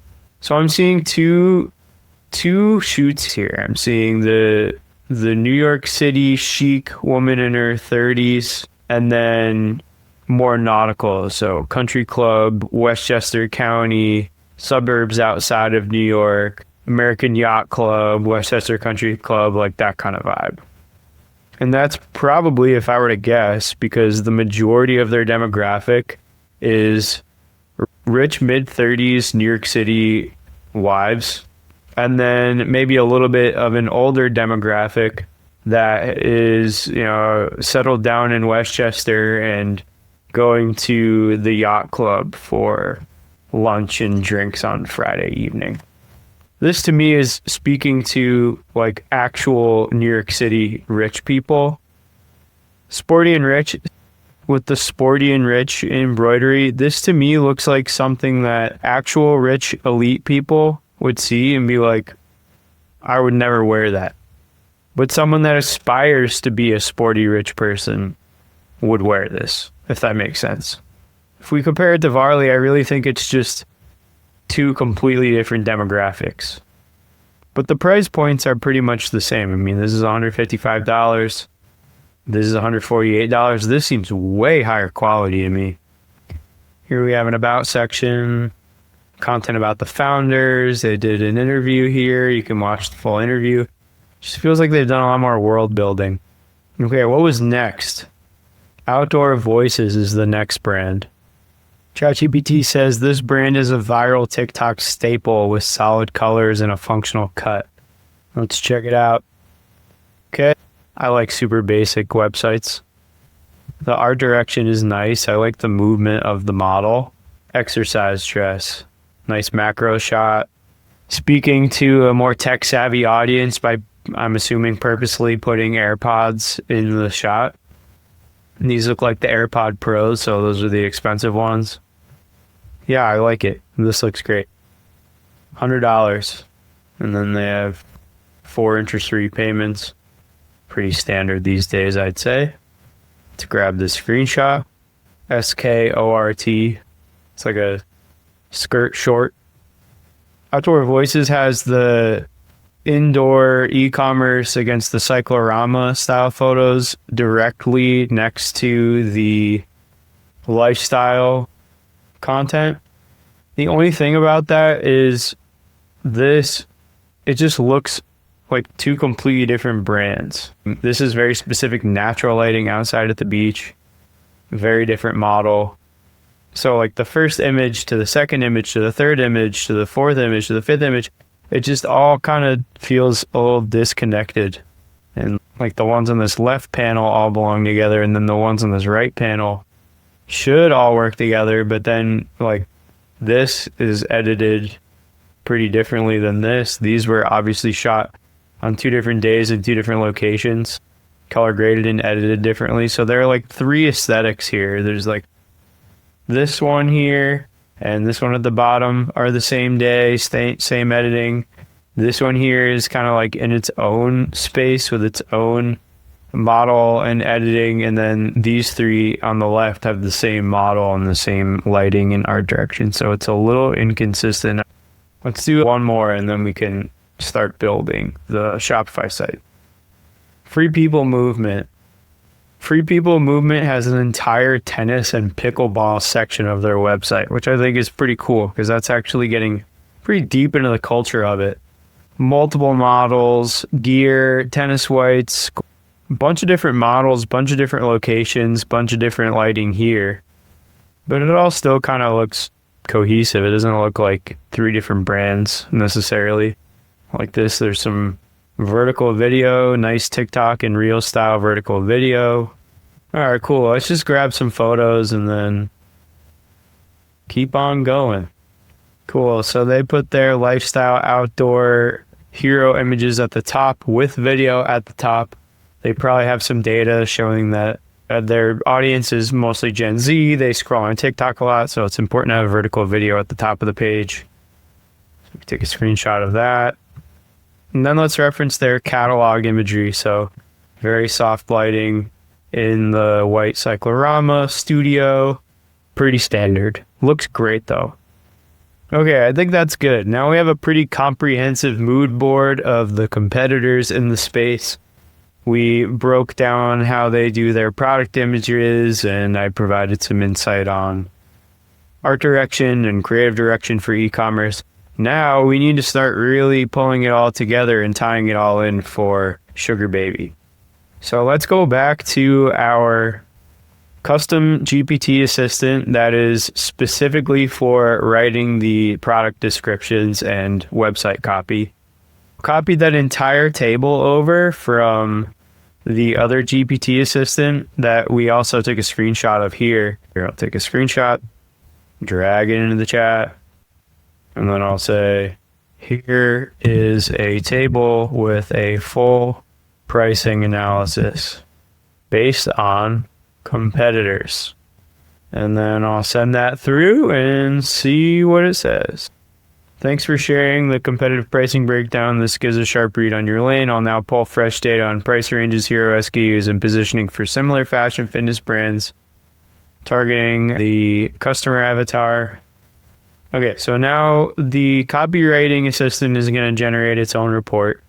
And then it will have all of the context on how we want to set up our Shopify site. It'll know everything about our competitors. It'll have fresh data about what's currently trending in the market. And then we'll write our copy, and then we'll add our photos. Okay, the full report is done now. I actually let it run and I took a break, and now I'm back. And it's right here. This, what I'm about to show you, is the type of thing that only can really be achieved with prompt engineering and practice using the AI. Coming up with a really good prompt, giving it context, feeding it a proper system prompt, and activating the deep research feature, which you can't do on a free plan, unfortunately. Let's check out this entire research report, and I can download this as a markdown file or a PDF, and I can share the link directly.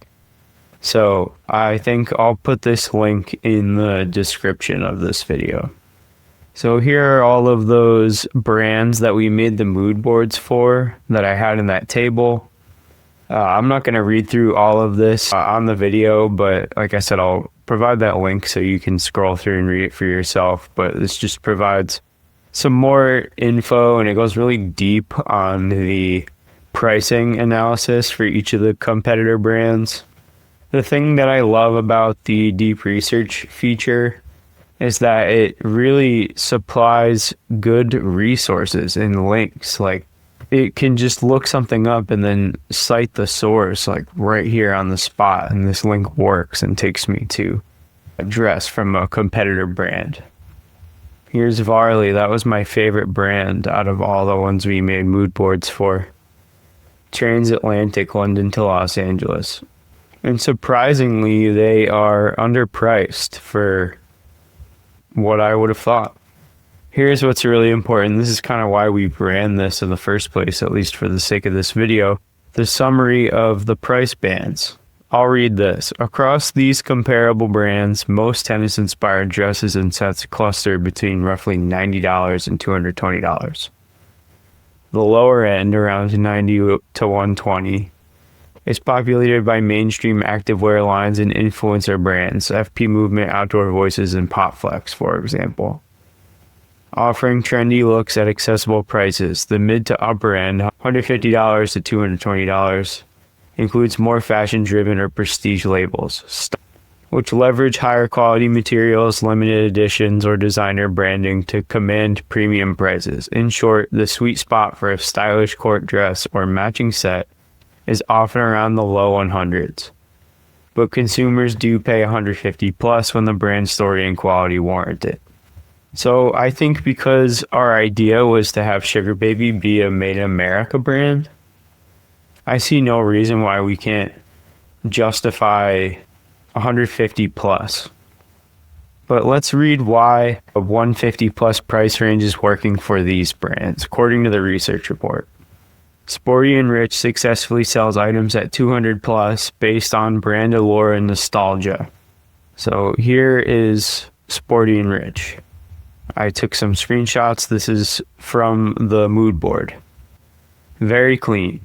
Backdrop for the flat light photography matches the backdrop for the on-model catalog images. And there's really nice art-directed outdoor photography as well. And it seems they do limited drops to create exclusivity. So, cool art-directed brand, limited drops. That's really their main thing. And that justifies selling pieces for 200 plus. The brand is cult status and does cool collaborations. Something to think about if you want to position your brand, viewer at home, at $200 plus. You're going to need to do something really special, whether that's the quality of the content, the world building, the experience, maybe it's really exclusive. Let's keep reading. Serves by LA. Though new, Serves by LA positions itself as a luxury courtwear label and prices accordingly.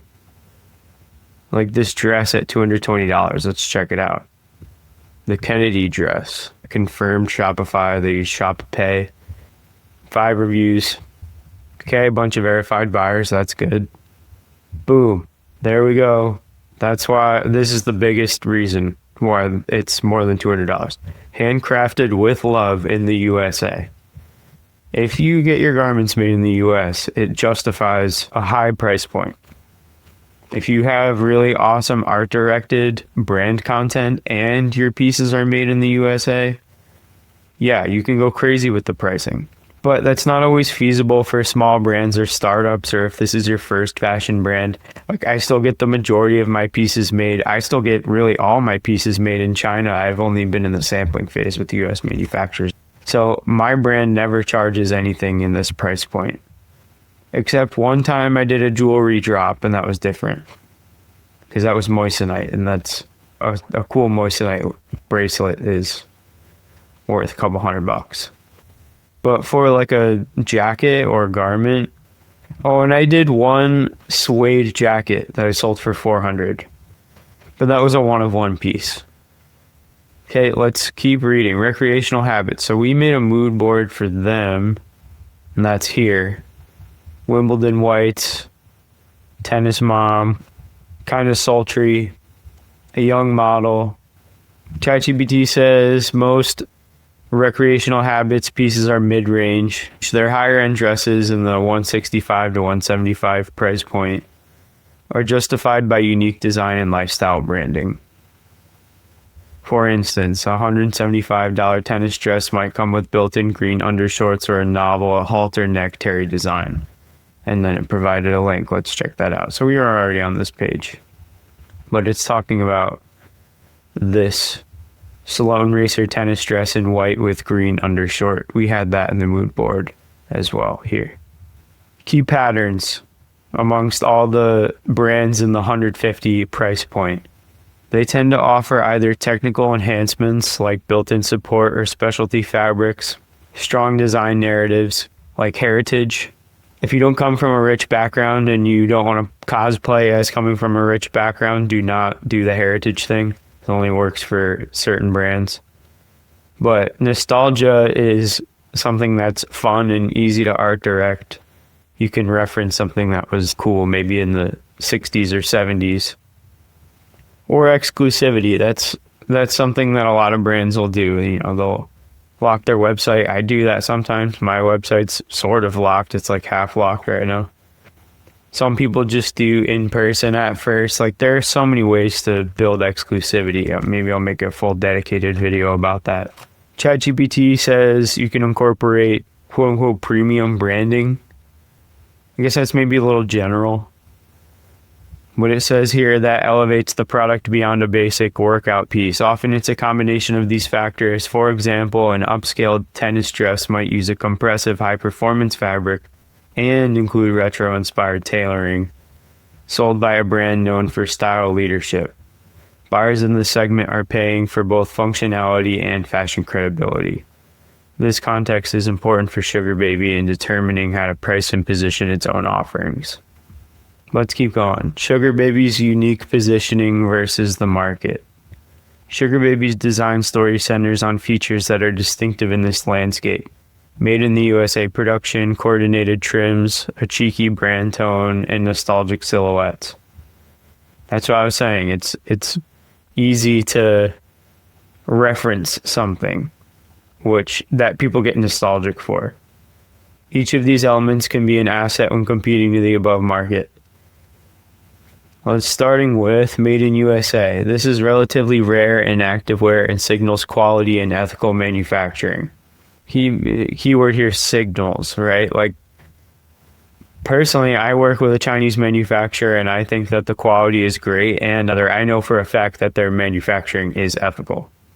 I had them send me videos of the factory. I've ordered thousands of dollars worth of samples, probably over 30 or 40 pieces of samples at this point, for different garments, just learning how to make garments over the years. So even though you have a Chinese manufacturer, that doesn't mean that you have low quality or unethical manufacturing. But if you are made in the USA, that signals, no matter what, subconsciously, people are just going to automatically associate your brand with quality and ethical manufacturing. They're not going to go digging and do the research to see if your Chinese manufacturer is ethical or not. Like, a lot of people just assume that if it's made in China, it's like made in a sweatshop or something, which I don't agree with. But that is just, unfortunately, at least in America, what most people assume. If you want to hear more stories about working with manufacturers, maybe I'll make a series like Manufacturing Tales or something like that. That sounds super corny, but I'll riff on that if people are interested. Otherwise, I actually don't know how interested people really are in like my manufacturer stories. I feel like most people just want me to connect them with the one manufacturer that I trust, and that's cool too. Like, whatever. Skip the line by all means. Sugar Baby's USA made claim can justify a higher price due to higher production costs and the allure of homegrown craftsmanship. It suggests the garments may have superior construction and a more limited artisanal production run. For customers who value sustainability or American-made goods, this adds tangible value that a $100 mass-produced dress might lack. Coordinated trims and details. Sugar Baby emphasizes coordinated trim and detailing, meaning each garment likely has thoughtfully matched colors or piped edges that tie a look together. This level of design detail is usually seen in pricier lines. For example, Sporty and Rich uses contrast piping on skirts and dresses. And here, sent a link. So yeah, that's what they kind of do with their main products, it seems. Ensures by LA adds matching belts and contrast panels to its dress. For Sugar Baby, high quality trims signal that the product is not a generic piece, it's a fashion item with personality. Customers tend to perceive such detailing as a mark of premium design, which helps make a $150 price feel worth it for something special. All right, now I feel like we're really cooking. Cheeky tone, we've kind of covered that in a couple videos already. And nostalgic silhouette. Let's talk about this one more time, because I brought this up while I was just riffing on an idea, and it was actually already in this document. So I'm glad it popped up. I'm glad I'm actually on the same page with the research bot. I've been doing my research. Anyway, here we go. Nostalgic silhouette. Sugar Baby silhouettes draw on nostalgia, likely 90s, early 2000s tennis and prep fashion. Yes, Y2K, that's what I was going for. Short pleated skirts, collared zip front dresses, maybe references to outfits from retro sports films or icons. This nostalgic angle is exactly what's trending and driving many of the brands above. Linked me to a Vogue article here. 32 tennis dresses to help you master the country club aesthetic. Okay, so when was this posted? February 27th, 2025. So a few months ago. Vogue noted that retro athletic attire and vintage-inspired designs from brands like Staud Sport and Sporty and Rich have fueled the tennis court trend. Sugar Baby is directly tapping into that same consumer desire for throwback looks. If executed well, the target audience will emotionally connect with the product. Emotional connection translates to perceived value. Buyers might justify spending $150 plus on Sugar Baby's dress because it gives them the nostalgia fix that cheaper, plainer activewear doesn't. Here we go. This is huge. I'm just going to keep this highlighted. Pause it, read it. I'm going to read it out loud. Essentially, Sugar Baby can stand out by offering authentic retro prep style with a fun twist made locally with love. That combination isn't really available for the big activewear brands at lower prices. So we've officially nailed the product market fit. We officially have established really where the brand belongs. Now it's really coming together. And I hope you, as the viewer, are kind of having maybe a little bit of an aha moment. Okay, yeah, like I see what other brands are doing, and I see why they're doing it, and I see why Chris made the visual identity this way, and I see why this is cohesive, and I see why he did the brand armor this way, and I see why the packaging looks like this, and I understand like how to set up my catalog shoot now so I can get all my catalog images for my website. Like, we're piecing this together like Legos. Is a $135 to $165 price point worth it? In light of the above comparisons, pricing Sugar Baby's coordinated sets or dresses in the $135 to $165 range can be appropriate provided the brand leverages its unique value props. Here's why. This range squarely positions Sugar Baby in the premium middle of the market, not as high as the most expensive fashion labels, but clearly above the mass market. For context, $135 to $165 would put it near recreational habits and aloe yoga on the price spectrum, and just below Sporty and Rich are served by LA's pricing. Many consumers are already paying about $128 for a Free People dress, so spending a bit more in the $150-ish range on a higher quality USA-made piece is not a huge leap. As long as Sugar Baby's quality, fabric, fit, finish visibly outshines the $100 price range fast fashion options, customers will feel the difference is justified. The 150 segment in this niche is supported by storytelling and exclusivity, which Sugar Baby has. A purchase from Sugar Baby comes with a story, nostalgia, cheekiness, and conscious production.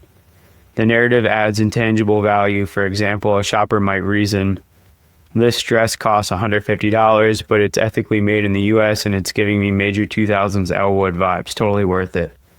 In contrast, a $120 dress from a big brand might feel more generic.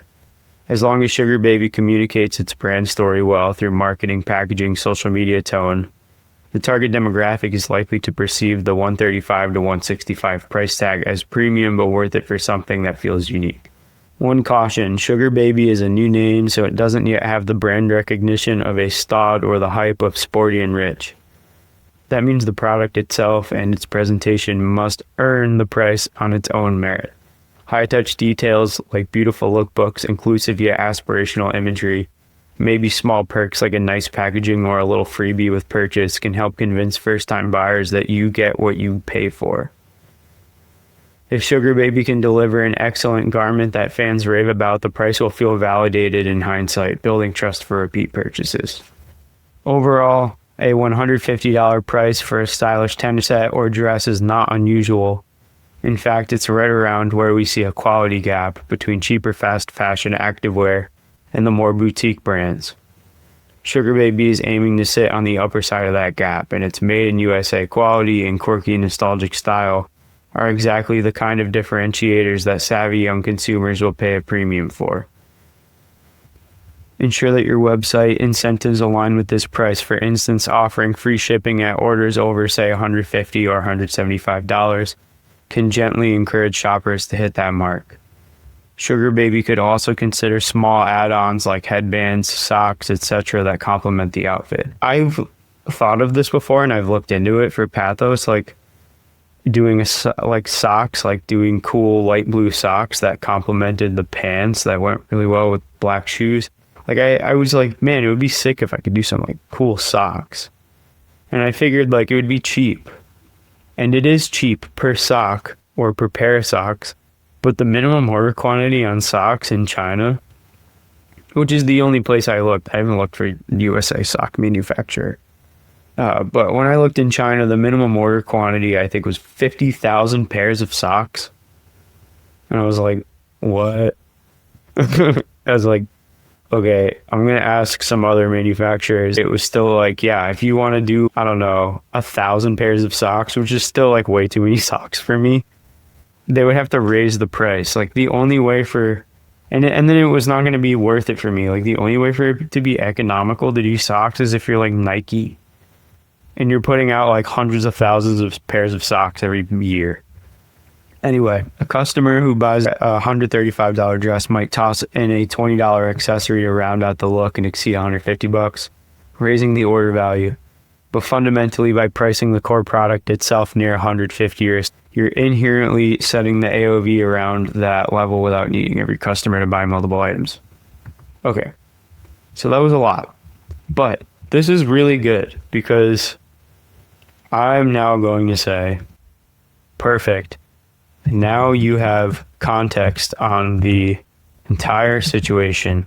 Let's now build the Shopify products. Do you remember what info we need to add? I told you before. Let's see what it says.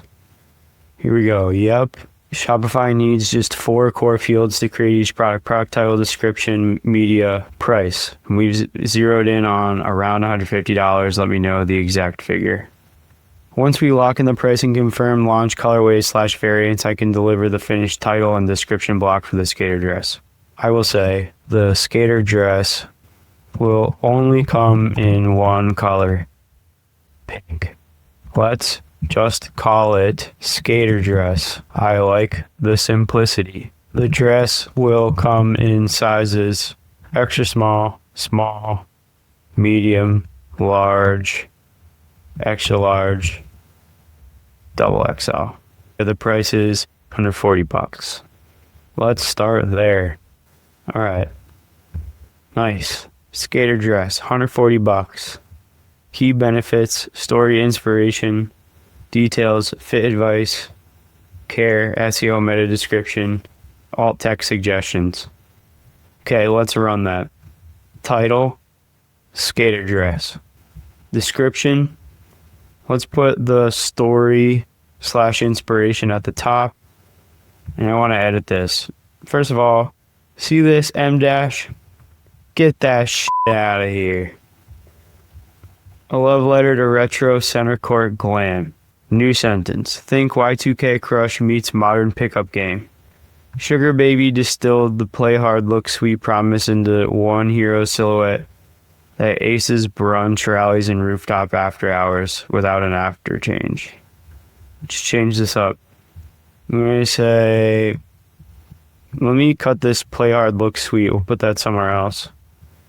Dress, aces, brunch rallies and rooftop after hours without an outfit change. The top, we'll put this, take out the quotes. Play hard, look sweet. Space, exclamation mark. That's kind of on brand. All right, this is looking way better and way less like if friggin' AI wrote it, which, you know, is kind of what happened, but we just added like a little bit of a human element. Okay, below that, we want to put the key benefits, and maybe we'll spice this up and make this a heading 4. And then below that, we'll put the details. We'll make this heading 4 as well, so it matches. Maybe we'll do italics, and it will be details with an exclamation mark. Fabric perforated neoprene, breathable yet contouring. Okay. This looks pretty good. Then we need to add the fit advice. So we'll make that heading 4 as well. We'll do lowercase, italics, exclamation mark at the end. True to size, model 5'7". I think for the Midjourney prompts, we said 5'8". I'll just keep it consistent. Wear size small for body skimming fit. And then we need the care instructions. There we go. Care, sheen, wash cold, gentle, hang dry, no bleach, no iron on zip. All right, that's looking pretty good. We have our little story, we have our benefits, we have the details, which are different from the benefits. Benefits and details are not the same thing. And now we upload the media. So this is the media we're going to be uploading. I need to format these properly in Figma and then download them and then upload them to Shopify. So here's my design file, which is, if you're unfamiliar with Figma, it's a little bit different than a whiteboard or FigJam. This will let me actually set up the exact frame size that I need. Shopify product pages need a 2048 by 2048 square.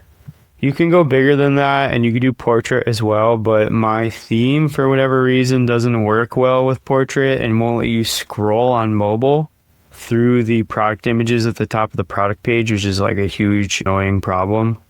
But for mobile, square looks best. You can fit more on the screen.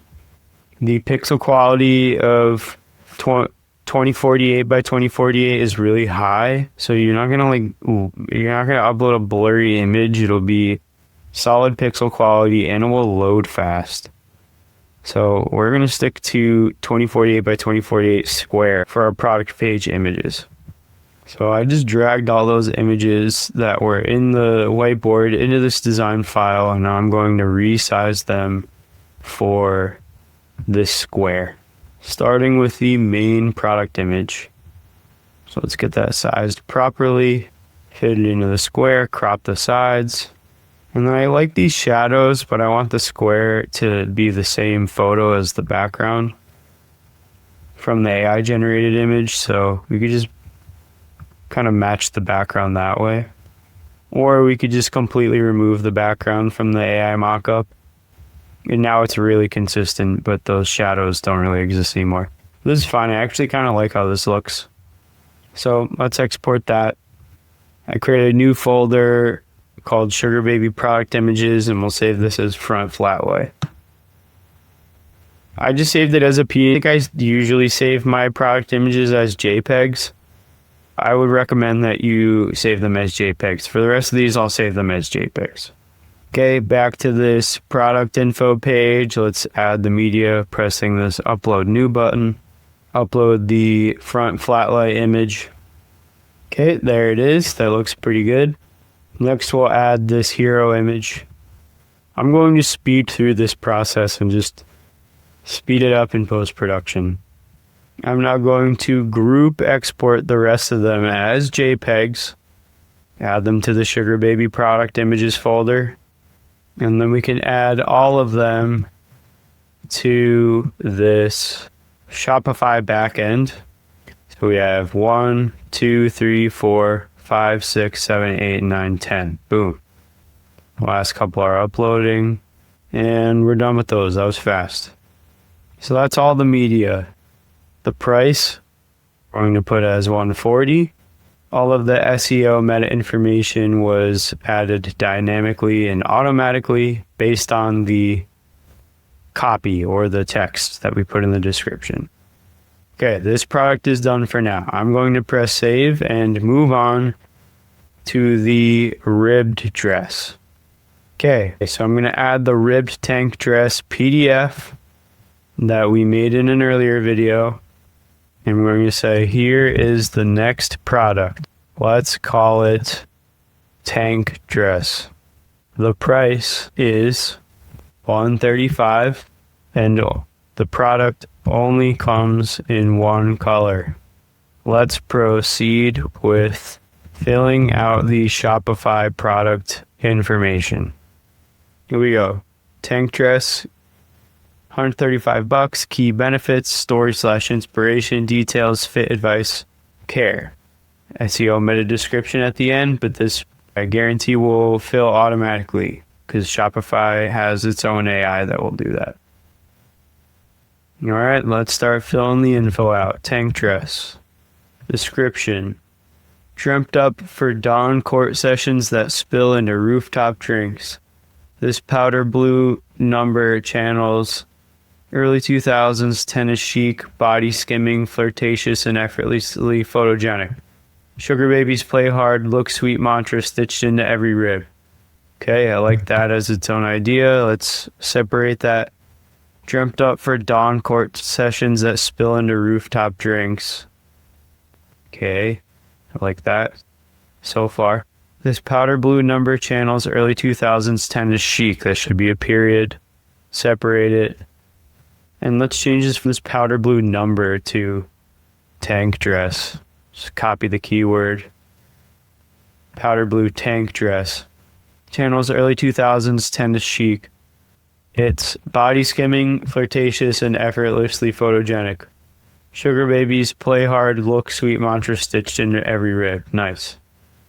Now we need to upload the media. I'm going to speed through this again. All right, those are all uploading now. That took me a second, but here is the media. While that's uploading, we could set the price at $135. And then there's actually more of this description we need to fill out. Oops. We need to add the benefits. So those go there. No M dashes. Let's put the details. We will add the fit advice. We're going to make these heading 4. I forgot. This is heading 4. This is heading 4 as well. And then the care information. To put that in. Make it heading 4 and italics, and that is it for the tank dress. We'll press save. Now we have one more product we need to do. All right, so let's go back to our chat.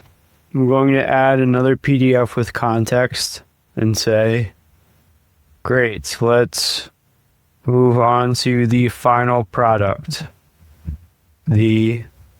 And then here I just copied and pasted the info from the document about the zip polo crop. And let's see what the copywriting assistant comes up with.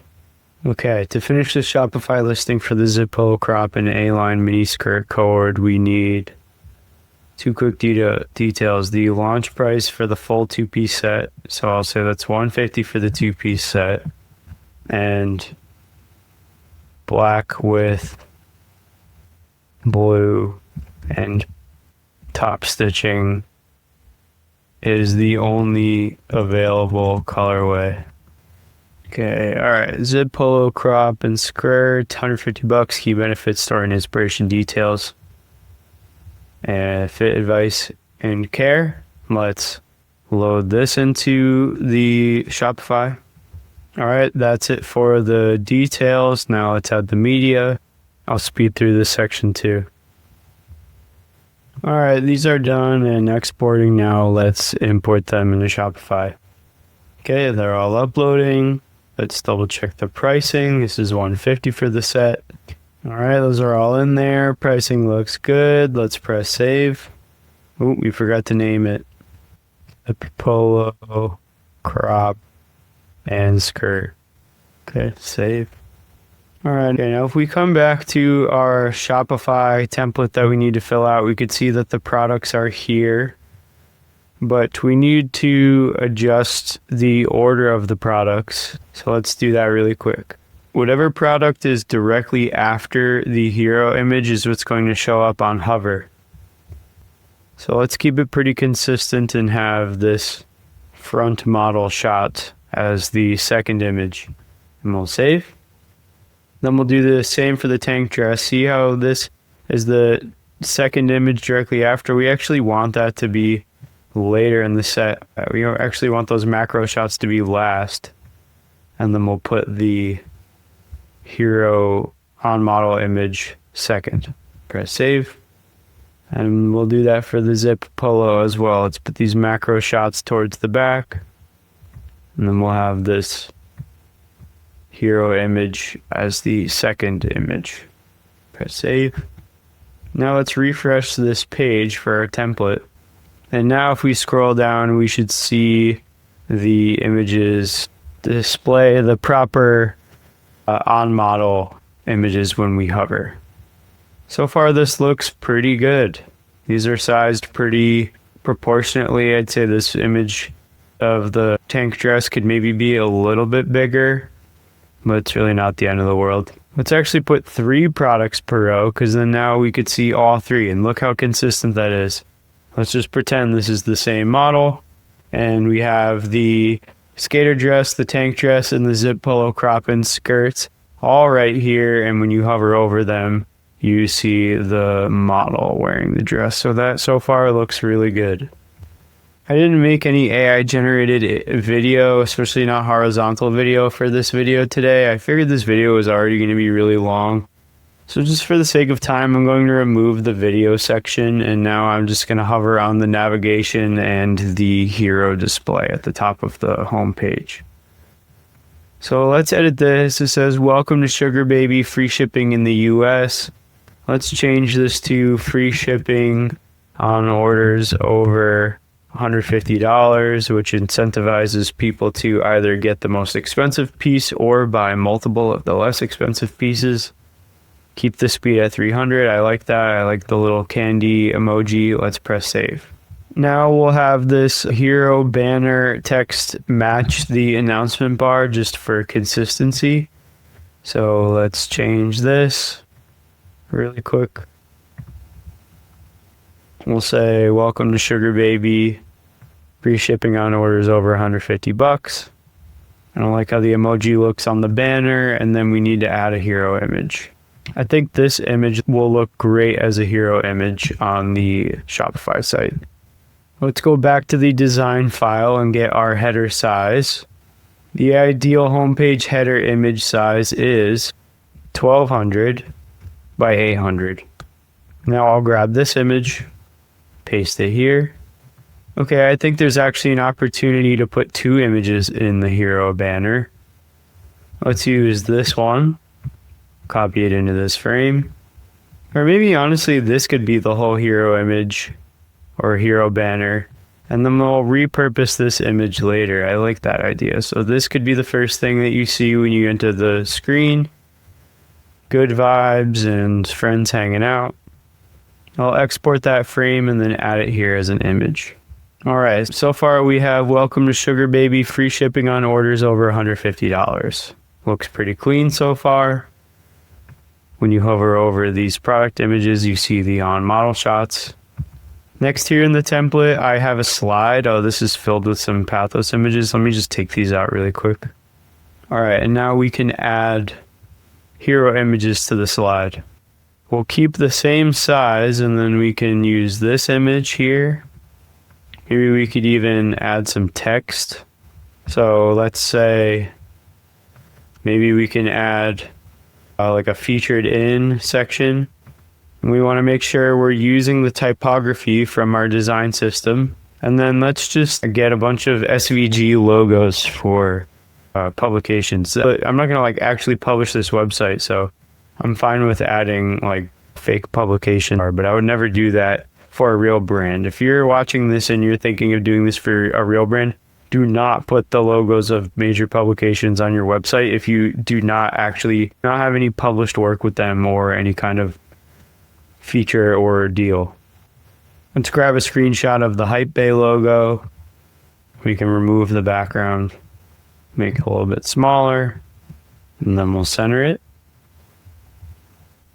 This is 64. We'll note that in the future. So if we do any headlines using Helvetica New for the homepage, we want to stick to 64 as the size of the font. That way we don't have inconsistent font sizes. Okay, there we go. So now this says featured in Hype Bay with this big hero image. Then if we slide, we can add another one. Let's use this image here. Add it to this slide. We can make this one pretty full screen like that. Love that. And we can write designs and manufactured, in Los Angeles. We keep that 64. Let's have it stay in line with the other slide, because when it scrolls, we want it to look cohesive. You know, maybe we could put this as the last slide so it tells a little bit of a story. This looks like it was shot in the morning. Then some of the other shots look like they happened more in the afternoon. And then this looks more in the evening. So maybe we use this image here. We use that. This image doesn't even really need any text. So that would be the second hero image in the slides. And then let's change this text so it's a little easier to read. Let's make the fill white. Let's add stroke, black stroke, and then we'll just increase the thickness a little bit. I'm not the best graphic designer, but just so you get an idea of where my brain is going with this. Now it kind of tells a little bit of a story from morning to afternoon to night. And we'll use these as the 3 hero images in the slides. Okay, here's the second hero image uploaded. It looks pretty good. And now let's scroll over to the third image and then add this made in LA hero image. So it looks pretty good. We'll press save. So now after the product images here, when you scroll down, you see a hero image, a featured in a publication, another hero image with a little bit of art direction, and then an art directed shot highlighting that it's designed and manufactured in Los Angeles. Then the bottom here, image with text. Let's use the customer persona snapshot image. All right, so now we have that model image here, and then let's just add some text. This is a great opportunity to use that custom GPT again. I need copy for hero image call outs that will be sprinkled across the home page. See what it comes up with. All right, here, this looks good. Play hard, look sweet, made in LA, built to twirl, zip twirl serve, match point pastels. I like that. Start with this, play hard, look sweet. Can make that the heading here. Play hard, look sweet, your instant court to club uniform. We could add more to that. Made in LA, built to twirl, small batch, sweatshop free, sugar high vibes. Let's add an American flag emoji here. Nice. Okay. Making some progress here. All right. I just realized something. The typography on this website is still the same as my Pathos of Things website. So we need to change it. Here we see the headings are set to Helvetica bold. But in our document, we said here that the headlines were going to be enter, and the body text is Helvetica New. So let's change that really quick. Headings, enter, select, and then body text. Okay, nice. Typography is set on the website. We have our hero image, our products, our feature, and then some lifestyle imagery. That's a nice basic homepage. Let's check how it looks on mobile. So for the featured collection, let's set this to products per row on mobile 1. And now on mobile, we're going to have this really nice full-size imagery. We can scroll through this little slideshow here with the featured art-directed content. We actually need to remove the extra 2 slides. So on the left here, I'll just mute these for now or hide them.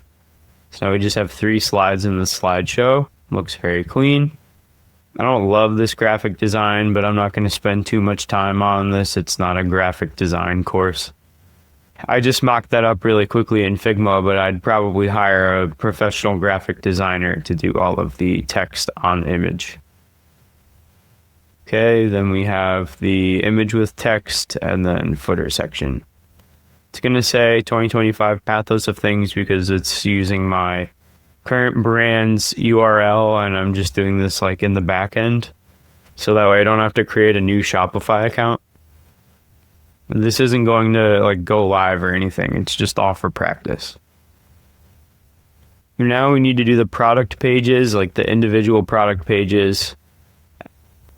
Okay, nice. So quick scroll again through the desktop view. And then now we're on the mobile view.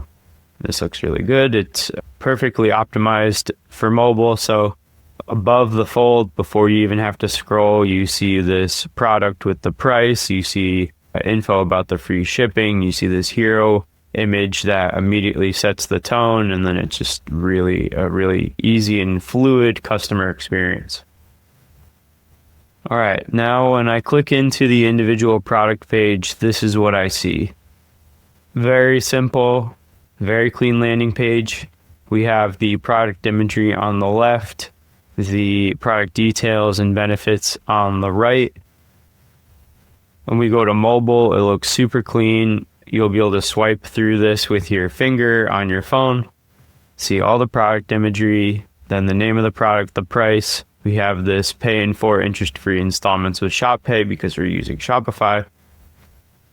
Story and benefits at the top, details below, fit advice below that. And then basic care information. I think 2 things will make this product page way better. That's some lifestyle imagery and some user-generated content or reviews. Let's put in the lifestyle imagery first. So I just have this slideshow here. Very similar to the home page. You can see the slideshow in the sections tab. Now let's fill these images with some lifestyle imagery from our AI photo shoot. There's 1. There's 2. Here's 3. Let's add a 4th slide. 1, 2, 3, 4. Let's add a 5th slide. You can reuse this photo from the home page. Nice. And now we have a solid slideshow here of some lifestyle imagery. But it's still art directed and it still looks really good on this e-commerce setup. Then I want to add another section below that for the UGC style and reviews. For this, we'll just do an image split section and we'll add in some images. Like this one that says game day. And these other 3 that we mocked up in the AI photo shoot. So I'll import those in now. iPhone style, then let's add another image.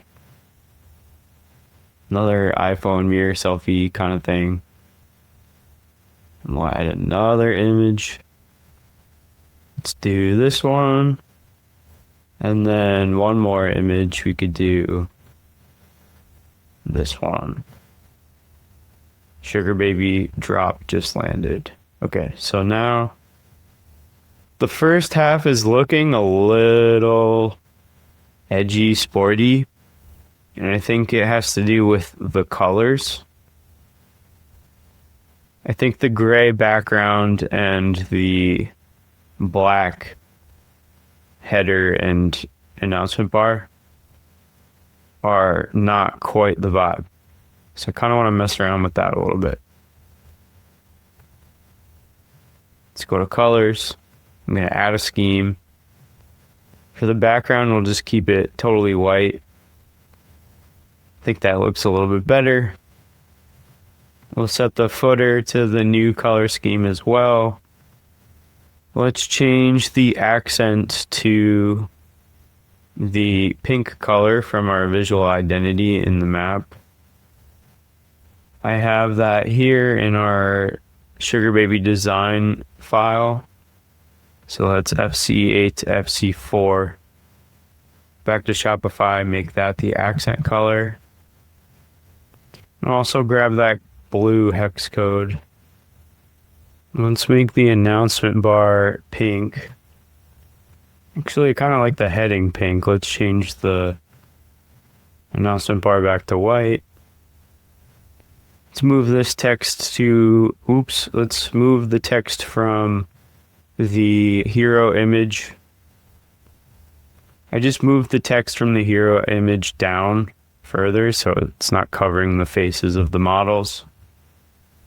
I think these product images could be spiced up a little bit instead of just having a white background, so maybe I'll mess around with that for a second.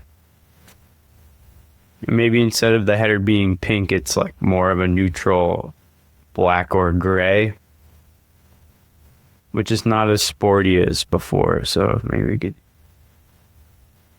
something like that, maybe a little lighter. Don't love that. Let's try a little darker. Okay, and then maybe at the top we make the background here pink. Or maybe we do the light blue. I think that'll actually look probably better against this gray. Okay, I actually kind of like that with the blue against the gray, and then we have the blue sky and then the products.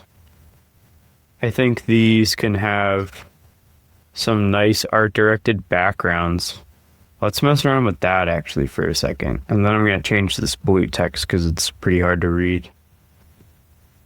I kind of like this idea from before where we had like a macro detail shot as the background. But I have a completely different idea actually.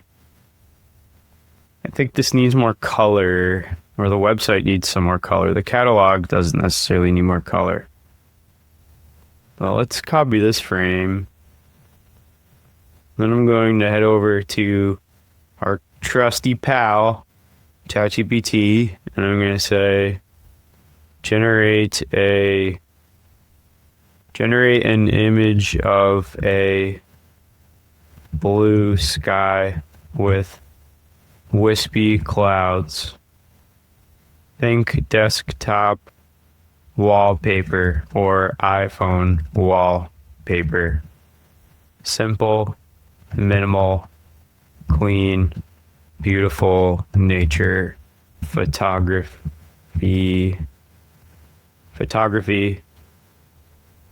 And let's just see where it goes with that. Just a very basic prompt, but I don't want to spend too much time on this. Okay, thought for 25 seconds. Now it's starting to generate the image. Okay, this is kind of nice. I like where it's going, but now I don't really want wispy clouds anymore. I want big, fluffy clouds. Change the wispy clouds to big, fluffy clouds. Let's see what it comes up with. Okay, nice. That looks pretty cool. Generate 3 variations. Just have some different ones to play around with. Okay, here's the next one. I just said continue because I asked for 3 and only gave me 1. But I'll save these. And we can start playing around with this idea. So here I'll drag this image of clouds in. I'll stretch it out, and now it's filling the full square. And then a little trick I like to do to make the image pop a little bit more is I put a black square in between the background image and the product shot, and then I bring the opacity like way down. So that way it still looks, it really highlights the product. See, like the more I turn this up, the more the product is showcased. So there's definitely like a sweet spot to keep the integrity of the art direction in the background while still highlighting the product. So I think something around, let's just say maybe around 20% is pretty good. So I like that. Let's export that. And then we can update the media in the products tab in the Shopify backend. And then here's that updated product photo. We'll add it here. It's uploading. And then we'll remove the old image, put this here, have this be the secondary image. Looks good. And then we can press save. Now let's update the product images, or the main square product images for the rest of these products as well. Let's grab another one of these cloud wallpapers. I already downloaded this one. It seems it got kind of confused and made 3 in 1. I'm going to say just give me one variation at a time. Add some more clouds. And then it'll think for a sec. We can go back to Figma and import another image of clouds. So this is turning the clouds into a motif without just copying and pasting the same cloud image every time. And then we'll add our rectangle that goes in between the product image and the cloud background, and then that's it. We now have our updated art-directed flat lay product image. We'll go back to the tank dress and now add that new image. We'll drag it to the front and get rid of this other product image that we were using. Press save. I think we can add even more color to these. So let's have the secondary image be one of these with the colored backgrounds. I need to format that in Figma really quick. Okay, I love that. Let's export this. Add that into the backend of Shopify. Cool, now we have our updated images for the tank dress. Let's do the same for the skater dress. All right, that looks good for the pink dress. We'll save this. Pink background hero. Add it into the backend of Shopify. Okay, now we have all of our product images for the skater dress sorted. Let's see if ChatGPT is done making our wallpaper. Okay, yep, it is. We'll drag that into this design document. We'll add it to the polo. We'll put it behind the polo. So now it's the background, and then we want to get our dark rectangle with the reduced opacity, and then put it in between the garment of the background. We'll add that to the zip polo crop and skirt product media bucket. And while that's loading up, we can edit in this nice pink background image. Okay, that looks really solid. So now we have our hero model image shots. They're all sized properly. All the models are taking up the exact same space in the square. So maybe you could get a little tighter. There we go. Let's move this to the front, remove this.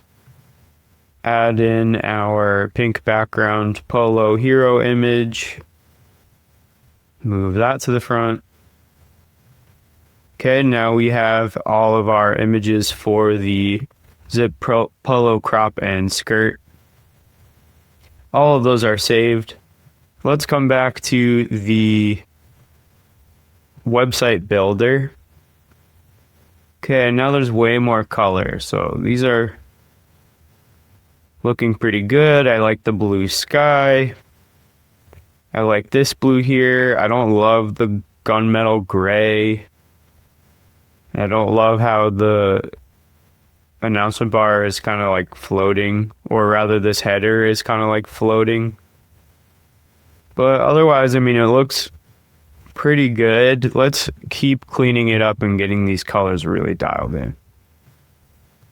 I kind of like the idea of the background being like a cream or off-white, kind of matching the vibe of the clouds, and it's kind of light and fluffy. We could change this logo from white to black. So let's do that really quick. Maybe we roll with this for the logo for now. I like this with the blue background, or the blue stroke and black fill with the little candy emoji. Okay, that looks pretty cool actually. It's a little blurry. We should probably fix that with a PDF or an SVG file. But I'm just kind of speeding through this now. Okay, I think this looks way better now so far.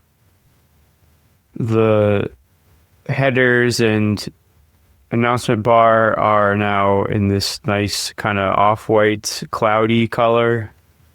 We have art-directed backgrounds for the product images. We have lifestyle imagery in a slideshow, another lifestyle image, some info about the brand, and then our footer. We finished the product page for this skater dress. There are more things we can add to this, like a review bar or a social media import. But I think for the rough draft of this product page is pretty much done. I guess the only other thing that is really, really important to add to this is a size chart. But I don't have size charts for these garments because it's just like a fake brand. But adding a size chart in the fit advice section is super important and very key. It's going to reduce the amount of returns, and it's going to actually increase your conversion rate. The more info you can give the customer to make them feel secure in their purchase, the better. And then you make sure they actually get their right size because they picked the right size. The main cause of returns that is a huge problem for every brand, pretty much. Like the biggest problem with returns is customers not ordering the right size. Let's check out our other products. So we can go up here to shop, press shop. Here we see all 3 products in the drop. For products per row, we can set this to 3. Products per row on mobile is 1. So when you press the shop button, on mobile, it just takes you here. And on desktop, it looks like this. So I think that's really clean. This is looking way better, way better. When you hover over these images on desktop, it looks really good. You see the model hero shots with the art, with the simple color backgrounds, natural shadows, soft lighting. And then when we go to the mobile view, it looks like this. Same kind of vibe. Very clean. Let's now click into the tank dress product page. So the product imagery should be all fixed now. If I scroll through it, so far so good. Everything's looking super clean. Remember, all of these images were added to the media bucket in the back end of Shopify, which is here. It's not in the website customizer or template builder. When you're setting the media for your products, you do that and in the products tab in the Shopify backend. As we scroll through, we see the auto slideshow of the lifestyle imagery and then our UGC content. So nice, this page is done. Let's go back to our shop page. Scroll down to the zip polo. As you can see, we have our scrolling photography. Looks really good. Price, details, some lifestyle imagery in this auto slideshow, then UGC content. So our 3 products are now done. Now let's do a full walkthrough of the website in preview mode. The URL is going to say pathosclo.com. That's my brand. That's, again, I'm using my Shopify account. This is in draft. Nobody is going to see this live. Right now we are running the Sugar Baby test build. Yes, as you can see here, it is in draft. I'm going to hide this bar for now. And then this is going to be a full run through as if I was a customer. So I'm testing the customer experience. At the very top, we see the announcement bar. We see the brand logo, shop, about, make a return, and our cart. As we scroll down, we see hero images of models hanging out, laughing, having a good time together, showcasing the products. Hero call out, welcome to Sugar Baby, free shipping on orders over $150. Below that, we have our 3 products in the drop with our art-directed backgrounds and our high-quality flat lay images. Below that is a hero image with a featured in section. I just made this up. Don't quote me on this. This is not a real brand. It was not actually featured in Hypebae. But getting featured in a brand like Hypebae would be really awesome for a brand like Sugar Baby if it was a real brand. Next, I have another product image, kind of like a little hero image of a girl with a tennis racket as an accessory on a tennis court wearing one of the garments, with a little more info about the brand motto, your instant court to club uniform, made in LA, built to twirl, small batch, sweatshop free, sugar high vibes. Also, you'll notice when I highlight over this, the highlight is pink because that's what I set in the color section of the theme settings. If we click on these products, it will take us to our product pages. Really clean. Name of product, price, interest-free installments, buy box. Hover over the buy button. Hover over the buy button and it showcases the brand highlight color. Tagline, benefits, details, fit advice, and care. Again, it's important to put a size chart in the fit advice section. As we scroll down, we see all of the catalog imagery and macro shots for the products. Then we have a lifestyle imagery, auto carousel, and some user-generated content. If we switch to mobile view by reducing the size of the window, the product imagery still looks really good. The buy button is above the fold, which is perfect. The macro shots are really high quality. The 2048 by 2048 square pixel density is really solid on mobile. Then the description here, the full screen mobile slideshow, which looks really good. And then user generated content. If we go to the shop page, we can see all 3 of the products here in just this one nice collection page. We'll move on to the ribbed knit tank dress. Same setup as the pink skater dress. Same shot list, looks very clean. Colors are cohesive. We have this cloud motif in the flat lay image, but it's not the same exact cloud image as the background for the other product, so it's a consistent motif without copying and pasting. As we scroll down, we get these nice hero images from the lifestyle content shoot, and then user-generated content. Let's switch and check it on mobile. Product images look really good. Pixel density is high. Buy button is above the fold. Price and name of product are above the fold. Benefits, description, fit advice, care, full screen on mobile, high quality lifestyle imagery in a slideshow that you can scroll through with your finger, and then user generated content. That's the second product. Now let's confirm the third product. So we're back on the collections page. We hover over this polo set, and now we have the same exact layout. We have our hero image with the pink background. We have our flat lay photography with the cloud motif. We have our catalog images below that. Story, benefits, details, fit, advice, and care on the right side. Beautiful macro shots. Beautiful lifestyle imagery. And then user-generated content. Switch to mobile mode. Pixel density looks good. Images are high quality.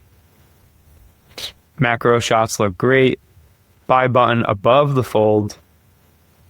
Name and price above the fold. Story, benefits, details, fit, advice, care. Full screen lifestyle image slideshow. User-generated content. So that's pretty much it for this video. It was a long one. We covered a lot of topics.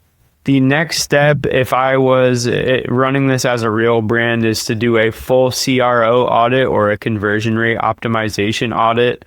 So that's where I work with an AI tool, or I can hire a consultant, but I will probably just use an AI tool to go through each of these sections step by step, go over the load time of the website, audit the full user experience, add certain plugins, upsells, different buy boxes. Like, we could really customize the website to really juice the conversions.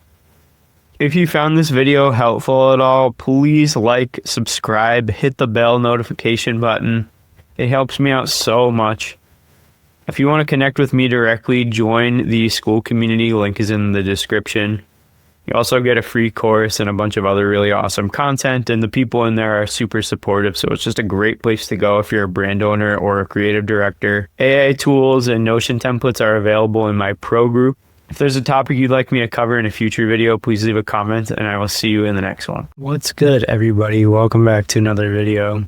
In today's video, we are going to juice up the Shopify store that we worked on in the last video. At the end of the last video, I mentioned something called CRO, or conversion rate optimization. If you are new to setting up an e-commerce store or running a fashion brand, you probably have never heard of that before. Essentially, all that means is optimizing the website through aesthetic and plugins and buttons and text to increase the chance that someone trusts the brand and makes a purchase. It's currently Saturday, and over the last couple days I've been working on this, and I think it's come a long way. We're moving along with this fake brand concept called Sugar Baby. I made one pretty big change here. This is no longer called the skater dress. This is now called the sporty dress. I think it's more on brand. There's nothing skater or skate culture about this brand. So I think calling something the skater dress would be doing that almost ironically, and I didn't think that was the vibe. So I changed this to the sporty dress. I removed the featured in Hype Bay banner. Just didn't look right. Wasn't formatted properly. Now I have these nice even squares here. These are actually portraits. So I have these squares here with the Sugar Baby motto. Play hard, look sweet. Some lifestyle imagery. And we have a vertical video here on the left that auto plays. I'm in the editor, so it's not gonna auto play all the time. And then a catalog image for that product on the right. This vertical video you see here on the left side is from a prototype or an earlier version of this product before we changed the fabric to scuba and before we changed the neckline to polo and the lining to a light blue color. But I figured just for the sake of this demo, I would throw it in here because I want to make it clear that I would put a vertical video here, especially for the demographic and this style of garment. Having a vertical video here is super fire. And it's going to really connect with Gen Z because they're used to that scrolling experience. So when we go to mobile and we're scrolling, and then we see this nice portrait-sized vertical video as if you're scrolling on Reels or TikTok.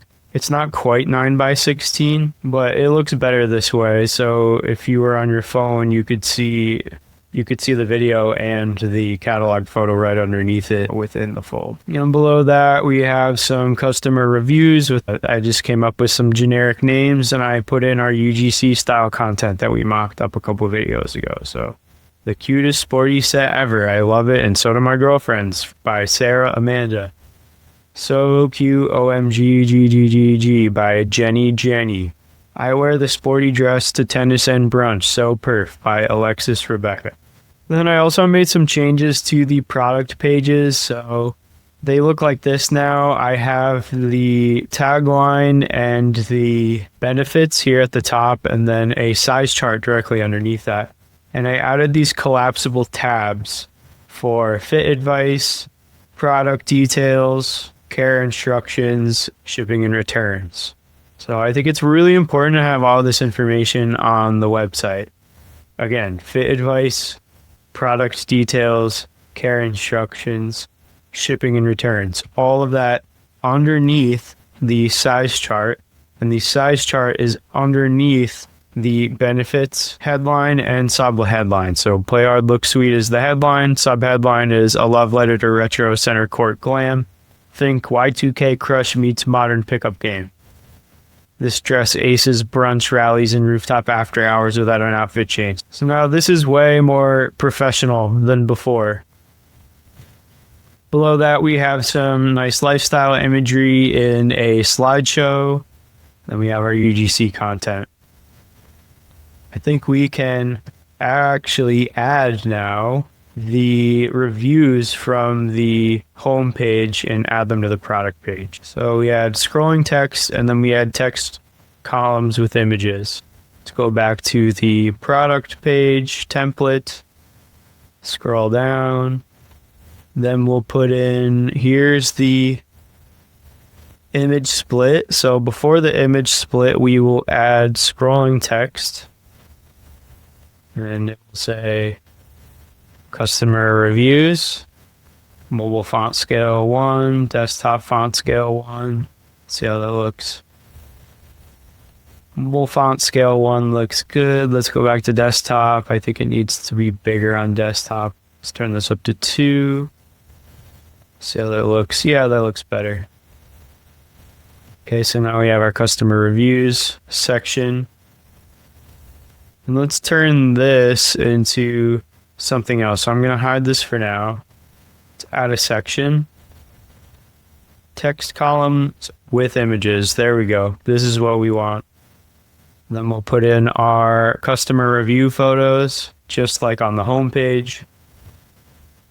So that's 1. Here's 2.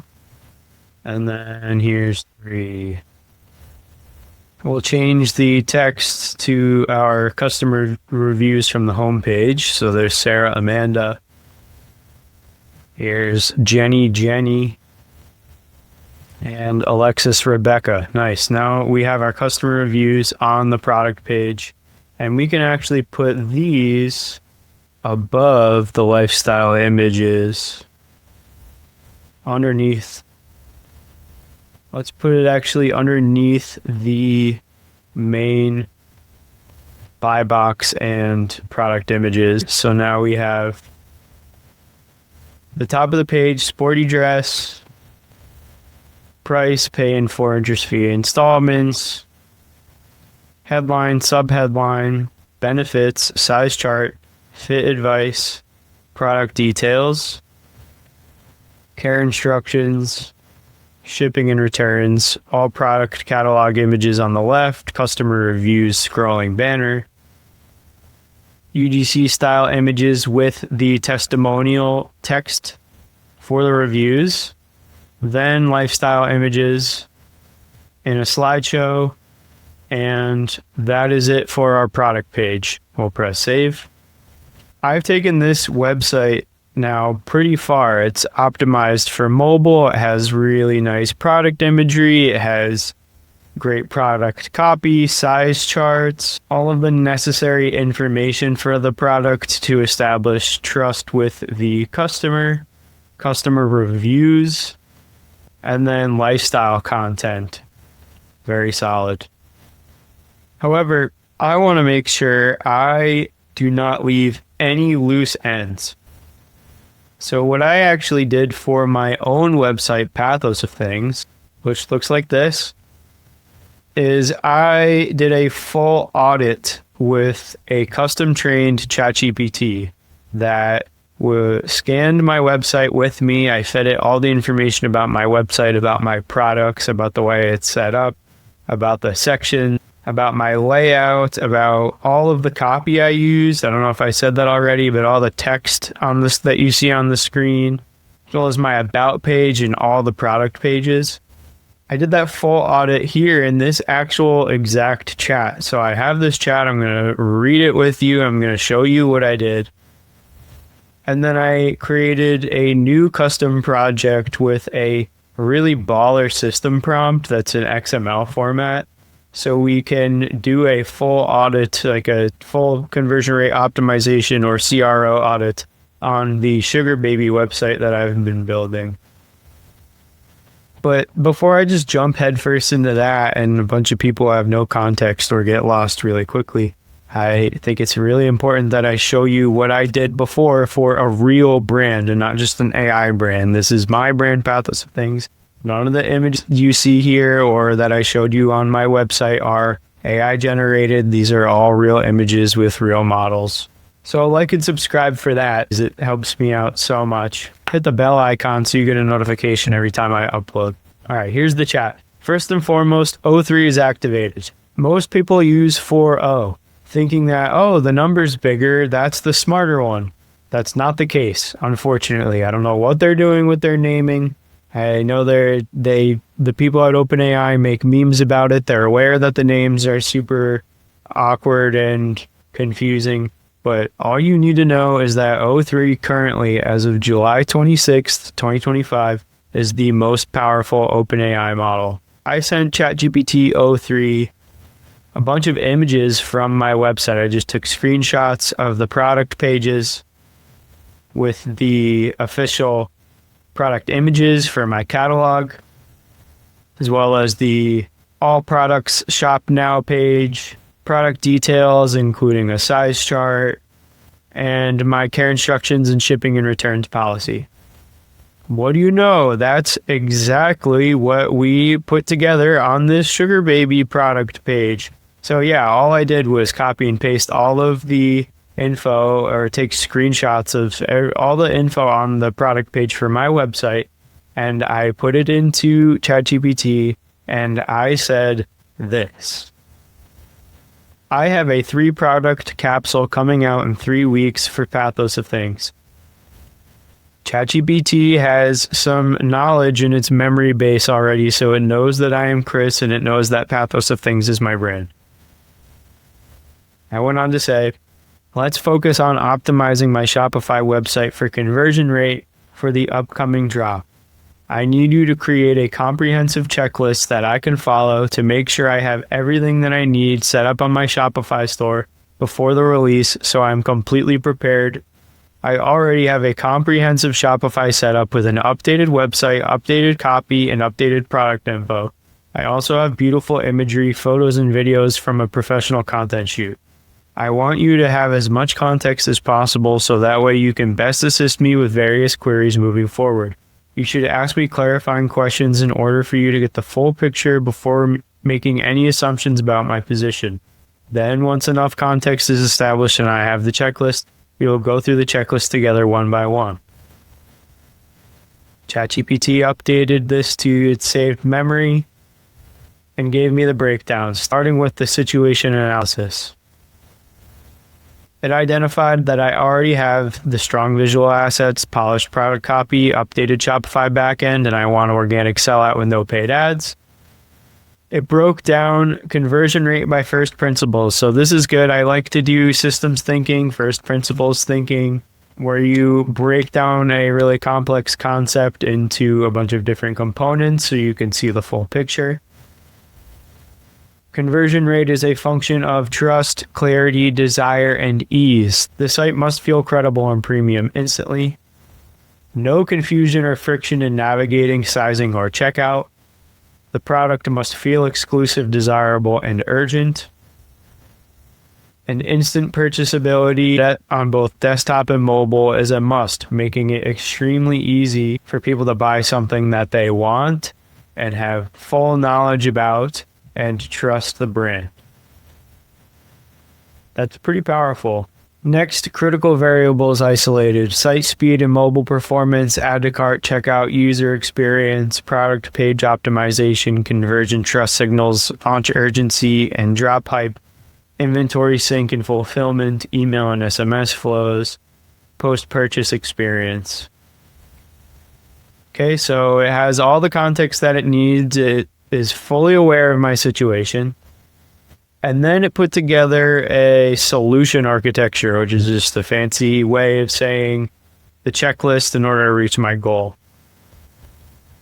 The checklist includes technical/site health, which includes a mobile and desktop speed check, mobile responsiveness test, checkout test, various payment methods tested, and cart recovery settings confirmed. So you have emails and or text messages going out to convert people that abandon their cart. Next is product page optimization. All the inventory levels are correct per variant, but if you're fulfilling at home, it's really important to do a last minute check before you launch to make sure that all of the bins have the right inventory quantity and that quantity is accurately reflected in your Shopify store. The last thing you want is to sell 30 hoodies, but you actually only had 25, and then you have to refund 5 customers, and then that's just a huge pain. Next, size guide tested and visible on page. Do not launch without a size guide on your product page. Not only is it going to boost your conversion rate, but it's also going to reduce the amount of returns that you have. Returns are super annoying. Having a wrong size guide is also really bad. Don't just take some other brand's size guide and put it on your website just because you need a size guide. The size guide has to be accurate. Next, photos and video optimized for load speed. The easiest way to set this up with Shopify is make sure all of your photos are 2048 by 2048 square. That's going to load the best on mobile. It works great on desktop. It looks beautiful on both desktop and mobile because the pixel density is very solid and the images load fast. So it looks good and it doesn't slow down your site. Urgency language or FOMO, like limited stock. For me, I usually do drops of 50 pieces at a time. So I let people know that I do small batches and I keep it pretty exclusive. All tabs, size and fit, product details, care, shipping, tests on mobile. So that's pretty easy to do here when you're setting up the website. All you have to do is you can just press these buttons to switch through desktop view or mobile view. And it's really important that you don't neglect the mobile view because chances are the majority of your customers are going to be shopping on mobile, especially if they come from Instagram or TikTok. So if you have a really, really awesome desktop view and it looks great and it's more fun to edit on the desktop view because the images are big and it's awesome. It looks super cool and it's woo. But then you go to mobile and then you see that everything's formatted all terribly and you didn't spend any time on mobile. You're just doing yourself a disservice because your first impression with the majority of your customers is going to be really terrible, especially if you are implementing any kind of content strategy and the majority of your traffic comes from social media. If the majority of traffic comes from social media, then the majority of your customers are going to be shopping on mobile. That's just how it is. So you need to make sure that you are editing in the mobile view constantly to make sure that the experience is as streamlined and clean as possible. Next big category in the checklist, homepage and site navigation. Homepage hero updated to match new drop, clear call to action CTA above the fold. Shop page filters, products are accurate. Header and footer nav reviewed, no dead links. Hype launch mechanics is the next big chunk. Coming soon countdown or banner activated, email signups redirected to Klaviyo or Beehive. That's something we'll cover in one of the next couple videos where we go into email flows and linking our email marketing provider to our Shopify store. We can worry about hype and launch mechanics in a later video. Next big category, backend/operations, inventory synced and locked in with Pietra. So like I said, that's something that I handle with a 3PL.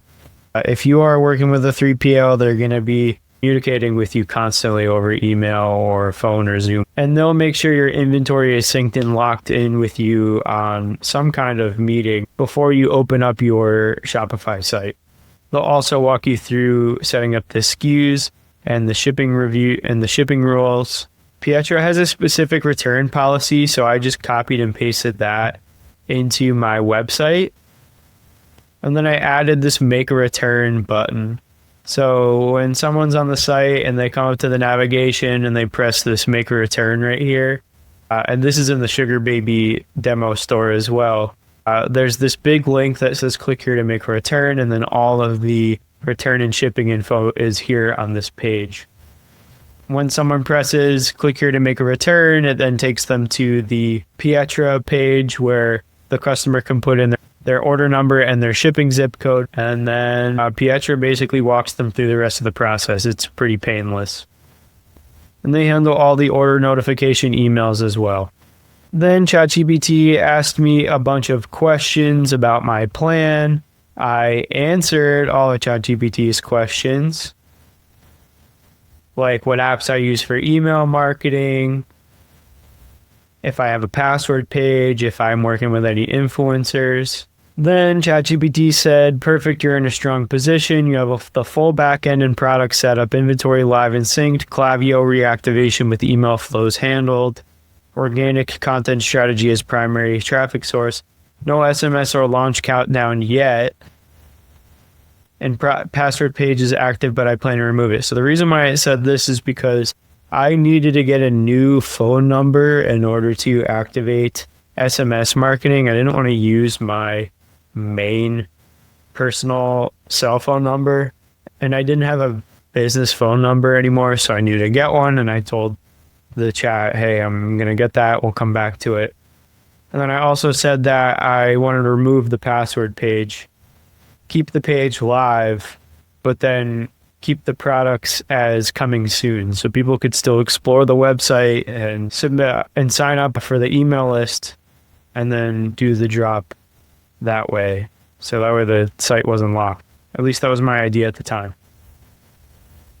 And then the chat gave me an updated checklist with a bunch of things to do, like do a mobile and desktop speed check, mobile responsiveness test, checkout test, Shop Pay, Apple Pay, GPay working, cart recovery setup confirmed, full product page optimization checklist. I needed to make sure the images and videos were optimized for load speed. This was before I converted everything to a 2048 by 2048 square. Homepage and site nav were all good. I had to fix a bunch of my hype and launch mechanics. Like I didn't have a countdown or a banner activated there. But I was getting traffic to my site, so that was a missed opportunity. Should have had something live that said, drop is coming in 25 days or whatever it was. I was capturing emails using Klaviyo. I had a freelancer setting up my email marketing for me based on my plan just to save time. I'm still waiting on them to send me the confirmed full welcome flow and drop email sequence. But pretty much all my backend and operations were set up. My return policy was clear. My shipping rules were accurate. All my SKUs matched Shopify's backend, which matched Pietro. And because all the inventory was synced to Pietro. And then I needed to confirm a few things about the post-purchase flow, like if I had an upsell call to action, if the thank you page was optimized, and if the email confirmation was clean. I fixed a bunch of those things. I took screenshots of my website performance. And I gave an outline of my content posting plan for TikTok and Instagram. ChatGPT saved that to its memory, said, you're almost fully dialed. Let's wrap implementation gaps and sharpen your organic content funnel for max conversion.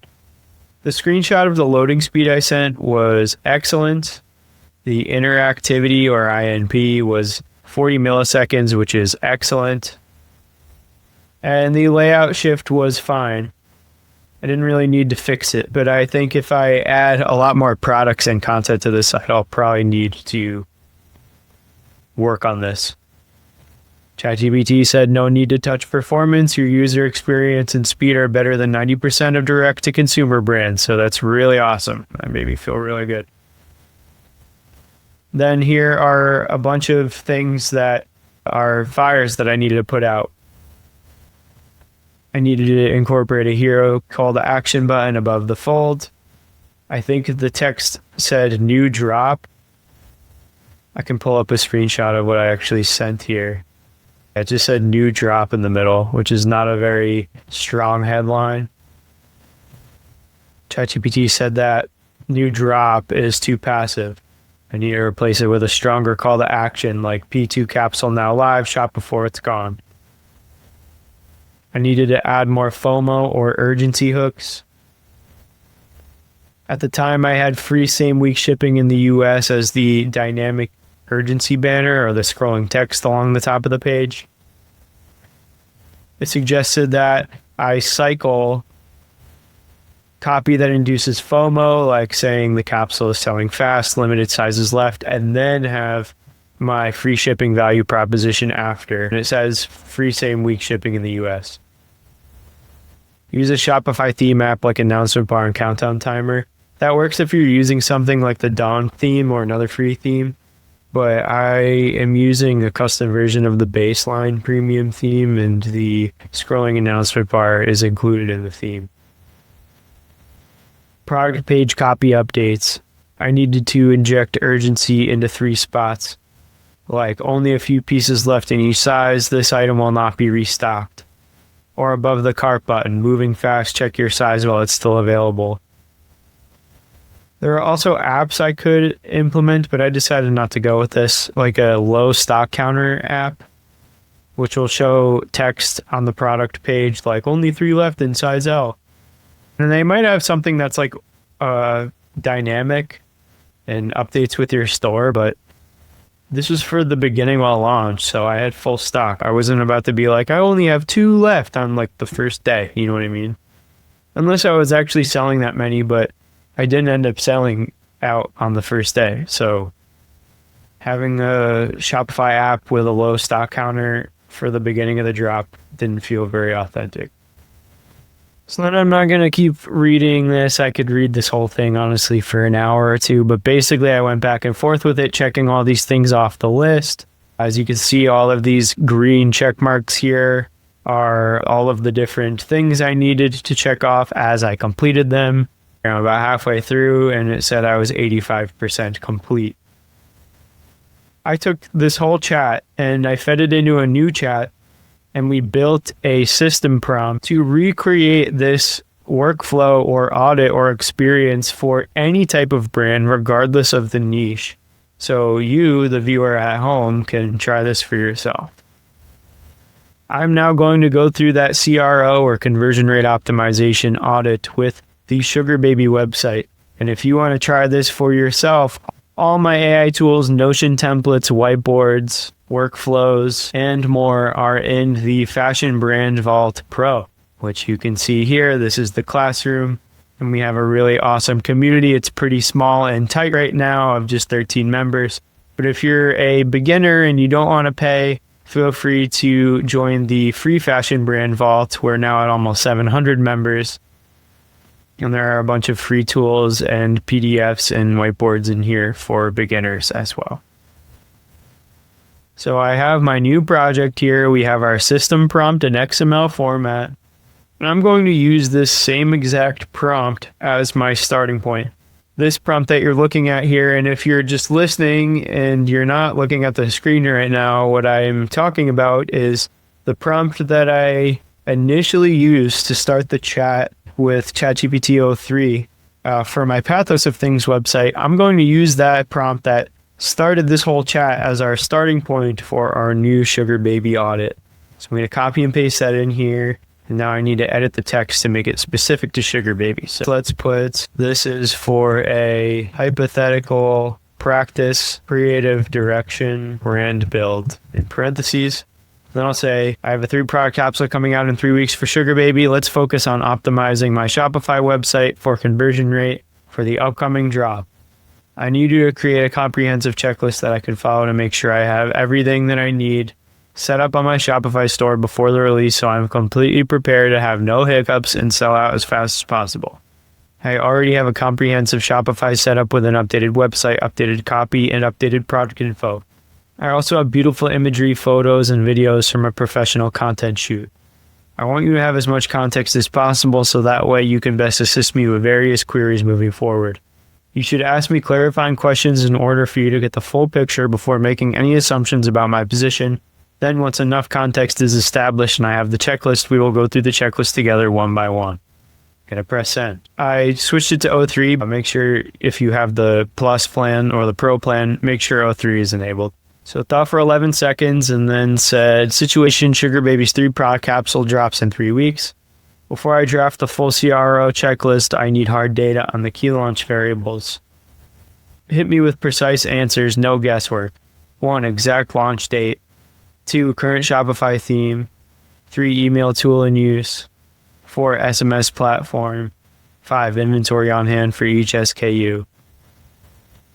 Fire back with the details, then I'll drop the full conversion ready checklist. Let's say 1, exact launch date. Let's say August 29th. So 8, 29, 25. That's a Friday. We could say Pacific time zone / Los Angeles. 2, current Shopify theme. Baseline. Most recent version. 3, email to a new tool and use Klaviyo. 4, SMS platform Klaviyo. 5, inventory on hand for each SKU. 50 pieces per SKU. 150 pieces total. And that's it. Let's fire that off and see what it says. All right, nice. This is very professional. This is about as professional as you're going to get with a conversion rate optimization agency or specialist. I wouldn't be surprised if a lot of CRO agencies are using really robust system prompts like the one that I created in XML format. And those agencies charge thousands of dollars per month, but you get it for basically free if you sign up for FBV Pro. So yeah, it's time to really level it up. Site health, task, verify no index tags removed, password page disabled. So yeah, we'll disable the password page. Before we disable the password page, I actually want to show you how that works. So shout out Josh Dankers. Josh, if you're watching this, thanks for watching all these months, man, and commenting in for all your support. It's super simple to set up a password page. When you're in the Shopify editor, all you got to do is click this middle button here. It's usually on homepage by default, and then scroll down to password. And this is the Sugar Baby password page for the brand I've been building. There's the logo and an email sign-up box. I have scrolling text here for the date of the next drop, and then I just have product image photography from the carousel and a scrolling slideshow. Next, we need to check if Shopify payments and PayPal are activated. I'm not going to test the transaction because this is not a real brand, but I did this for my own brand. And I know for a fact Shopify payments are already set up and installed on this test brand website. You can see that here, we're right under the price and the title for the product. On the product page, you can see here it says paid for interest-free installments of $35 with Shop Pay. So that's a native Shopify thing that allows users to pay in installments. Pretty handy. Google Analytics and Metapixel, we're going to set that up when we are in the ads videos. Speed audit, this is easy to do with Shopify. Your Shopify homepage tells you this, and it will give you a rating like good or bad or could be better. If you're having issues with your Shopify page speed, it's probably because your images are not formatted properly. What do I mean by that? Okay, so this is Figma, right? This is where I format all of my images. You can also use Canva, you can use Photoshop, doesn't really matter. But this frame is exactly, as you can see here where my mouse is moving, this frame is exactly 2048 by 2048. And all of the images here for the product pages are the same dimensions. So nothing on your website looks wonky or weird. The formatting is always going to be consistent and the site is always going to load quickly. If you are uploading a frame that's 3 or 4 times the size and you don't even realize because you don't understand pixel density and how this works, you're likely uploading images to your Shopify site that are freaking huge, that are so big and they take forever to load and they bring the rest of the site down in speed. They kill your site speed. And then also the consistency is off because you might have one image that's super zoomed in or stretched out to fill space. And you might have another image that's like way big. And then when you upload it to your website, it looks way bigger than the rest of the photos. And that's just kind of weird. And even subconsciously for the customer, they're going to be like, even if they don't realize right away, like, oh, that product image is bigger than the other product images, something subconsciously is just going to look off to them. And that's going to kill your conversion rates and make it harder for the customer to trust you. Okay, next for product pages, task, variant selector. Size chart is modal and only X left dynamic stock counter. So if we go here, we don't have any variants. There's just one color. And I got to put the sizes in. I'll just do single variant mode. You can do that here in the product pages editor.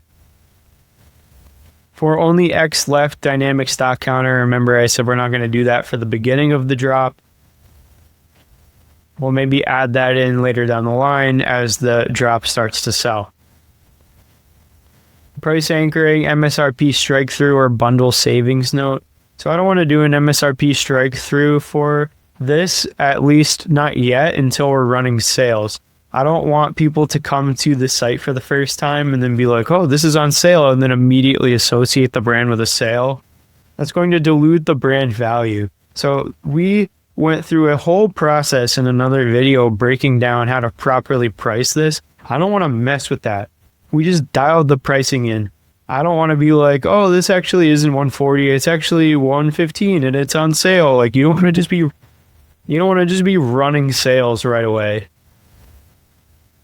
3 benefit bullets above fold.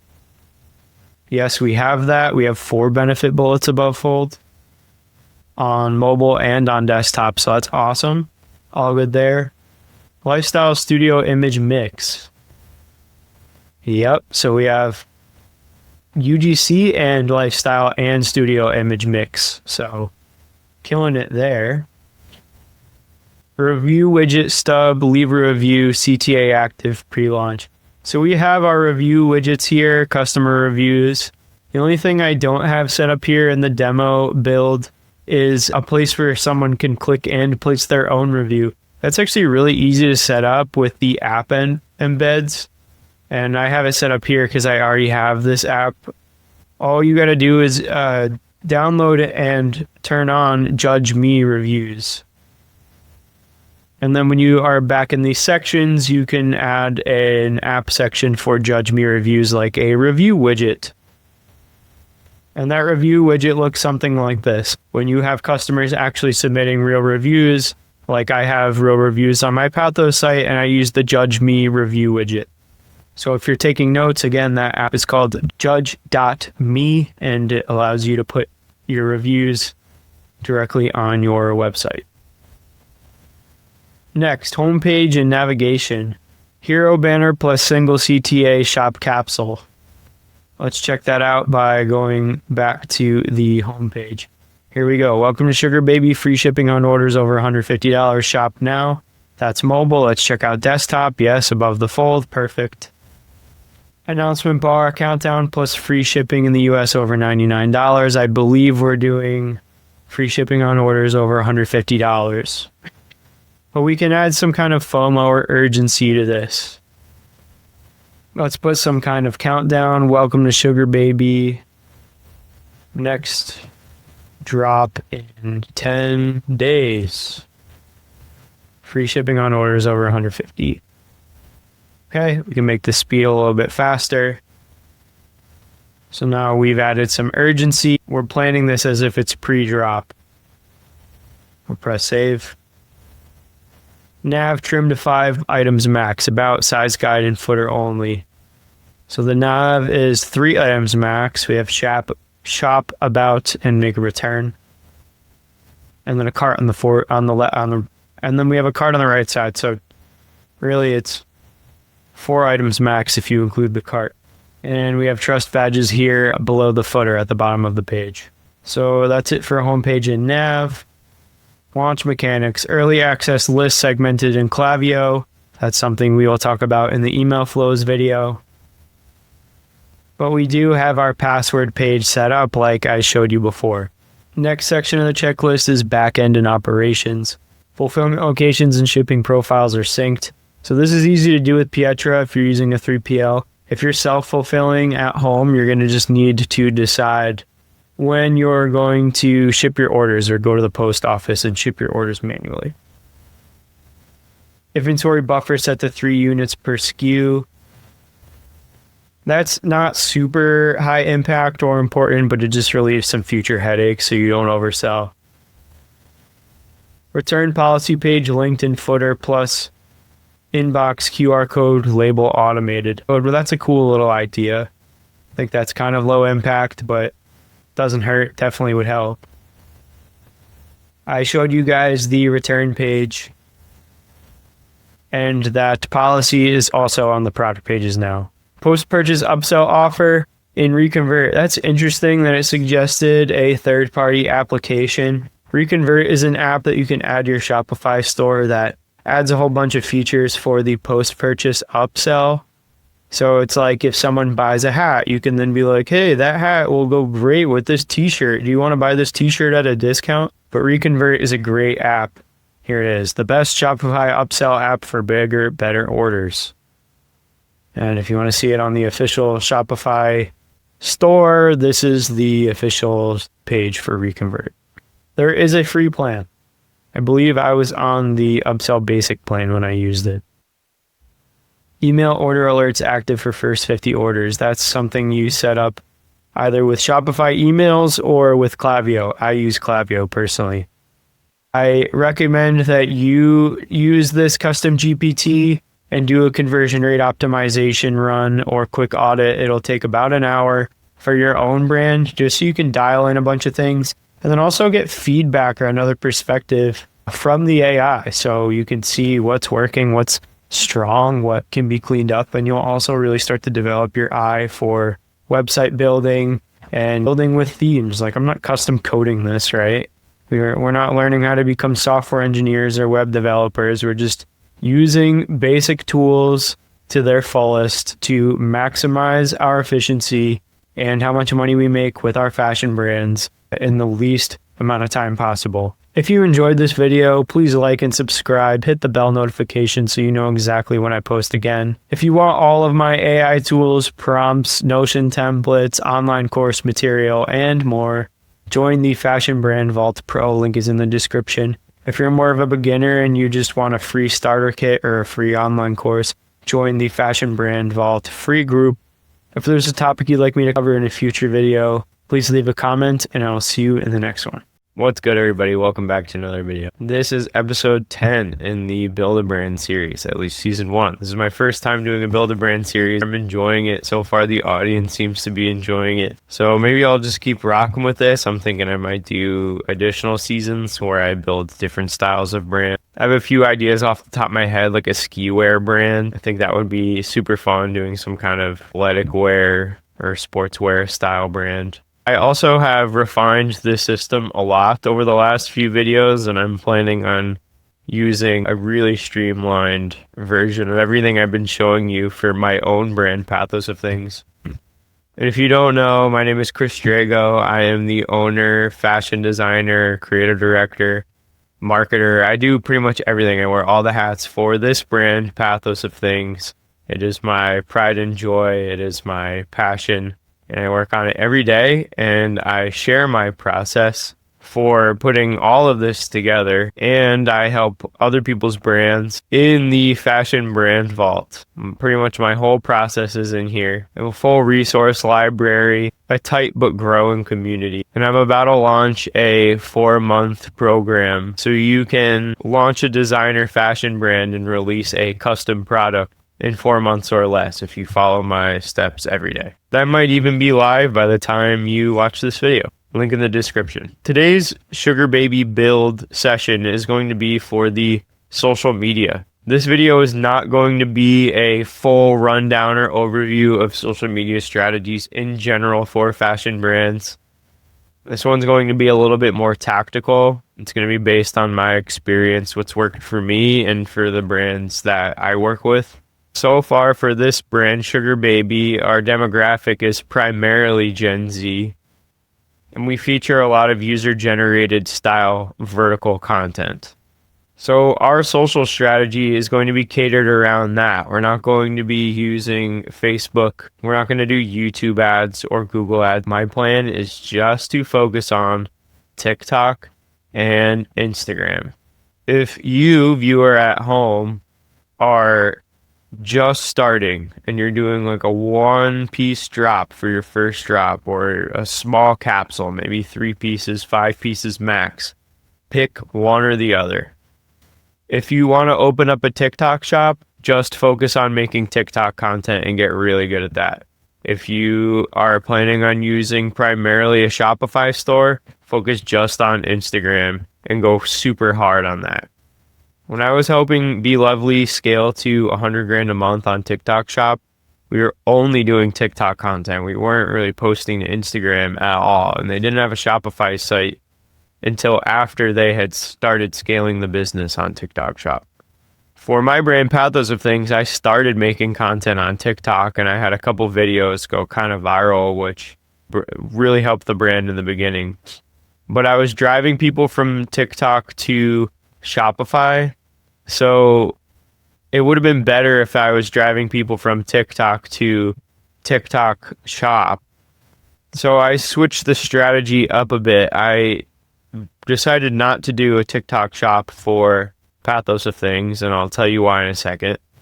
So I started an Instagram page. Here it is, nothing crazy. Just past 1,000 followers, so it's on its way. But I have a link in bio to my Shopify store. And then if I run any paid ads, it's on Instagram or with Meta ads, driving traffic directly to my Shopify store. I spend a lot of time on my Shopify store, and I don't have a TikTok shop. So naturally, it's the best use of my time now to start focusing on Instagram. If you are planning on shooting a lot of content and it looks great, and you're also thinking about being the face of the brand and being on camera more, then doing both TikTok and Instagram is great. You're going to maximize the surface area or your reach to your target audience, and you'll reach them on 2 platforms. Let's put together a TikTok and Instagram strategy for Sugar Baby. We already shot a lot of content. We have an optimized Shopify store. The reason why I think we should do Shopify with TikTok and Instagram instead of opening a TikTok shop is because TikTok shop has an average order value across all stores of like $20. We are trying to sell Sugar Baby made in the USA, premium price point, around $150 average order value. So that naturally doesn't align that well with the nature of TikTok Shop. But with a custom branded Shopify store, we can still post content on TikTok. We can still run ads to TikTok content, but the algorithm will start optimizing for people that are willing to pay a more premium price point. And the TikTok ads will find those people. But if we're on TikTok Shop and we're trying to play the TikTok Shop game by having a ton of discounts and weekly deals, we're likely going to have to lower the prices, dilute the brand value, and make it seem like more of a discount or a value brand. So I'm not about to just pivot and change all of that for the sake of TikTok Shop. We're going to keep our Shopify store. We'll keep a TikTok content strategy, but all of the transactions will take place on our custom site. There's one big thing to know when you're walking into creating a TikTok strategy, and that is follower count doesn't matter, dude. What actually matters is engagement per post. This includes likes, comments, shares. View count actually matters, but not for vanity metrics. And what I mean by that is not just to look cool or to be popular. View count matters so you can identify outliers. What are outliers? Outliers are videos that outperform your average. So let's say you average 400 views per TikTok video. And then all of a sudden one of them gets 2,000 views. I'm not talking viral, like it's not like one has to get millions of views. If you're in a niche industry, like having a very specific fashion brand based on a very specific aesthetic, chances are your clips are not just going to go viral. They don't have that type of mass appeal. But what might happen is you have a video or several videos that outperform the norm. 2,000 views, 4,000 views, 10,000 views, 20,000 views. And then as they keep going, it just continues to get bigger, and then that raises the floor. So now instead of averaging 300 or 400 views per TikTok, you are now averaging like 2,000 or 3,000 views per TikTok. Output, so the quantity, is extremely important on TikTok. There are a few ways to juice up the amount of content that you put out. And the goal with juicing up the quantity on TikTok is to just test a ton of different things to figure out what works with your audience and to give the algorithm enough information or data so it knows exactly who to show your videos to. First thing you're going to want to test are hooks. And the easiest way to test hooks is by filming one video about whatever topic of your choosing related to the brand. So let's say unboxing, for example. Then I would film 5 hooks to test for that one video. That one video then becomes 5 videos. The next thing you're going to want to focus on and test over time is formats. So we have hooks and we have formats. Here are examples of formats.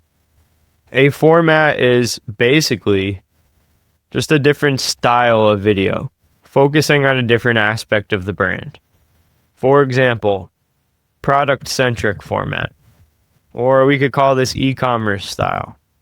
I believe we also used the term catalog style in an earlier video. These are catalog images for the brand. Next, we have brand lifestyle / aesthetic content. This includes lookbook, photos and videos, editorial style clips, images. These videos work great with trending audio. And then the last format I'll list here is founder driven. This could be talking head style content where you talk directly to the camera. But if you use a voice memo or just have vertical clips that you talk over, that works too. There are some really simple and solid hook ideas that I've used for this, and then I've seen other fashion designers or brand owners use. And that's saying something like, I designed these because, or here's why I made this, right? like it's sharing your story, it's showing your process, it's also showcasing the product. It's also bringing the viewer directly into your world, and it's establishing authority. And people are seeing your face and hearing your voice, which is going to rapidly increase the rate at which they become familiar with you and your brand. Well, there actually is one more format that I wanted to cover, that I will cover, and that's UGC style, or user-generated content. Works for hiring influencers, but I've also seen it work really well for in-house content creation.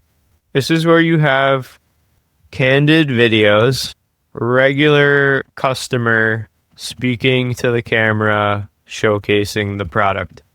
And that's it. These tend to sell very well on TikTok. Be Lovely seeds affiliates on TikTok, just sends them a bunch of free product and has them create candid iPhone style UGC, or user-generated content.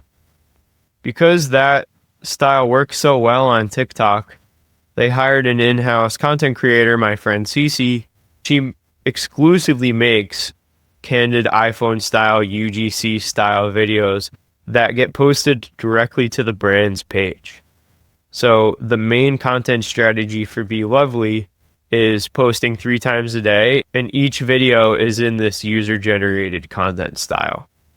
If we go to the Be Lovely shoe page, TikTok page, we could see a lot of their videos are now above the million mark, several above the 2 million mark. And these are all just shot on iPhone at home, very minimal lighting setup. I don't know if she even used any lighting. I think this is all just natural lighting in front of a window. This video has 10,000 saves and 72,000 likes. Here's another one. This is outside. Just she had a little picnic by herself, wearing the shoes, everything shot on iPhone, all natural lighting. I think the total cost of this was however much it cost for the sandwiches and the crackers, and however much it costs for her iPhone and her time. But there's zero setup, basically. I also want to show you some videos from my TikTok page. So I archived all of my test videos, and I just kept up a couple of the ones that ended up going like kind of viral. But this one in particular has 15,000 likes, and it's really simple. It's 8 seconds long, and it just showcases the products in my backyard at my old crib.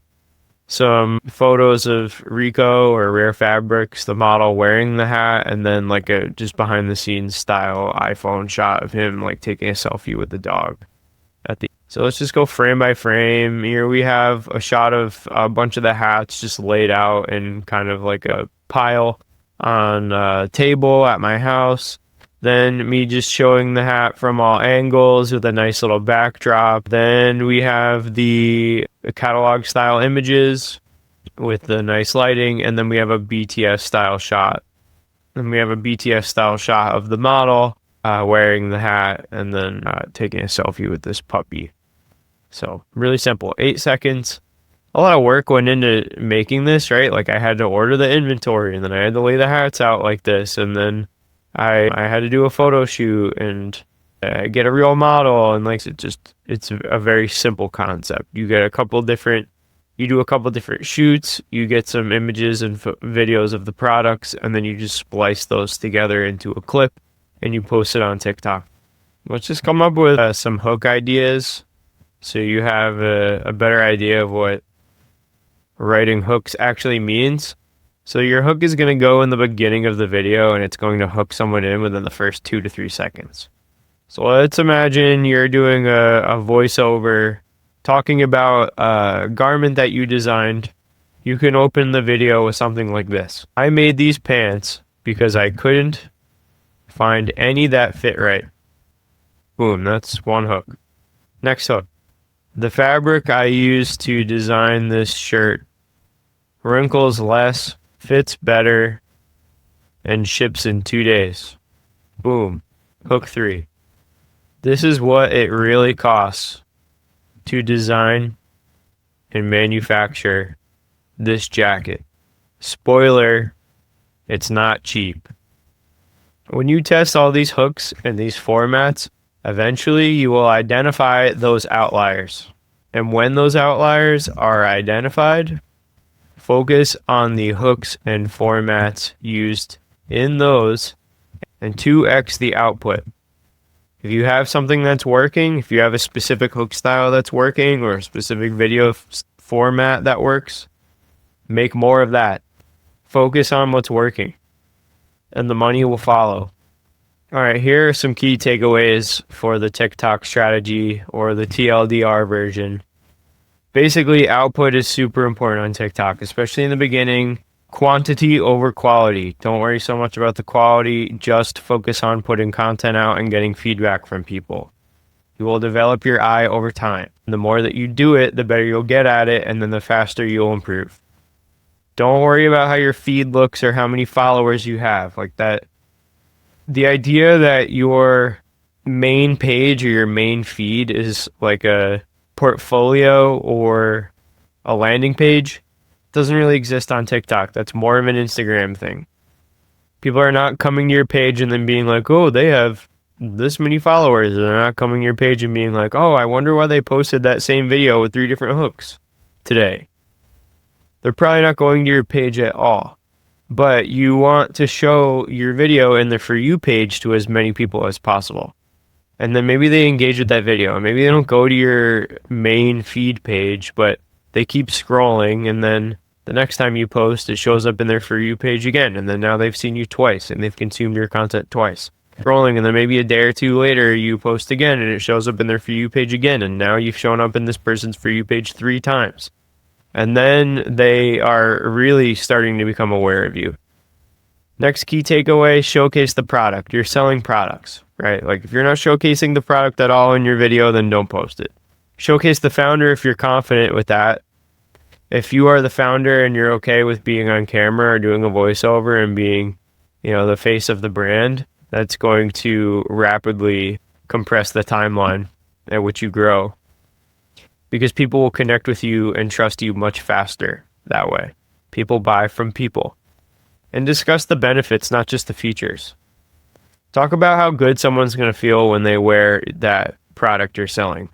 Not just, oh, it's this type of fabric and it was made in this place. Like, those are features, but a benefit is when you wear this shirt, you're going to be comfortable all day, and it doesn't matter if you sweat because we have moisture wicking fabric, whatever, right? Like the moisture wicking fabric is the feature, but the benefit is you won't have to worry about sweating all day. I hope that makes sense. For Instagram, this is the strategy that I like to do. I think that on Instagram, the quality is more important than the quantity. And I think a lot of that has to do with the nature of Instagram, your Instagram page being like your portfolio or your resume. TikTok, not so much. Go wild on TikTok. Have fun. Test all the different hooks, right? On Instagram, the quality is important. So how do you increase the quality? Art-directed content is step 1. High quality product imagery. Beautiful, crisp product shots. No blurry images. Everything sized proportionately. Storytelling is huge on Instagram. And this leads to more of a community. I feel like people following each other on Instagram creates more of a community of closer people that are consuming each other's content much more than on TikTok, where it's way more fleeting. So I post my catalog on the grid. Here I have the most recent drop set up here. I have a drop before that set up here with different models, different lighting, and then I have a drop before that set up here. Years ago at this point when I did this drop with the anime style. But then when I switch over to the Reels tab, I have a bunch of different formats here that are not on the main grid. I basically have a catalog set up on the main grid. From left to right, I have the product images as the first carousel. At the end, we have a little video clip. Then after that, the e-commerce style or catalog style images on model. And then after that, we have some art directed editorial style images on model, and then a little behind the scenes clip. And I follow that format for each of these rows. And then I have some lifestyle videos in the Reels tab, some art directed editorial style Reels with the catalog and editorial style images laid over the video. Some more BTS content that I use as teaser content, a nice little voiceover. So this is like founder style content, but it's also incorporating behind the scenes clips. And then it's also incorporating catalog and editorial style images overlaid and edited into the video. So that's kind of nice. Over on my personal page, there are a couple videos that have been doing well recently that are starting to pick up steam. This is just a talking head style video where my head is with the microphone and the bottom third, and then the upper 2/3 have some kind of video overlay, and then captions in the middle. This worked really well as a test. So now what I think I'm going to do is continue making this style of content and upload a ton of these types of videos, but then upload them all as trial reels. Which leads me to my next point about the Instagram strategy, and that is using trial reels. Right now, I think this is the highest leverage strategy available. Super underutilized by people, myself included. I'm just now getting hip to it, and I have some videos that are cooking in the trial reels. So I'll make videos about that in the future, reporting my findings and my results. But the way trial reels works on Instagram right now is you post a video and then it doesn't show up on your feed. It only gets shown to new people in the algorithm. So the best way to take advantage of this right now is by following a similar strategy to what we discussed for TikTok. And that's film one style of video, for example, unboxing. Film 5 hooks to test. This turns one video into 5 videos. So you have one main unboxing video, and then you just film 5 hooks, like unbox this package with me. Could be hook 1. Or you could tell a story about the brand, like how the samples process went, if there are any nightmare situations that happened, or you needed to put a fire out. You can tell that story over the unboxing video. You could do like a voiceover over the unboxing video. So you make 5 hooks for that same style of video, and you upload all variations of that one video. This gives all 5 hooks a shot in the algorithm. If all videos flop, that's fine, because they don't get posted to your feed or your followers. The few people that did see the post will probably forget about it, so whatever. And it doesn't hurt your reputation or your integrity with your current followers. However, one or multiple of those trial reels might really start cooking and getting thousands of views. Then that's when you post them to your feed. And then boom, all of a sudden you have a new post. It's going out to your followers, but it already has thousands of views. This is my friend Mawuli. He's been using trial reels for the last 2 or 3 months and is now up to 26,000 followers. He started putting out a series called The Ugly Duckling Arc, and this has 71,000 likes. All of his reels now get tens of thousands of views, because he'll post them as trial reels now, and he'll test different hooks, he'll test different editing styles, and he'll let them all run for weeks at a time. And then when they do well, you start really growing followers. So I think a few months ago, before he started posting trial reels, he was at about 1,200 followers, and now he's at 25.9 thousand, almost 26,000. He makes fashion style content, clothing content, art content, music content. So Even though he's not necessarily selling clothes, this strategy can be applied to various creative industries and can definitely be applied to brands.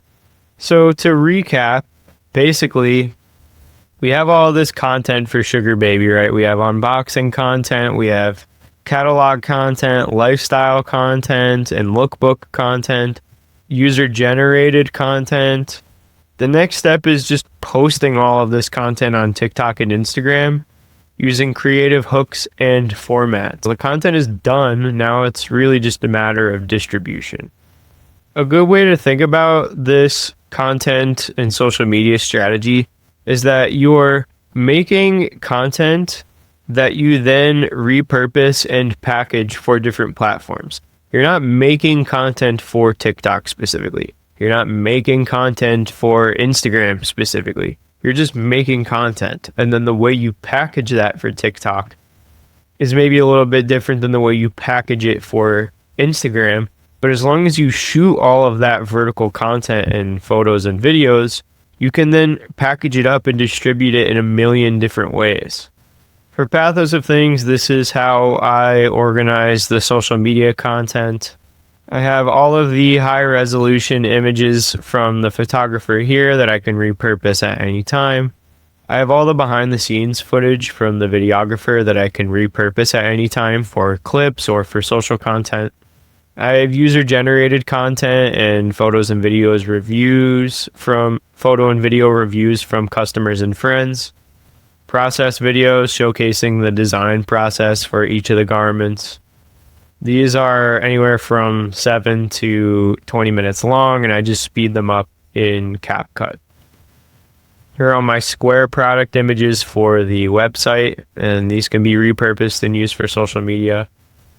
And then I have some voiceovers. There are more voiceovers in my Descript folder, but there are just 4 here that I can show you.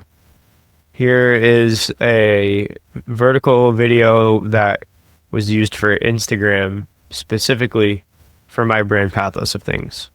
These are the Umbra trousers by Pathos of Things. I was obsessed with Prada's nylon gabardine pants, but they're $800 and honestly, that's insane. So I sourced the same type of nylon fabric, but made them accessible. 100% nylon gabardine with viscose lining. Moves like techwear, styles like dress pants. Most nylon pants at this price point use sheen quality polyester. This fabric has structure, matte finish, and catches light without looking plastic. Designed in Clo 3D for zero waste production because the fashion industry creates enough landfill content. Wear them to dinner with boots, grocery store with slides, or work with sneakers. The kind of pants that you don't think about. You just throw them on and they work. Size XL is already sold out and the other sizes are moving fast. Link in bio. Cool, and then I want to watch this other video that did really well on Instagram for me on my personal page, but it's related to my fashion brand. About a year ago, I had a realization that designing future collections for my brand using mock-up packs and Adobe Illustrator was just no longer going to cut it. If I wanted to take my brand to the next level, to really enter the arena for premium and luxury brands, the designs needed to improve. If you are a clothing brand owner or a clothing brand designer, or if you ever made merch, you are probably familiar with various mock-up packs. Everybody and their mom seems to have a mock-up pack that you can buy or download these days. I did that for a while. That's how I made the t-shirts for my brand. That was amazing for establishing the foundation of running a clothing brand. But I knew I had to get better at designing. I didn't go to school for fashion or fashion design. I stumbled across Clo 3D. This is not an ad. I'm not affiliated with them. But Clo 3D allows me to design custom patterns and garments on a computer without having to cut and sew real fabric. I'll be completely honest, this program has a very steep learning curve. It is very difficult if you are not computer savvy or tech savvy to a certain extent. And also if you have no background in fashion design like me, you're going to have to get familiar with the terminology and learn a ton of terms that for me were completely foreign. I took the time to learn what I felt was just enough about the software where now I can start ideas and then Okay, you get the point. You can follow me on Instagram if you want to watch the rest of this video. But yeah, so that's just a voiceover with some of the content I shot in the background. And that's pretty much it. So that's how I would approach the social media strategy for Sugar Baby, which is, again, this brand we've been building over the last almost 2 weeks now. In the next video, I'm going to cover the email marketing, and then we'll get into ads. And if you enjoyed this video, and I've been enjoying all my content recently, please like and subscribe, hit the bell notification. It helps me out more than you know. If you want to learn how to launch a designer brand in 4 months or less, join the FBV Pro group. Link is in the description, and I will see you in the next one. What's up, everybody, and welcome back to another video. In today's video, we are talking about emails and email marketing for Sugar Baby, this brand that we've been building from scratch over the last 10 episodes. This is now episode 11 in the Build a Brand series. So far, we've covered brand armor, identity blueprint, fashion design, or the modern fashion designer workflow that I'm calling it, manufacturing, operations and fulfillment, creative direction and content, e-com experience, and excellent e-com experience. So we built a Shopify store from scratch over 2 episodes, broke down the social media strategy for TikTok and Instagram, and now we are moving into the marketing, and we're going to cover email marketing specifically today. So our automated flows and our lead magnets and pop-ups.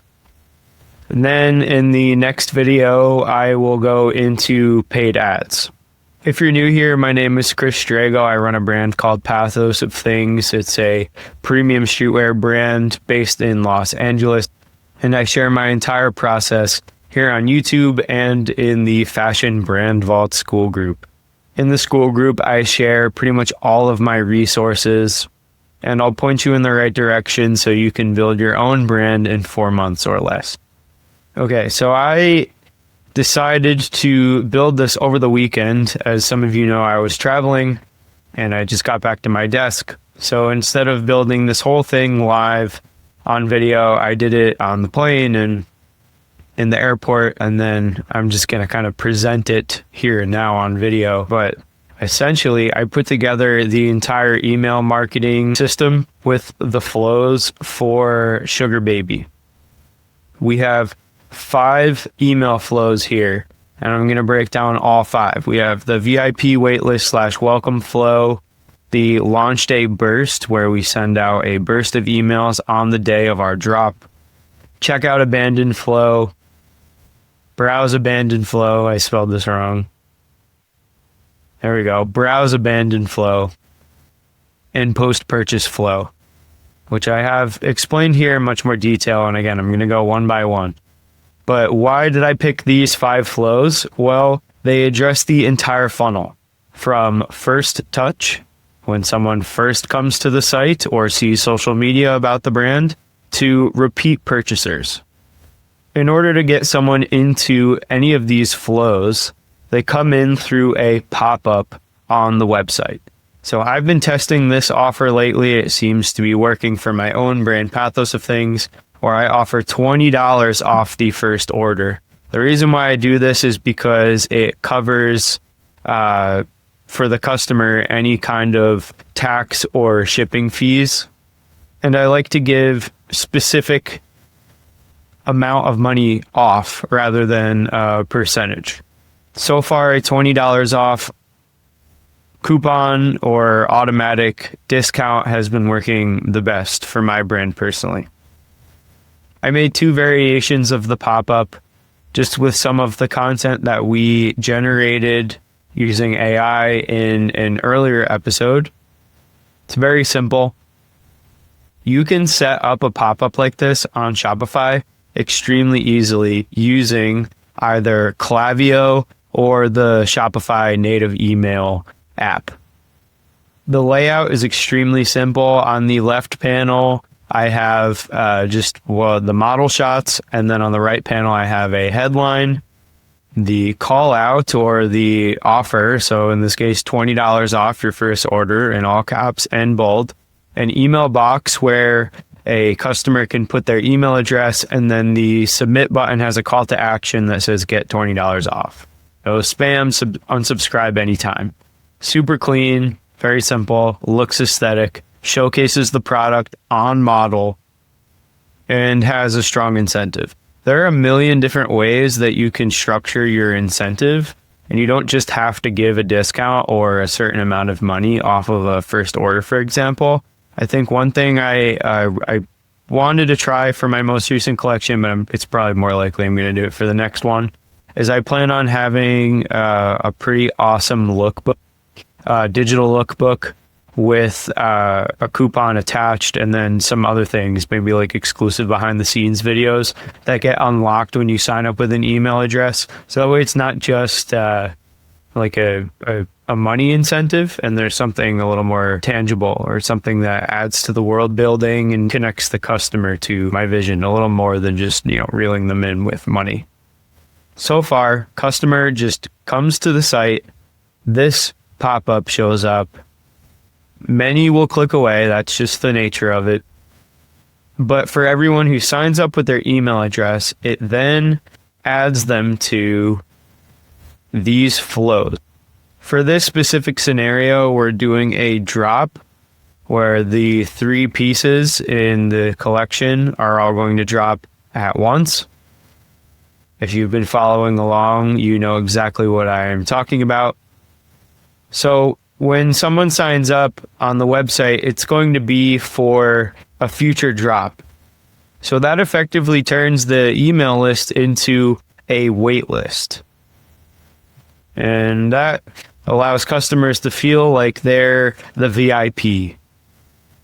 So as soon as someone signs up, they're immediately sent this email, which teases the drop, sets the brand vibe, and intros the sporty, sweet aesthetic that we've been building and the Made in USA messaging. Here we have the Hero logo and Hero product / model image. Then below that, we have our headline, says you're on the list. Below that is the body copy. We just have 2 short lines. You're officially on the VIP waitlist. Before the drop goes live, see why it's become the go-to uniform for powder blue court girlies everywhere. It's actually 3 lines, but it should have been 4 lines. This is like a AI mock-up. Below that, we have the call to action, sky blue button, see the sneak peek. And then we have our footer. So we remind the customer that it's made in the USA. We state the mantra, and then there's the unsubscribe and social media accounts at the bottom. 3 days later, they get sent email 2, which explains their early bird perk. Again, we have the Hero logo at the top and then Hero image. This image is of the garment in the packaging. In this case, it's a frosted zipper bag. It's just an AI mock-up, but your packaging will likely look similar to this. I know most people that I talk to from this channel and in the Skool group use frosted zipper bags, myself included. Below that, we have the headline, early bird perk unlocked, $15 off and free sky blue wristband when the drop goes live.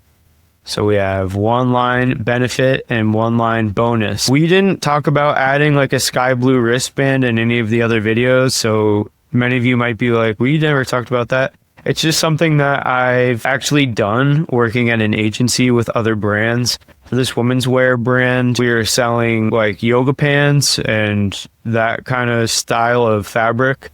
And we offered a free scarf with every offer with every purchase if you sign up with your email. So I just basically copied that exact idea, but I just came up with like a free wristband or something. And there's just lots of ways that you can add little extra deliverables, things that make it a little special without adding too much to your overhead. You could still keep your margins and add like a little wristband or something. And that is a nice little bonus that customers tend to really like. Below that, the call to action says save my perk and likely takes the person to the website. And then we have our footer, reinstates the mantra, says made in USA again. So pretty much the same as the footer here in the first email. Then email 3 in this sequence gets launched the day before the drop happens. Here's my mock-up with the hero logo and hero image at the top. Same as before. Headline says your racket's ready. Body copy says doors open tomorrow at 10 a.m. Pacific time. VIPs hit checkout before public. And then the call to action button says shop first. And then the footer again, made in USA, cute, hot, sporty. Reinstates the mantra. And then likely there will be some kind of footer template if you're using a platform like Klaviyo or Shopify emails. The unsubscribe button, the social media icons will likely just be there by default. And you can configure those in Klaviyo. The next sequence that I mocked up is the launch burst, which happens on the drop day or the day of the launch, the day of the drop. Here we send 3 emails in one day, and they go out as soon as the store is open or the products go live on the site. And I think that they should look like this. Email 1 showcases the hero creative and mentions limited SKUs or limited quantity of products in the drop. Like, we're only starting with 50 pieces of each garment, so only 50 dresses and 50 polo sets, etc. So the headline here just says it's live, limited pieces, move fast, new pastels plus timeless shapes only available here, and then a big call to action button that says shop the drop. Email 2, scheduled for a few hours later on the same day, is a social proof recap. So we have an image of a girl wearing the dress, so a real on-model photo from one of the photo shoots. I just made up a name for her. Let's call her Lexi. And the headline says, Lexi checked out the blue set, and so far, the pastel drop's getting nothing but love. There's a fit and color story for everyone. Take your pick. That's the body copy, and then below that, the big call to action button that says shop the set. And then we have the footer. And then the third email that goes out a few hours after that, but all on the same day, is for last call before the sizes sell out. So this just drives that hype a little further, builds a sense of scarcity and urgency. We have the hero logo at the top, then below that says low stock, almost gone. Then we have a hero image of all the products in the drop. Big headline below that hero image that says last call, sizes disappearing. And directly below that, we have the CTA button that says grab yours, and then the footer. So that's the launch burst on the drop day. So we've covered the VIP waitlist and welcome, which comes before the drop. That's to nurture this potential customer. Then we have our launch burst on the drop, which is all about conversions. It's trying to get someone to buy. Next, we have our cart/checkout abandon. You can actually set up both cart abandon and checkout abandon in Klaviyo. They're very similar. The only difference is that one sends an email out when someone abandons their cart, and one flow sends an email out when someone abandons their checkout. Because some people add products to their cart, but they don't go to the checkout.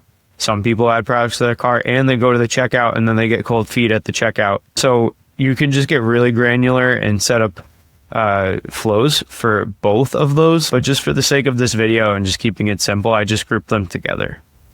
So again, it triggers when people start the checkout, but they leave before purchasing. And there are 3 emails in this flow as well. Email 1. Reminder with garment, hero photo, and pastel call to action button. So that's what you see here. The sugar baby hero logo, 2 hero images from the lifestyle shoot outdoors, a big headline that says we held your cart, and then the product that the shopper left in their cart.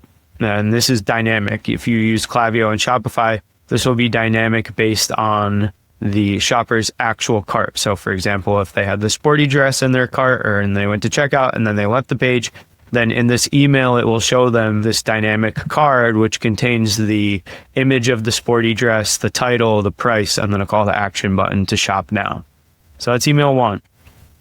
Email 2 is about user-generated content, showcasing the product on people that aren't models affiliated with or associated with the brand.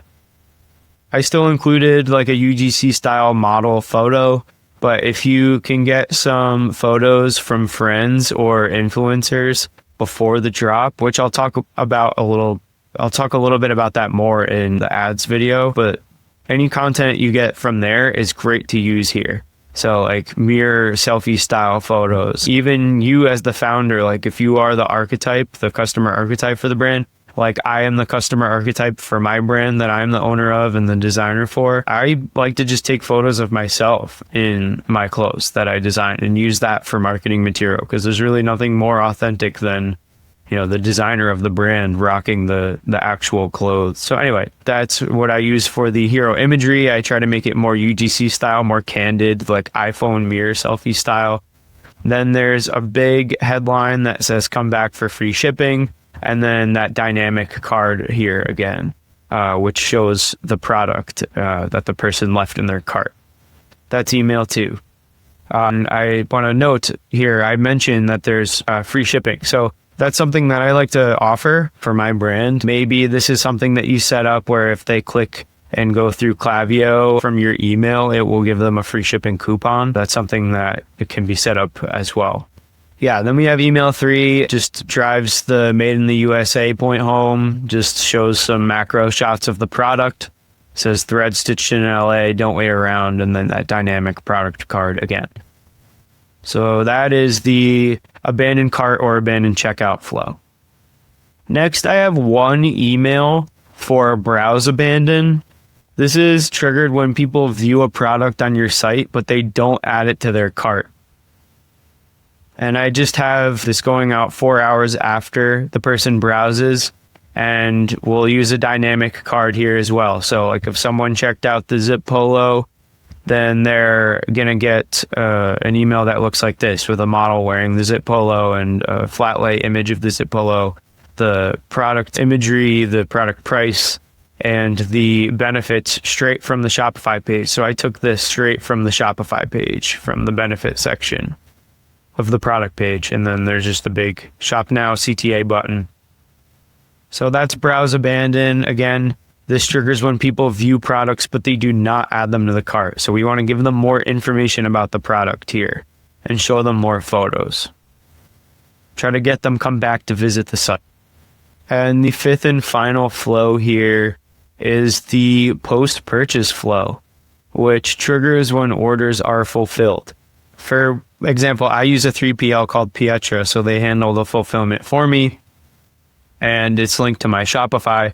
So the order gets fulfilled, they send a notification to me, my Shopify gets updated, and then in Klaviyo, these emails start going out. So the first one is what I call a gratitude email, and it includes hair information, which is pretty important and overlooked in my opinion. I feel like not enough brands give a lot of information about the care of the product to the customer. Increasing the life of the garment for that customer is going to increase the perceived quality of the brand, and it's going to get them to trust you more. It's going to just give them a better brand and customer experience in general. So I think this is super important. We just have I added a little grid background just because I thought it spiced it up a little bit, but you definitely don't have to do that. But I have the hero logo, the hero image, a headline says, "Thanks, Hot Shot. Your sugar baby set is on its way," with a button to track the order. That's something that's pretty simple to set up with Pietra as well. Then below that, directly below that, I have the care instructions. Keep it sweet, wash cold, dry. Wash cold, hang it dry, wear off and avoid bleach. I just mocked these up really quick. And then below that is a big CTA button that says, "Show us your serve, tag @sugarbaby." And then that's a way to get people to start posting about it on social media. Could even take it a step further and add a little sub body text here above the icons that says something like, we'll feature you on the site or on our social media. Actually do that in the next email, which I'll get to now. So email 2 requests a mirror selfie and also offers a 10% discount. So a similar format. The hero image here is UGC style, or user generated content style, because we want to encourage that from the customer. We want people to take selfies, mirror images, very candid imagery that we can then post on socials and on the website. Below that, we have a big headline, says snap and serve. Share your sugar baby look and score 10% off your next match. Or we could say next order. We could change the copy however. Then here is a coupon. So we can use this as a CTA button that auto adds a coupon to the checkout. And then below that, tag us at Sugar Baby for a chance to be featured. That's email 2, where we request the UGC style content. And then email 3, we want to incentivize reviews on our site using judge.me or Luke's reviews. So that email looks like this. Again, hero, logo, and images. I do that pretty much every time if you haven't picked up on that already. Then below that, we have our review and body copy. We have our hero, headline, and body copy. So it says review and reserve. Thanks for your order. Leave a review to help us and other customers unlock early access to a fresh new colorway. And then below that, there's a CTA button with a call to action that says leave a review and unlock early access. So this will then take the customer to the website, to the judge.me or the Luke's reviews page, where they can leave a review on your website, and then you can give them like a code in return within those apps. So yeah, that's the full rundown for the Sugar Baby emails. I'm keeping it pretty simple. We could go crazy. We could add 100 flows. We could add 100 emails per flow. I see a lot of people like that guy Ezra Firestone on YouTube saying, the more emails you sell, the more money you make. So this is really just scratching the surface, but I think because we're doing a 3-product drop and I'm just doing this as like a brand concept and for YouTube, I wanted to explain these key 5 flows that I think are extremely important. I will put this document with these email templates in the Skool group, and that link will be in the description.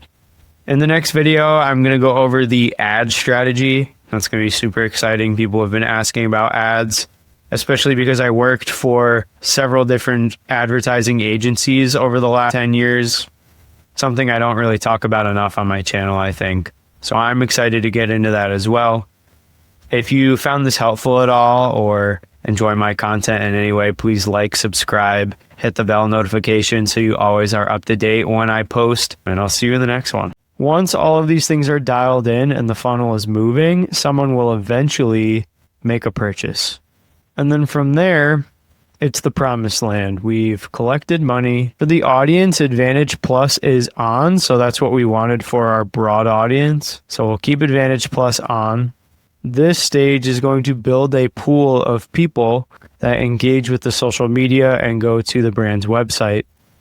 And then we will retarget those people or send more ads to that pool. What's good, everybody? Welcome back to another video. This is the next episode in the Build a Brand series, where we are building this brand concept called Sugar Baby. In the last episode, we did all of the email marketing, and I broke down a bunch of email templates. Before that, we built the Shopify store. I backed up the Shopify store screenshots and the email templates here in the Sugar Baby map, which is in the Skool group, link in the description. And today we are now talking about paid ads architecture, which I think will be the last episode for this season 1 of the Build a Brand series, which features this Sugar Baby brand concept. I think it's been fun, but I kind of want to move on and do some other concepts. I want to do a snowboarding brand, and I have some other ideas in the pipeline that I'm sure you'll hear about soon. So like and subscribe for that. Hit the bell notification so you're in the loop when I release all of that awesome content in the future. And without further ado, let's get into the paid ads architecture. If you've been following along up to this point, you know that we have a drop planned, hypothetically, for Sugar Baby. It's a 3-piece capsule. The products look like this. And we're hopefully going to sell out the drop by utilizing all of the awesome content that we mocked up, and then reach as many people in the ideal target audience as possible using paid ads. There are 2 stages to the paid ad system. There's the cold prospecting stage and the warm retargeting stage. Cold prospecting is when you reach completely new people that have never heard of or interacted with the brand before. The platforms we're going to run ads on are Meta for IG Reels, Story, and Feed placements, and TikTok, which is in line with our content strategy because we focused on Instagram and TikTok in our content strategy video. The objective is lead generation, so we want to get as many people's emails as possible. In my experience, I've gotten email opt-ins for my brand as low as $3 on TikTok and Meta. So that gave me some good data telling me that my ads were really resonating with the TikTok audience. And then I just doubled down on that content strategy and then ran ads to that content that was already working.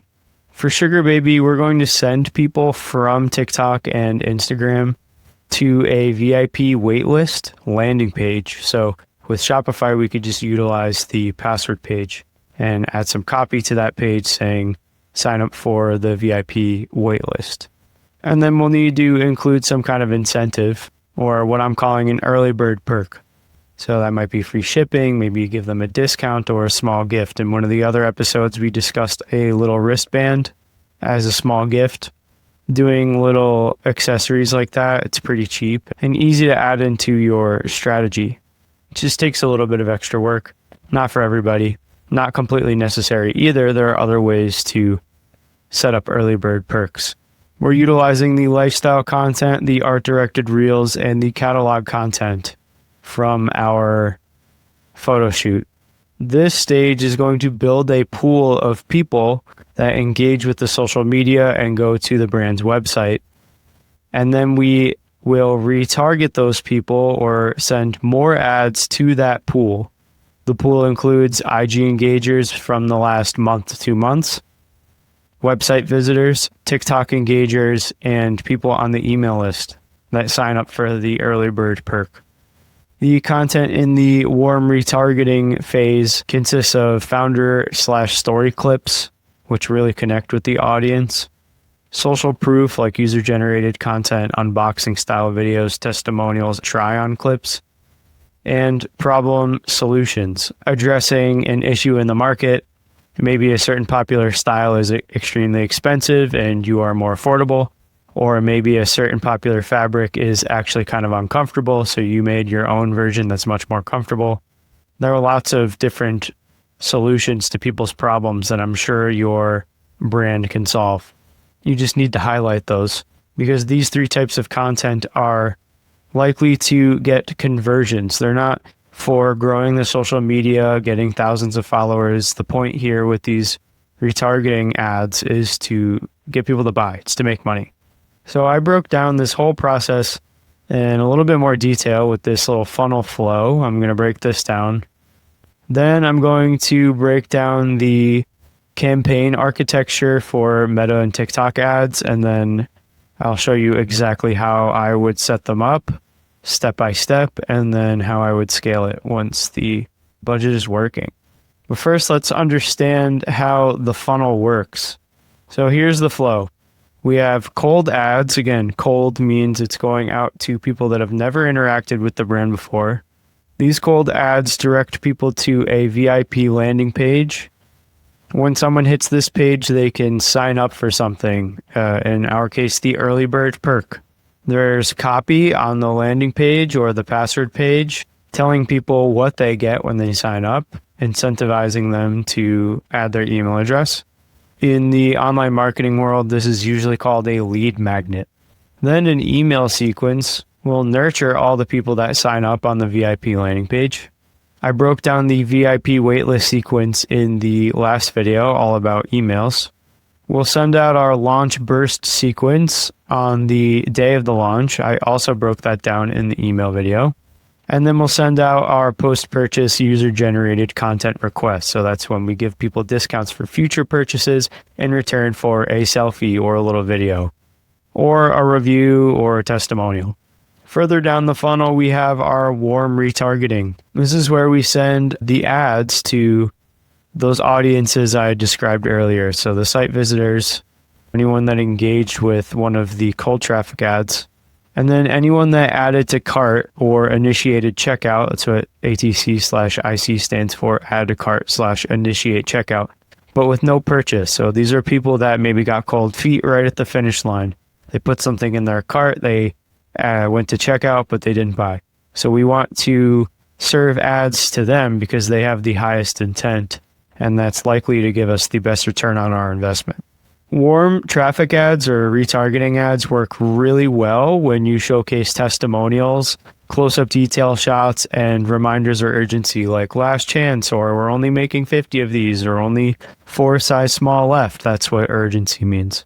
Because these types of content are the best for conversions. Certain types of content are better for getting leads. Certain types of content are better for gaining followers. Certain types of content are better for getting lots of views. And certain types of content are better for conversions and making money. So those are the angles we want to tackle with our retargeting ads, the angles that are going to make us the most amount of money. Once all of these things are dialed in and the funnel is moving, someone will eventually make a purchase. And then from there, it's the promised land. We've collected money, and now it's way easier to get that person to buy something again in the future than it was to get them to buy the first time. But we could still run ads and send emails to these people even after they purchased the first time. That's not the end of the funnel for them. After someone purchases, we are going to send them additional retargeting ads on Meta and TikTok, where we show them how to style the clothes, promote the next drops and colorways as we get more teaser content for upcoming drops. And we can run Spark ads from user-generated content to review posts. So for example, someone on TikTok can post a clip of them trying on the garment that they bought. And then me as a brand owner and media buyer, I can then run traffic or ads. I could use that person's content as an ad. And TikTok users love this because it's just free traffic for them. It's just free engagement. It's free followers. I'm spending the money, so they don't really have to worry about it. And then with TikTok Shop, which I know we're not doing for this specific project, but maybe for the next brand concept, with TikTok Shop specifically, you can have affiliates, and then they post a clip wearing the clothes or trying on the clothes, and then you can run ads to their video, and then if that video makes a sale, the creator can make a small commission. So then everyone is incentivized, and it actually creates this really nice ecosystem where creators grow quickly, the brand grows their audience quickly, and then everybody makes money. And then after all of that, you should hopefully now have a repeat customer, someone that looks forward to the next drop, someone that engages with your email list, someone that checks out all the social media and comments on all the posts, etc. All right, now that we've covered the theory, let's break down the 3-tier architecture of TikTok and Meta ads. So all campaigns for TikTok and Meta ads use this structure. They have the campaign level, the ad set or ad group level, depending on if you're in Meta ads or TikTok ads, ad set for Meta ads, ad group, TikTok ads, and then the ad level. Each of these is nested within the one above it. So within a campaign, you can have multiple ad sets, and then within an ad set, you could have multiple ads. And that looks something kind of like this. So we could have one campaign for cold traffic, and then within that campaign, we can have 3 ad sets, and then within each ad set, we can have 3 ads. It's kind of like a ladder. And it's also kind of like a Russian doll, where it's just dolls within dolls, right? That's kind of like how these campaigns work for TikTok and Meta ads. So now let's break down what each tier actually is or what it does. So at the campaign level, which is the outermost level, you set your objective, your budget type, and your optimization goal. If you're unfamiliar with those terms, that's fine. I'm going to break it down. An objective typically is one of these: conversions, traffic, video views, or engagement. It's basically just telling the social media platform, Meta or TikTok, I want more conversions like purchases and add to carts. I want more traffic. I don't necessarily care if they buy. I just want the most amount of people to visit my website. That's what traffic optimization means. Optimizing for video views. If your objective is video views, that means you want to pay the least for the most amount of views. And if your objective is engagement, that means you want to pay the least for the most engagement or the most engaged audience, people that are going to comment and share and like the posts. So that's objective. Then next you have budget type and optimization goal, which is explained here. So there's CBO and there's ABO. CBO is campaign budget optimization. It's where you have one budget across all ad sets, and then the platform auto distributes your budget. Then next is ABO, or ad set budget optimization. This is where each ad set gets its own budget, which gives you tighter control. If you don't quite know what that means, that's probably because you don't understand what an ad set is. So let's go over what an ad set is. At the ad set or ad group level, this is one group within the campaign level, right? It looks like this. So we just went over our campaign level. Now we're in the ad set level within that campaign. This is where you define the audience targeting, the placement, and the schedule of the ads. This is what we're going to use for the audience targeting for Sugar Baby. Broad.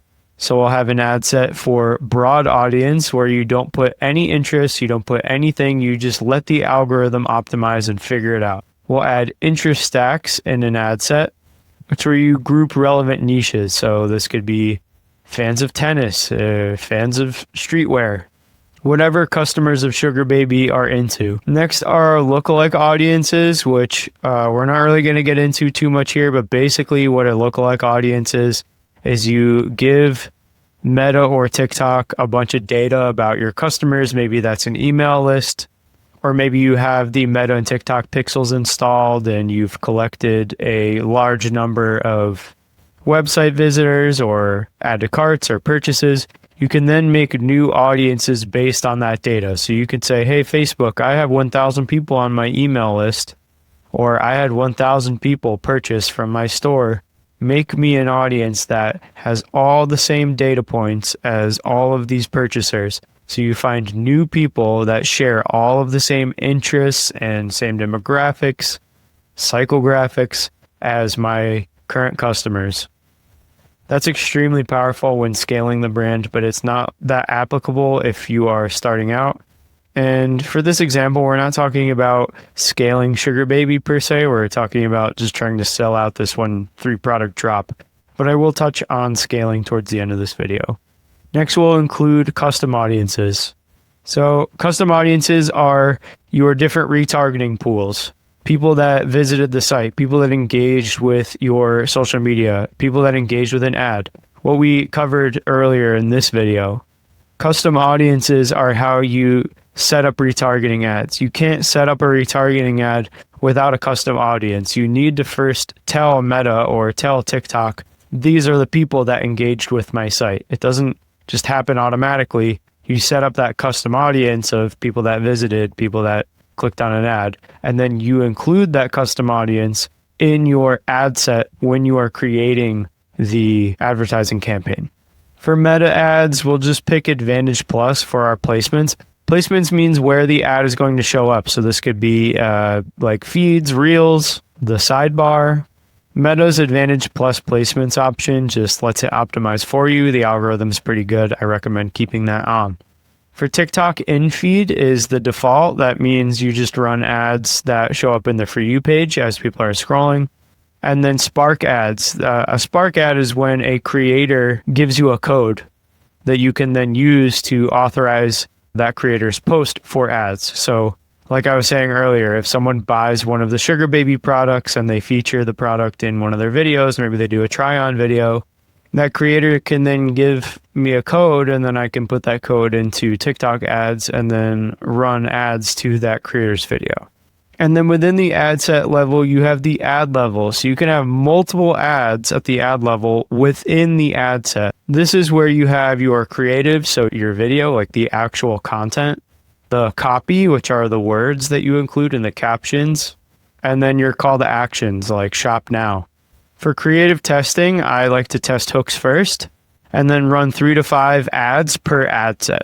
I replace losing ads quickly. If I see that some ads are outperforming others, I'll look at the ones that are underperforming, and then I'll do a couple things. Maybe I'll change the hook, or I'll change the body copy and then see if that fixes the performance of the ad. And if that doesn't fix the ad, then I just maybe need to use a different video or different photos completely. Okay, while I was filming this, I realized it'll probably just be easiest if I show you the back end of Meta Ads and kind of explain a little bit more how this works. So as you can see, there are these 3 tabs, one for campaigns, one for ad sets, and one for ads. This is kind of like where you can see an overview of everything. But if I click through to ad sets, then here are all the different ad sets, and then here are all the different ads within the ad sets. So I'm just going to set up a new campaign and kind of break this down for Sugar Baby as if I was doing this as a media buyer for Sugar Baby.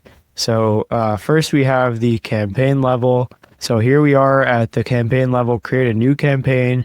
We want to use leads like I was saying before. So that's our objective, choose a campaign objective. Our objective that we want here is leads. So I'm going to pick leads.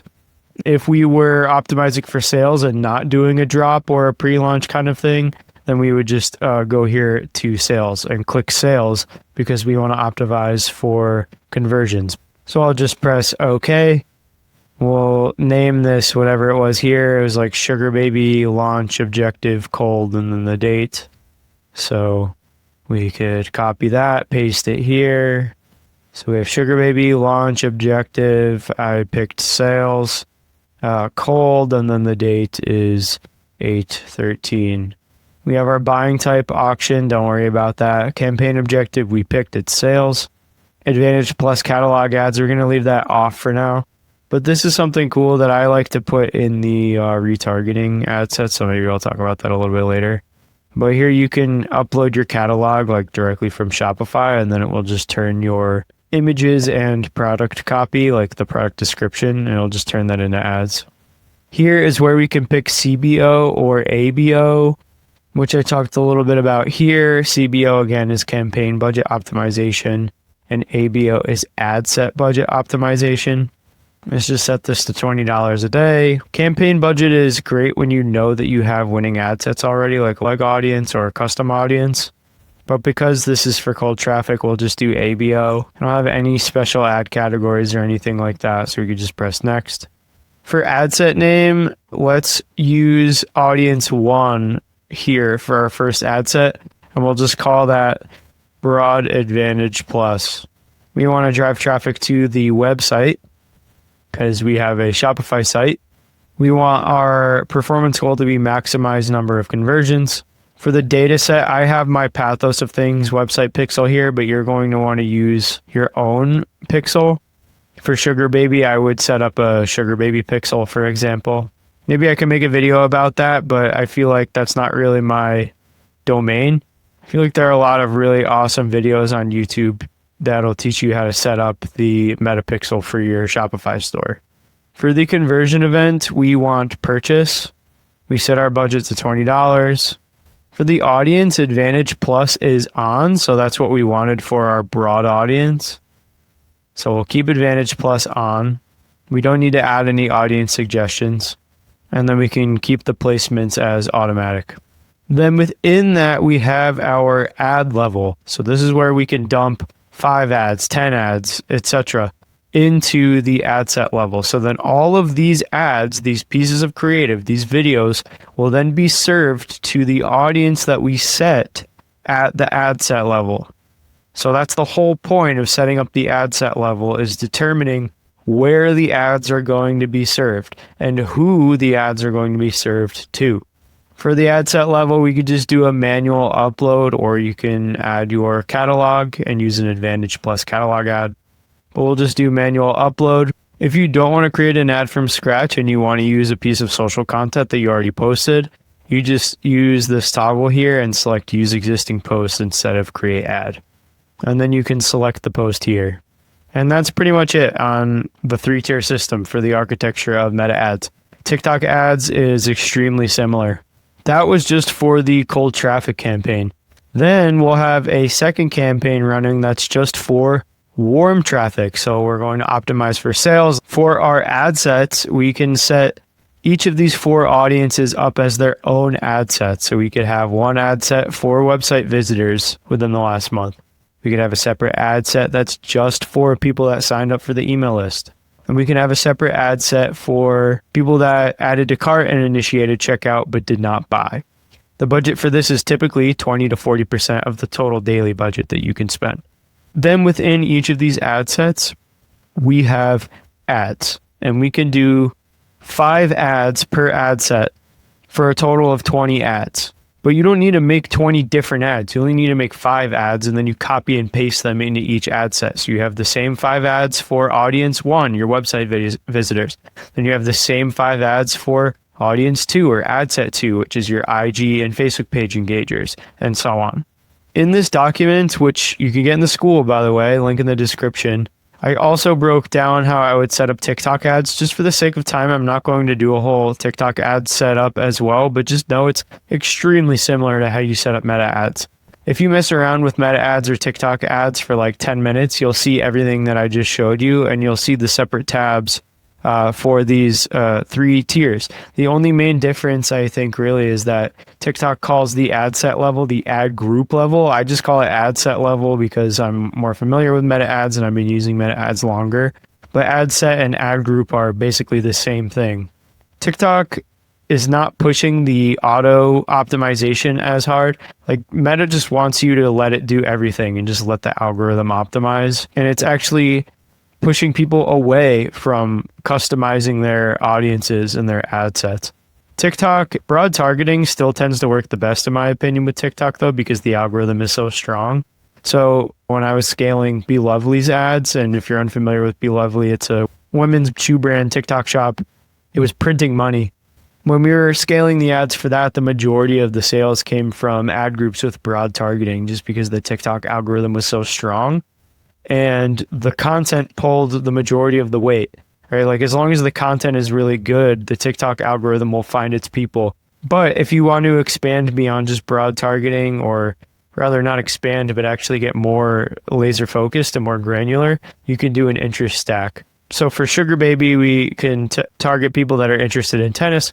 We can target people that are interested in tennis apparel, streetwear, Y2K fashion, and athleisure. And then if we had enough data, we can create a lookalike audience for a third ad group, but that's more for scaling.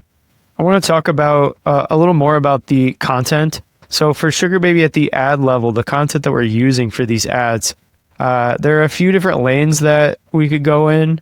I want to repurpose a lot of the content that we mocked up from the AI photo shoot.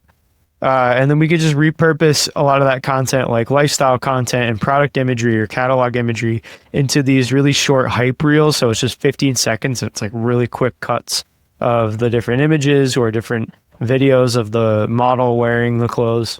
Then I think it's really important to have founder direct to camera videos. This is basically exactly what I'm doing, right? But instead of just for my personal YouTube channel or for growing a Skool community, it would be specifically about my story running a brand and designing the clothes and the story behind specific pieces that I'm selling for whatever drop or collection that I'm promoting.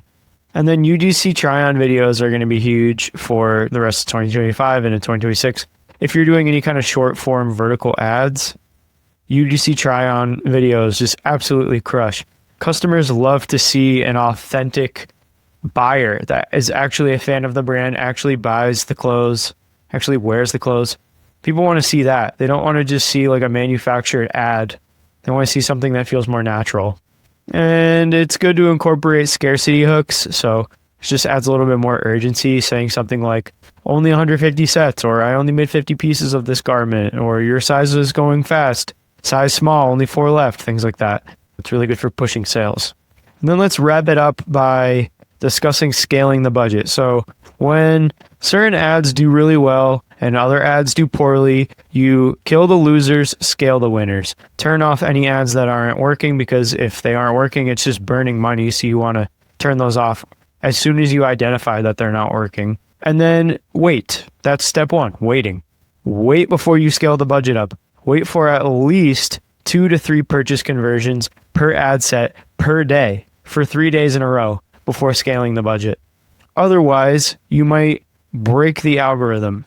Breaking the algorithm means you add too many things or make too many changes too quickly. The data gets thrown off, the algorithm gets thrown off, and then you end up burning a lot of money. You also need to evaluate your cost per acquisition versus the target. So for example, your cost per acquisition should be at or below your profit safe number, which includes your product costs, your shipping, and any other perks like packaging, or if you elevate the content experience and end up paying a lot more money for the content, you need to factor in all of those costs.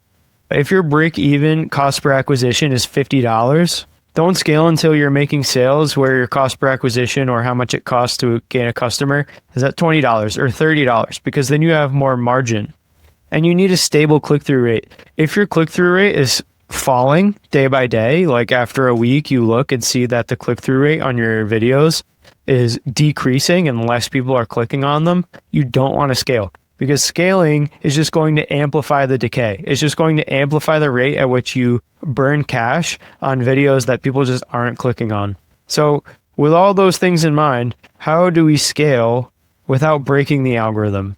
Well, Meta and TikTok hate massive jumps. They hate, like I said, when you make too many changes too quickly. You can either scale slowly, where you increase the budget by 20 to 30% every 48 hours only on winning ad sets, which if you're starting at $20 a day, that might be like, oh man, I want to spend more money. I want to make more money. It's taking so long. Or you can fast scale. This is where you just duplicate winning ad sets into new campaigns. So it's like, okay, this ad set is spending $50 per day and it's winning at a 2x or 3x return on ad spend. I'm just going to duplicate all of these ads in this ad set to a completely new campaign and just basically double the budget overnight. Then if you duplicate it again, then you just tripled the budget. If you duplicate it again, you just quadrupled the budget. That's fast scaling. That's typically called horizontal scaling, where vertical scaling, on the other hand, is when it goes slow and you're just increasing the budget of a particular ad set over time. Slow scale, vertical; fast scale, horizontal.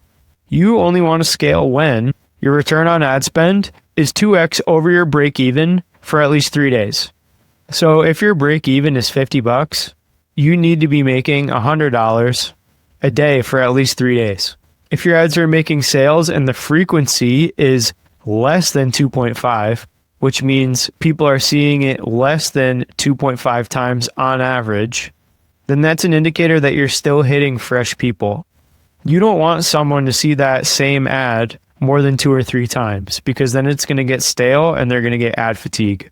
Another indicator for scaling is when your CPMs, or cost per thousand impressions, hasn't spiked more than 20% in the last 3 days.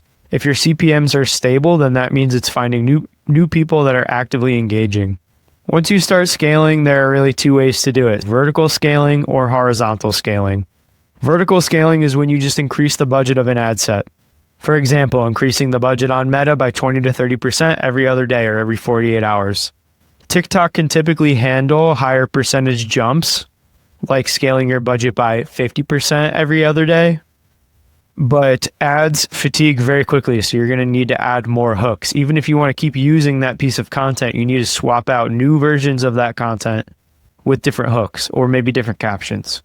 And then for horizontal scaling, that's just when you add more audiences and creative. So you could easily just duplicate your ad set 4 times within Meta ads, and then now you've quadrupled your budget. Or you can create new ad sets with the same ads or the same content using new interests or lookalike audiences. If you have existing winners, you can repurpose those winners by just adding new hook. And it's always a good idea to just keep old winners running while you're testing.